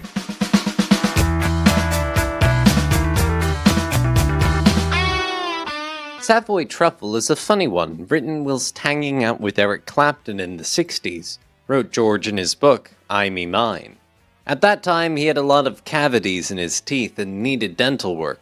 He always had a toothache, but he ate a lot of chocolates. He couldn't resist them, and once he saw a box, he had to eat them all. He was over at my house, and I had a box of Good News chocolates on the table, and wrote the song from the names inside the lid, Cream, Tangerine, Montélimon. From this description, it appears that Eric was actually eating the chocolates while George was writing the song. In this quote from 1977, George embellishes the story a little. He'd got this real sweet tooth, and he just had his mouth worked on. His dentist said he was through with candy, so as a tribute I wrote, you'll have to have them all pulled out after the Savoy Truffle. The truffle was some kind of sweet, just like all the rest. Cream, tangerine, ginger sling, just candy, to tease Eric Clapton. In actuality, the majority of the lyrics in the verses were taken directly from that actual box of chocolates, which has been identified as Macintosh's Good News double-center chocolate assortment. The names Cherry Cream and Coconut Fudge were invented by George, however, to round out the verses. I got stuck with the two bridges for a while, and Derek Taylor wrote some of the words in the middle. You know what you eat, you are, continued George. Apple press officer Derek Taylor explains, George said, we need a bit here, and I thought again of my good friend Alan Pariser. We had done a film called You Are What You Eat, which was a very pippy thing. Don't eat meat, man, or you'll be filled with the adrenaline of frightened animals. So I said to George, you know what you eat, you are. So that was that bit for Savoy Truffle. The film You Are What You Eat was released in September of 1968 and featured an interesting collaboration between singer-ukuleleist Tiny Tim and the band, both of which were admired by George at this time. Along with Derek's lyrical contribution to John's Happiness is a Warm Gun, this was his second collaborative effort for the White Album, neither of which he received recognition nor royalty payments for. George cleverly rhymed You Know What You Eat, You Are with We All Know Oh Blah Dee Blah Da, possibly an inside joke between the band members as to their repeatedly having that song drilled into their heads during the extensive time it took to record that song. The other bridge George wrote simply as a warning to Eric about how when the pain comes through because of his rotten teeth, it will make him shout aloud. A week or so before George began recording the song with the Beatles on September 21st, an issue of the British magazine New Musical Express came out in which he explained how he was trying to distance himself from spiritual songwriting for the White Album. I now want to write songs that don't have any meaning because I'm a bit fed up with people coming up and saying, hey, what's it all about?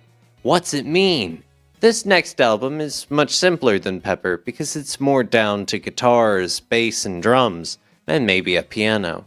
I'm still all within you without you, but I don't want to go into that anymore, because now I'm being a rock and roll star. Whereas While My Guitar Gently Weeps and Long Long Long have masked spiritual overtones, Savoy Truffle is straight up rock and roll with frivolous subject matter just as George intended. Interestingly, his songwriting on Savoy Truffle appears to be a reflection of John's method of finding interesting words wherever they might turn up, as seen on Being for the Benefit of Mr. Kite and A Day in the Life, among many others. George Martin suggested that I score Savoy Truffle for saxophones, remembers Chris Thomas. George Martin uncharacteristically delegating this responsibility instead of tackling it himself as usual. I must say that I found it a real chore, 21-year-old Chris Thomas continues. 6 saxophonists, including Art Ellefson, were hired to record Chris Thomas's score for a 3-hour session that was to end at 6 p.m.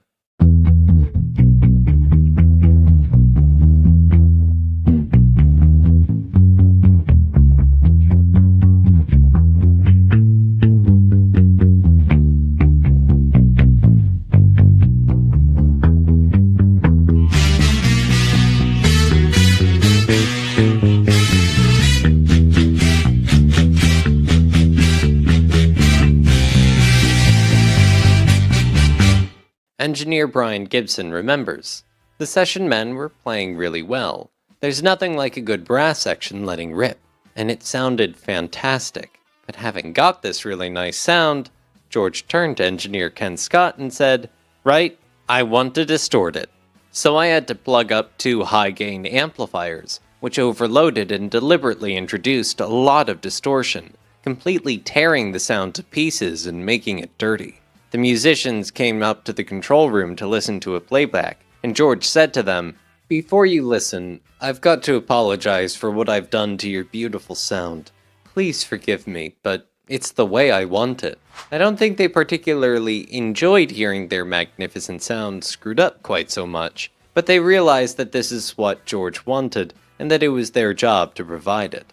Another problem apparent at this point was the quality of the recording done at Trident Studios. Geoff Emerick says, all the Beatles tapes that had been recorded at Trident sounded peculiar to me because of what I suspected to be technical problems. I was vocal about my opinions, and word eventually got back to some people at Trident, who asked me to come in to talk to them about it. They made it clear that they would prefer it if I kept my opinion to myself in the future. Engineer Ken Scott left EMI and began working at Trident some time later. The first thing he did upon arriving was to sort out the studio's technical problems, continues Emerick. And from that point on, their tapes sounded fine. As a songwriter, George isn't really known for his sense of humor. Whether the subject matter is romance, his spiritual views, his political views, or even his love of nature, his most known compositions are mostly serious. Easily overlooked, though, is Savoy Truffle, which George himself describes as a funny one. George's liverpudly and wit kicked in to tease a good friend, who also happened to be a well-known guitar legend even back in '68.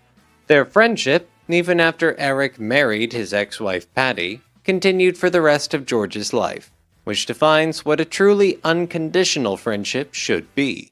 And if you can't tease a good friend, who can you tease?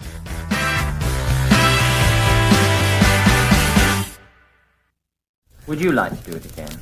Well, I wouldn't like to go out on the road and everything again. I think we could. The thing we could do is record together again. That's about it. I wouldn't fancy going on the road with anymore. No. Not a stage concert again? No, we'd have to get all that makeup on and high heel sneakers. I'm not shaving my beard off or anyone. Maybe I'll just have it dyed gold. You just grow into being a myth. Yeah. Yeah. It's like... It's a lovely idea of your being together. It's like, well, I don't know, when those old vaudeville stars coming back, they never make it. I mean, I'm not saying we can't make it, you see. You can't answer these questions in reality. Well, there's no question you're not making it. I mean, No. you have a ready-made audience. Yeah. You? I mean, the thing about it is, I mean, you've all got your own. Yes, but we stopped separate touring directions even, now, haven't you? after a couple of years because of what the albums. We could never reproduce that on stage. It's in the lap of the gods. Well, we're the gods. Right. Another good quote. Also, you see, What were even your when we musical first, differences? listen to all our albums. Yeah. I mean, just listen to them and you can see where we're all going, I mean, you'd have to melt all that again, So that's the difference.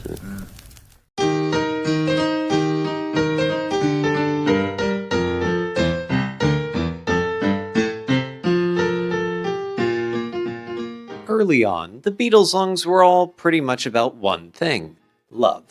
Love was everywhere in their early music, but as they grew as songwriters, their topics expanded big time.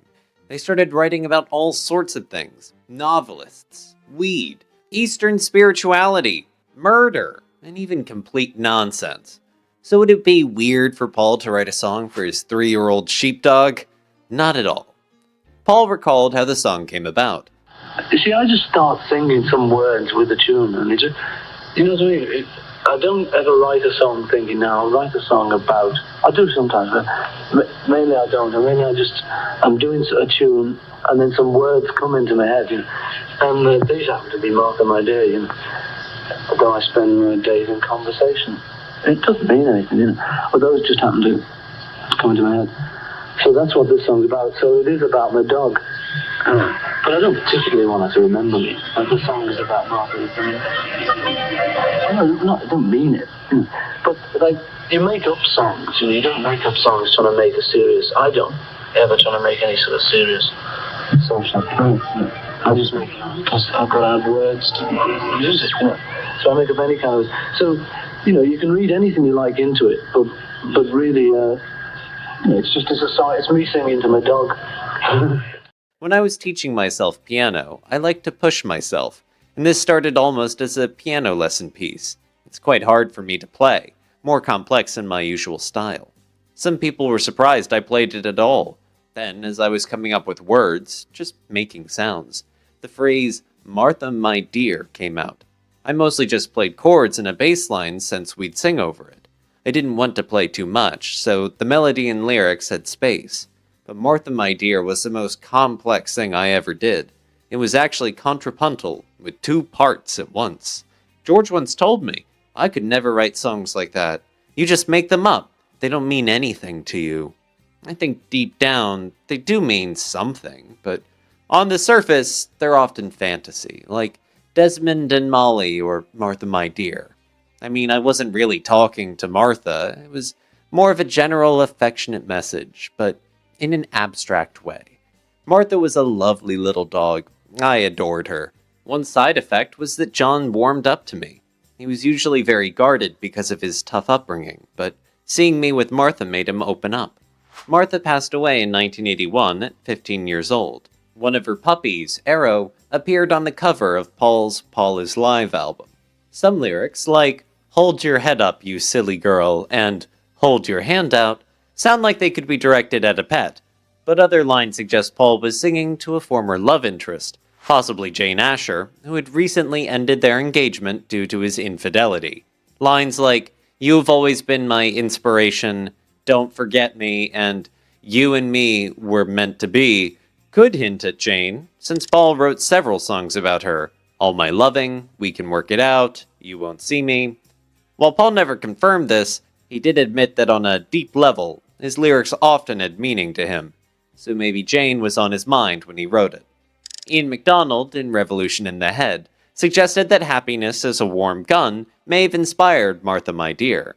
He noted that Martha My Dear has a rhythmically unusual section, similar to a part of "Happiness is a Warm Gun," which Paul may have written as a challenge to himself after working on John's song.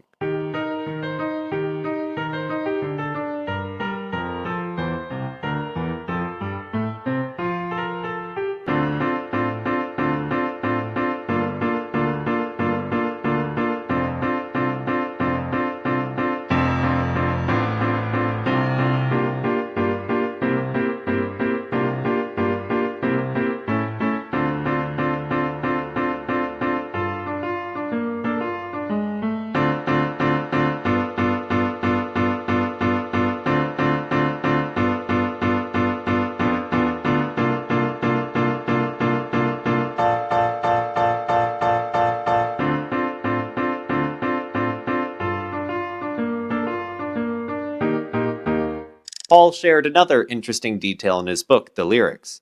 He revealed that Martha My Dear had an unexpected inspiration, a relative who was having an affair. At the time, almost no one knew Martha was a dog, and actually, as the song goes on, Martha kind of turns into a person. "I had a relative who came to me about an affair. They wanted someone to talk to. By 1968, I was outside the usual family circle, so they felt that they could confide in me. No one else knew the song was about someone having an affair, but that's what gives you lines like, 'When you find yourself in the thick of it,' extra meaning."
The contract that we had with EMI originally, that Brian Epstein made before he died, was it had I think they call it a product requirement clause that says that you have to give them a certain amount of product. But we actually fulfilled that clause after the Beatles White Album, which was like '67.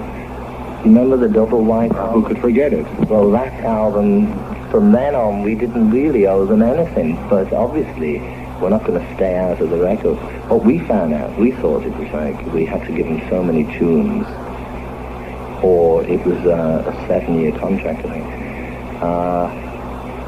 So we thought once we'd given them the tunes, we were out. And what happened was that we found out we gave them the tunes by '67, but it just meant we didn't have to give them anything else. But if we did anything else, then, it was automatically with EMI. So, therefore, it means that for the last 5 years, none of us had to ever make a record ever again. We didn't owe to our contract, to do any more records. But if we do anything else, it still goes on that label until 76 January. So Ringo wouldn't have to do another record. I don't have to do, nobody has to. But it's just that that's what we do. You make records.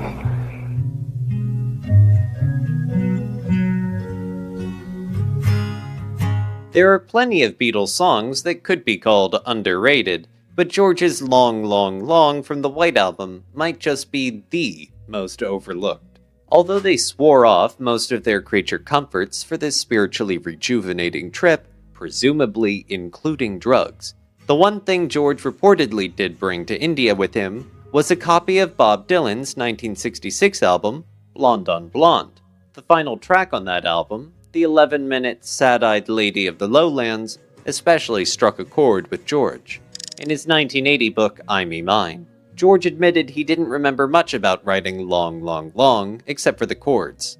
I think they were coming from Dylan's Sad-Eyed Lady of the Lowlands, D to E minor, A, and D, those three chords and the way they moved. Kevin Howlett acknowledges the similarity, but suggests it's more about the hypnotic feel both songs create, rather than a direct musical parallel. Though Dylan's song influenced Long, Long, Long, George soon developed a close friendship with him. After the White Album's release, he traveled to Woodstock for Thanksgiving 1968, spending time with Dylan and the band. During this visit, he and Dylan co-wrote I'd Have You Anytime, which later appeared on George's album All Things Must Pass. Their collaboration continued for decades, culminating in their work together as part of the Traveling Wilburys. It wasn't until the last week of recording the White Album that George's beautiful Long, Long, Long was first brought into the studio. This day was October 7th, 1968, the Beatles filing into EMI Studio 2 at about 2:30 p.m. for what became a marathon 16-and-a-half-hour session. The long hours undoubtedly deemed necessary because of a deadline to complete the album in time for a late November release, thereby in time for Christmas gifts around the world. After dinner, George, Paul, and Ringo, with John notably absent, as he often was for George's recordings, worked on the arrangement. Still calling it It's Been a Long, Long, Long Time, this was likely Paul and Ringo's first time hearing the song, explaining why it took 67 takes to get a solid rhythm track. Paul played Hammond organ, Ringo used a mix of his old and new drum kits, and George handled acoustic guitar and vocals. Even as fatigue set in, Paul reassured George, saying, I don't mind how long it takes. Say what you will about Long, Long, Long, but it was the first song that George wrote that directly addresses God. The ambiguous nature of the lyrics made it appear as if he was singing to a woman.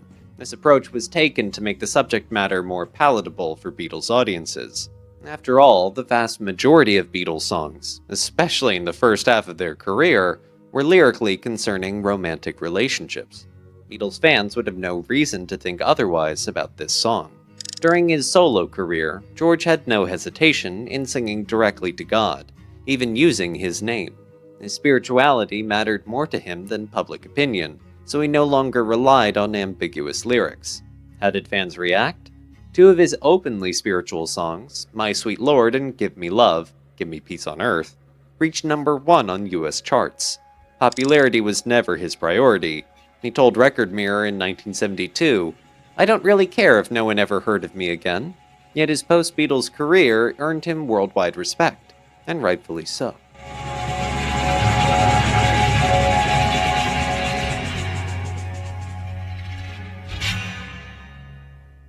We couldn't play the game anymore. We could see through each other, and therefore we felt uncomfortable, because up till then we really believed intensely in what we were doing and the product we put out, and everything had to be just right, and we believed. Suddenly we didn't believe. We couldn't do it anymore. It had come to a point where it was no longer creating magic, and the camera sort of being in the room with us made us aware that it was a phony situation, that we'd come to a stage where we would be completely phony, no reality left. And that was the end of it.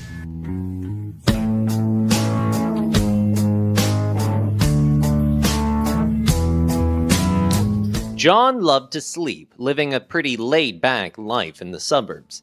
But when he went out in London for dinner or a club, he'd get home really late. Paul would usually show up around midday or early afternoon for a songwriting session, only to find John still in bed. You can hear John's love for sleeping in a lot of his songs, especially I'm Only Sleeping. As David Quantick points out in Revolution, the making of the Beatles' White Album, John even turned his bed into a political statement with the famous bed-in protests. Part of it was for humor, part of it was for making a point about peace, but mostly, it was just because he liked being in bed. His first solo single, Give Peace a Chance, was even recorded there. So what happens when a guy like John can't get any sleep? Like during his long trip to India, where he was trying to meditate and study spiritually.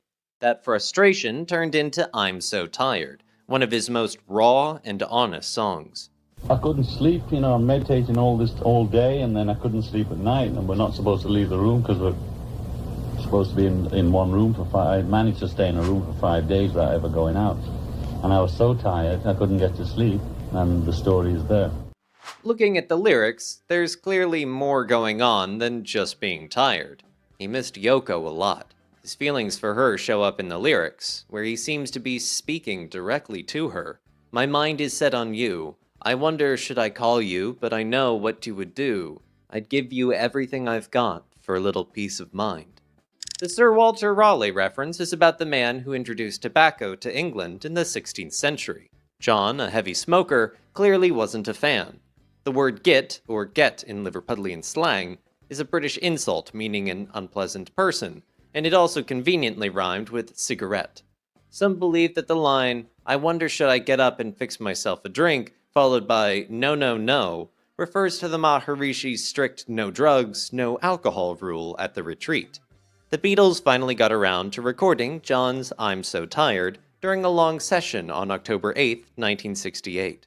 They arrived at EMI Studio 2 around 4 p.m., with plans to record both I'm So Tired and the continuing story of Bungalow Bill.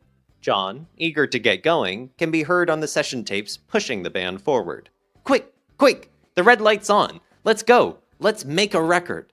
They started I'm So Tired around 6 p.m., laying down the basic rhythm track. Paul played bass, Ringo drums, John and George on electric guitars, and John on lead vocal, of course.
Unlike their usual process of using a guide vocal and re-recording it later, John intended this one to be the final, which was very unusual.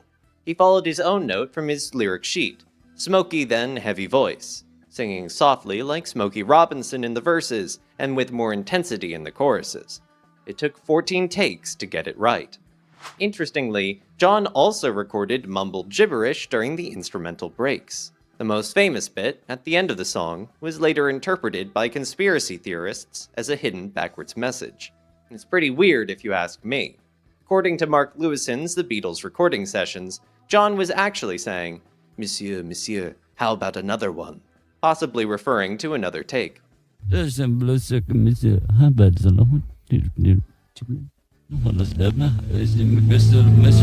But in 1969, fans searching for clues to the Paul is dead rumor claimed that when played backwards, it said, "Paul is dead, miss him, miss him, miss him." leading to a lot of worn-out record player needles. One of my favorite tracks. It is. Yeah. I just like the sound of it, and I sing it well, and I felt in a good mood when I wrote it. Well, not in a good mood when I wrote it. I felt like that, but I felt good about it. Many Beatles fans might be surprised to learn that John considered I'm So Tired one of his favorite songs. You'd expect classics like Strawberry Fields, Help, or Across the Universe to top his list, and you'd be right. He spoke fondly of all three at different times. But he also expressed frustration with how they turned out, feeling that the final recordings didn't fully capture his original vision. From listening to John's demo recording of I'm So Tired, which is the closest we can get to how he heard the song in his head, we can understand that, in this case, the finished track appeared to capture the mood and feel he was looking for, and then some. So for John to say he likes the sound of it was saying a lot, and I think most fans would agree.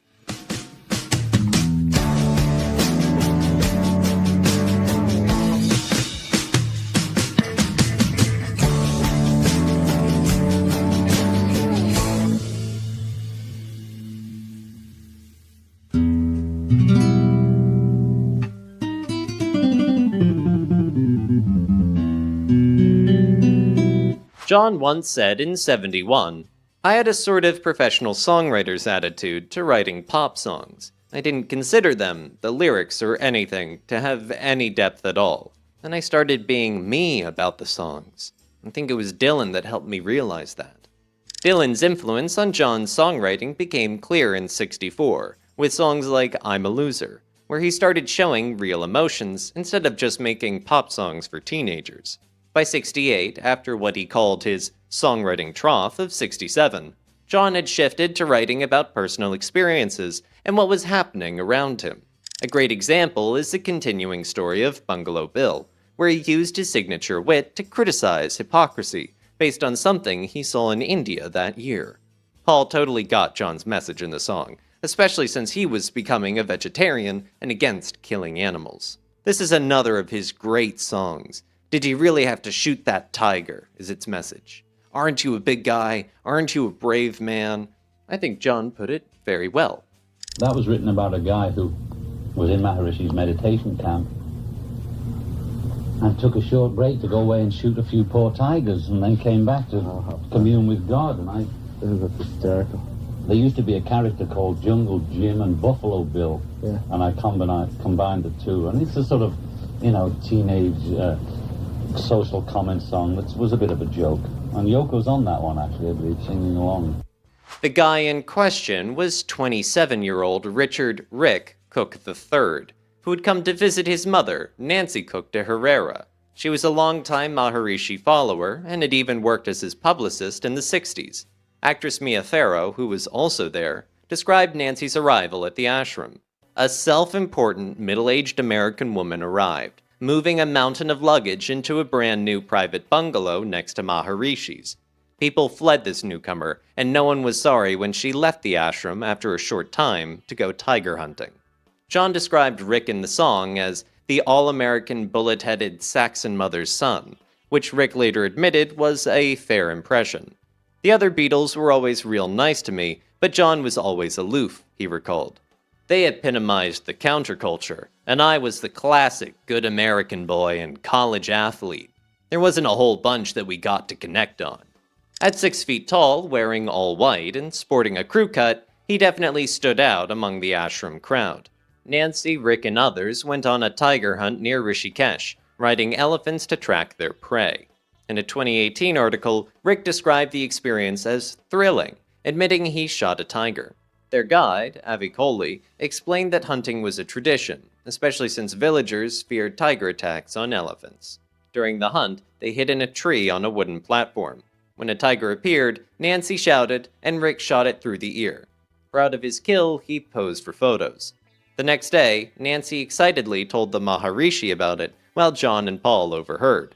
Maharishi was shocked, saying, "Life destruction is life destruction." John questioned the act, asking, "Don't you call that slightly life-destructive?" Rick later told Maharishi he regretted the hunt and vowed never to kill an animal again. He quit hunting and became a photographer, eventually working 22 years with National Geographic. Meanwhile, Nancy remained close friends with George until his passing in 2001. The song's lyrics stay pretty true to the actual story, at least from John's perspective. He added humor while making a point about hypocrisy. He included details like the elephants, Rick's mother being there in case of accidents, and even his own words from the conversation, life destruction is life destruction. Yoko Ono took on the role of Nancy in the song, and the children, questioning whether killing was a sin, reflected what John had said to Rick. The only completely fictional part was the reference to Captain Marvel, a comic book hero, who zapped him right between the eyes. John found the comic book phrasing funny, so he threw it in as an inside joke. The song's title, The Continuing Story of Bungalow Bill, was inspired by Saturday morning adventure serials like Buck Rogers and Flash Gordon that John grew up watching. He even included the phrase, "all the children sing," to give it a playful, sing-along feel. The song was recorded on October 8th, during an all-night session at EMI Studio 2, as the Beatles rushed to finish the record. They started at 4 p.m. and worked for 16 hours. The recording began with 3 takes of the rhythm track, featuring John on lead vocals and acoustic guitar, Yoko on backing vocals, and 1 lead line, George on guitar, Ringo on drums, and Paul on bass.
They landed on take 3 as the best version and started overdubbing.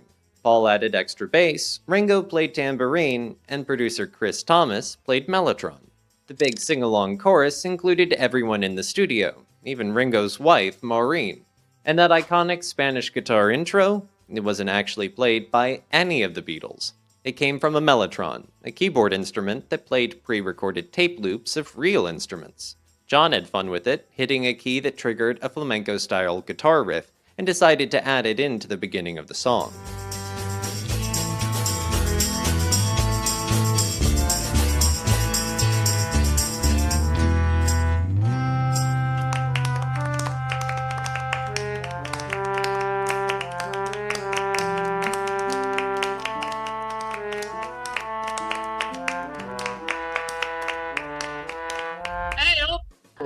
I'm going to leave it all to you. It's called Why Don't We Do It on the Road? What, I suppose somebody will say somewhere. Dance, Tony, dance.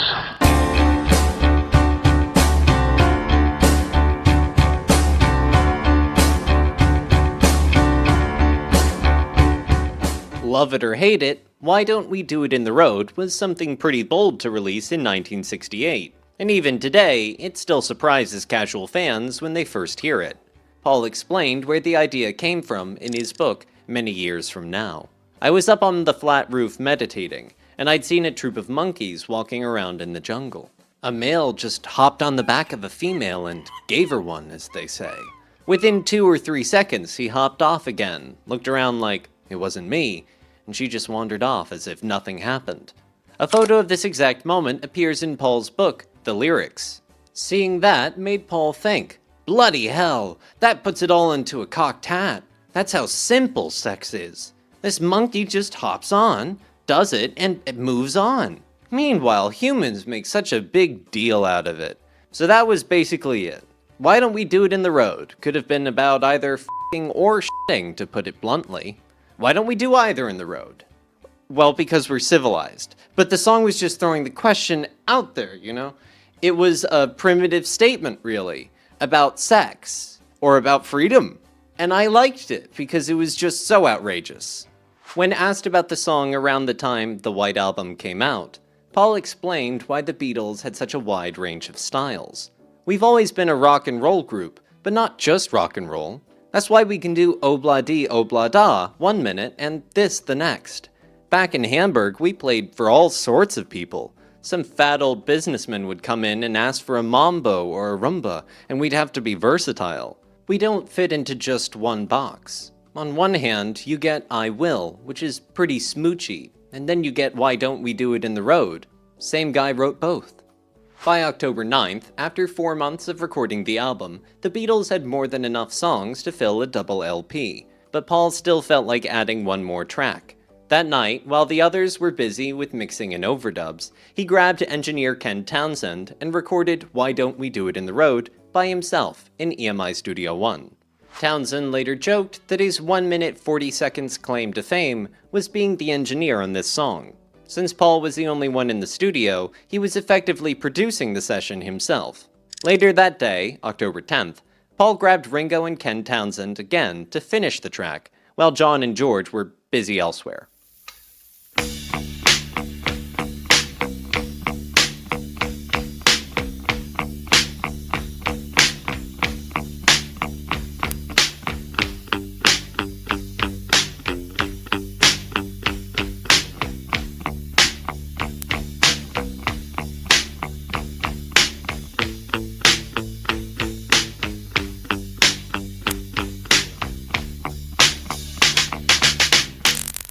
But how did John and George feel about being left out? He even recorded that all by himself in the other room. That's how it was getting those days. We came in and he made the whole record. Him drumming, him playing the piano, him singing. No, just because it was getting to be where he wanted to do it like that, but he couldn't,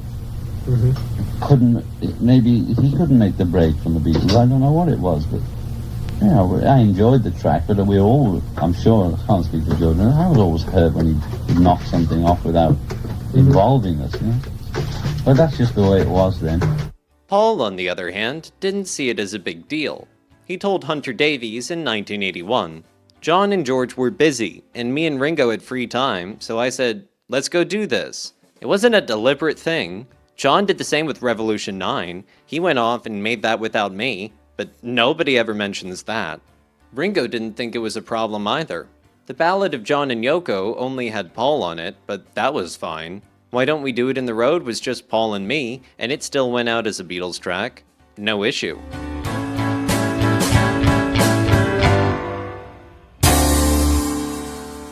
It was great, and then the White Album really took off, and like Yer Blues, you know, the track Yer Blues was great. We all left the studio and went to a little room, so there's no separation, and there was lots of group activity going down. I loved the White Album. There was a lot more individual stuff. For the first time, I think people were accepting that it was individual. Like, I remember having 3 studios operating at the same time. You know, Paul was doing some overdubs in one, and John was doing something in another one, and I was doing horns on something else in another studio, because maybe they'd set a release date and time was running out. By '68, the days of all 4 Beatles playing on every song were long gone. Early on, it was rare for a Beatle to sit out, but that changed on June 14th, 1965, when Paul recorded Yesterday all by himself. From then on, he got comfortable doing solo recordings, with 3 tracks on the White Album featuring only him. George and Ringo had also done their own solo Beatles recordings, Within You Without You and Good Night. So you'd think John would have done the same earlier, especially since he was feeling confident during the White Album sessions. But that wasn't the case. But with the album nearly finished and some encouragement from Paul, John finally recorded his one and only solo Beatles song, the deeply personal Julia.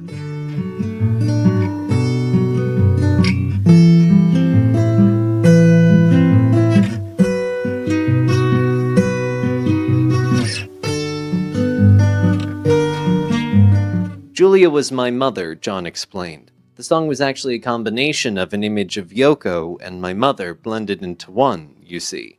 John was raised by his aunt Mimi, but had a close bond with his mother, Julia, especially in his teenage years. Unlike Mimi, who wanted him to focus on a proper career, Julia fully supported his love of music. She bought him his first guitar, taught him chords, even if they were banjo chords, and shared his love for rock and roll. Her sudden death in a car accident on July 15, 1958, was devastating for him. "I lost her twice," John once said. "Once as a 5-year-old when I moved in with my auntie, and once again when she physically died. It was the worst thing that ever happened to me. We'd caught up so much. We could communicate. We got on. She was great." Knowing that John also called Yoko Mother, it makes sense that Julia was about both Julia and Yoko. The lyric Ocean Child refers to the meaning of Yoko's name, which means child of the sea in Japanese. Some of the lyrics were also inspired by Khalil Gibran, a Lebanese poet popular in the 1960s. The opening line of Julia, "Half of what I say is meaningless, but I say it just to reach you," comes from Gibran's book, Sand and Foam, which includes the line, "Half of what I say is meaningless, but I say it so the other half may reach you." Another line, "When I cannot sing my heart, I can only speak my mind," was likely influenced by Gibran's, "When life does not find a singer to follow her heart, she produces a philosopher to speak her mind." John, though, said in '72 that Yoko helped me with this one. Most likely, he meant that her poetic phrases and influence helped shape the song. In a 2016 interview, Donovan revealed he played a considerable role in the song. As John was in this period of tuition with me, he told me he wanted to write a song about his mother. He said, "Donovan, you're the king of children's songs. Can you help me?" I helped him with a couple of lines. "Seashell eyes, windy smile," for the Lewis Carroll Alice in Wonderland feel that John loves so much. John brought Julia to EMI Studio 2 on October 13th, on a Sunday. It was actually the last song recorded for the album, replacing Not Guilty and What's the New Mary Jane. Even though EMI had 8-track machines by then, they only used 4-track for this simple recording. The session started at 7 p.m., with John doing several takes of just his guitar and vocals. At one point, he asked producer George Martin and Paul, "Is it better standing up, you think?" Then he admitted, "It's very hard to sing this, you know." To which Martin agreed, "It's a very hard song, John." John kept experimenting, saying, "Maybe I should strum it first," before running through a couple of verses without the fingerpicking. But eventually, he stuck with the Travis picking style. He recorded 3 proper takes, finally nailing it on take 3. After that, he layered more guitar and vocals, with some lines overlapping. By 1 a.m., the song was complete. Music critic Tim Riley perfectly sums up Julia in his book, Tell Me Why. The voice and guitar interplay is expert, independent yet complementary. The private world he reveals alone with his guitar is like a therapeutic confessional.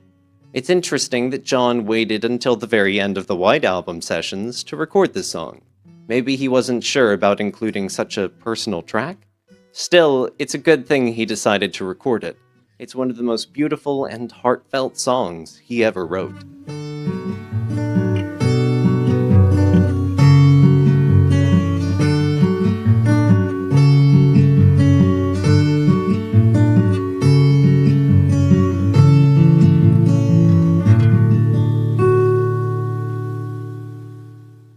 I think a lot of people expected another step from Sgt. Pepper.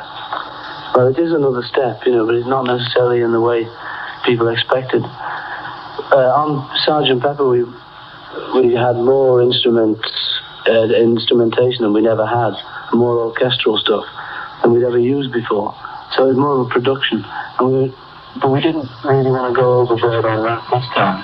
And we've tried to play more like a band this time, only using instruments when we have to, instead of just using them for the fun of it. Is this for any sort of concept of being able to do the things live? Yeah, and also for the concept that we like playing together. That's the main concept. When they did the White Album, I thought we should have made probably a very, very good single album out of it, rather than making a double album. Well, no, I agree. We should have put it out as 2 separate albums, the White and the Whiter album. A lot of information on a double album. But you know, what do you do when you've got all them songs and you want to get rid of them so you can do more songs? You know, there was a lot of ego in that band, and there was a lot of songs that should have just maybe been elbowed or made into B-sides. Some people call it the best thing since Sgt. Pepper. Other people panned it. It was such a wide sort of variety. How do you feel about it now? Well, I think in a way it was a mistake doing 4 sides, because first of all, it's too big for people to really get into it, for reviewers and also the public. Maybe now people have bought it, and if they've really listened to it for years or since it was out, then they'll have their own favourites. And there's a couple of things that we could have done without on the album, and maybe if we'd have made it just compact, 14 songs, say. I think it was an album which could have been made a fantastically good album if it had been compressed a bit and condensed. But a lot of people I know think it's still the best album they made. So it's not my view, but horses for courses. Well, you can always say that. You know, as you say, perhaps I'll go with, not definitely. I mean, in fact, I think it's a fine little album, and I think the fact that it's got so much on it is one of the things that's cool about it.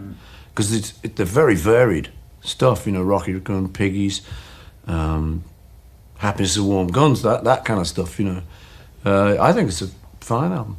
You know, I'm not a great one for that. You know, maybe it was too many of that. Look, what do you mean? It was great. It sold. It's the bloody Beatles White Album. Shut up.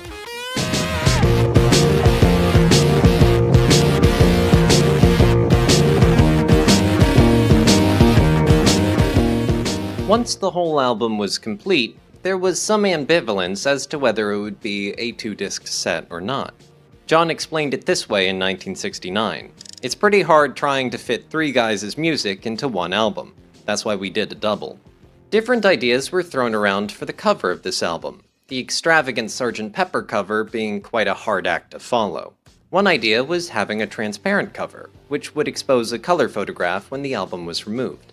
2 different, elaborate covers had been prepared by different artists, one consisting of a drawing of a water scene with the images of the Beatles' faces on the side of a nearby cliff, not unlike Mount Rushmore.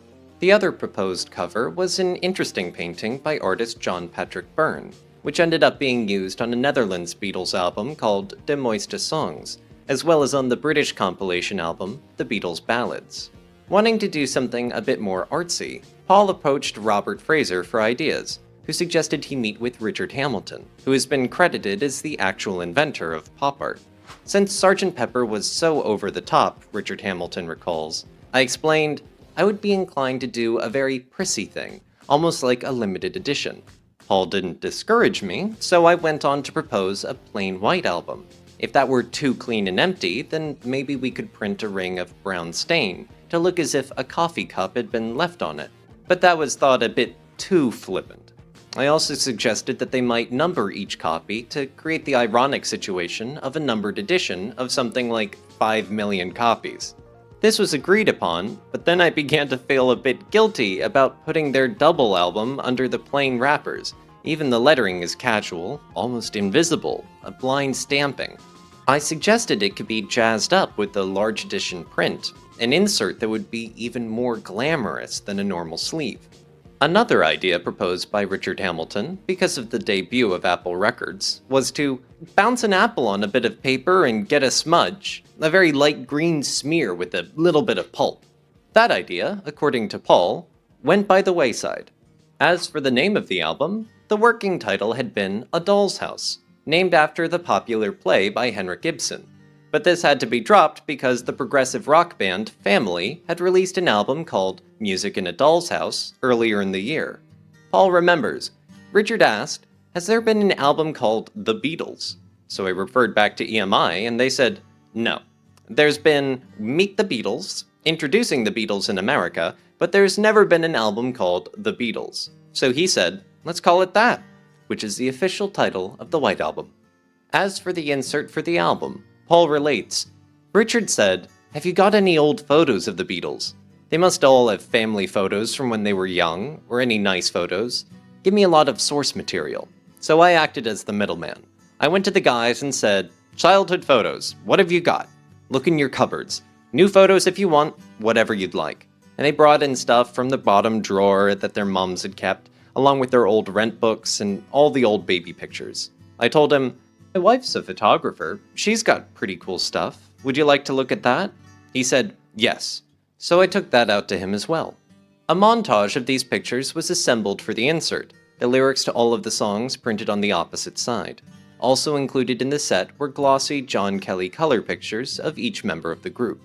As for the numbered editions printed on the front cover of the initial releases, it wasn't feasibly possible to accurately number each copy with a unique number because of its worldwide release and multiple printing facilities. I think EMI only did this on a few thousand and then just immediately gave up. Paul relates in his book many years from now. We got the first 4. I don't know where mine is, of course. Everything got lost. It's all coming up in Sotheby's, I imagine. John got 0001 because he shouted the loudest. He said, "Bagsy number 1!" He knew the game. You have to baggy it. Since it had been nearly a full year since a Beatles album had been released, which in the 60s seemed like a lifetime, a new Beatles album was in high demand. This being the case, even though it was a higher-priced double album, listing at $11.79, it debuted on the US Billboard album chart at number 11, and only 2 weeks later, it made it to the top spot, and stayed there for 6 weeks in a row.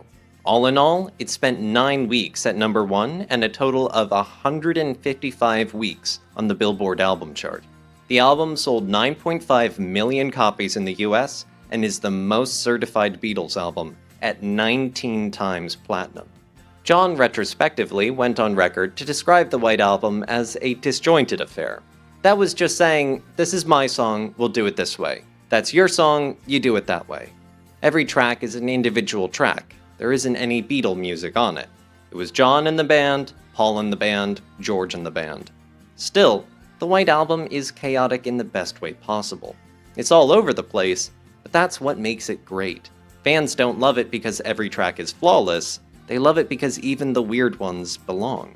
But this sprawling, experimental approach also signaled trouble.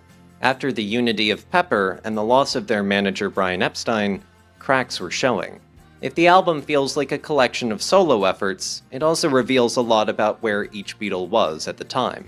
John was both sarcastic, Glass Onion, and deeply personal in Julia. Paul was flipping between soft, catchy tunes, Obla-Dee, Obla-Da, and some of the heaviest rockers, Helter Skelter. George kept refining his spiritual side while pushing himself musically, like While My Guitar Gently Weeps. Even Ringo got in on the action with a solid country tune, Don't Pass Me By. In the end, the White Album made the Beatles feel more human. After years of perfection, they were suddenly messy, uncertain, and scattered, and that made them even more fascinating. Thank you all for watching. This was the hardest documentary to make ever. I hope you enjoyed it. If you did, consider subscribing, leaving a like, and leaving a comment. It makes a big difference in helping the channel with YouTube's algorithm. You might also want to join our member program.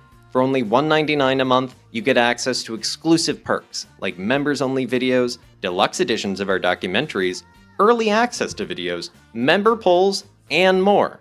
A special thank you to all of our amazing members. We wouldn't be able to do it without all of you. That's all we have for you today. See you next time.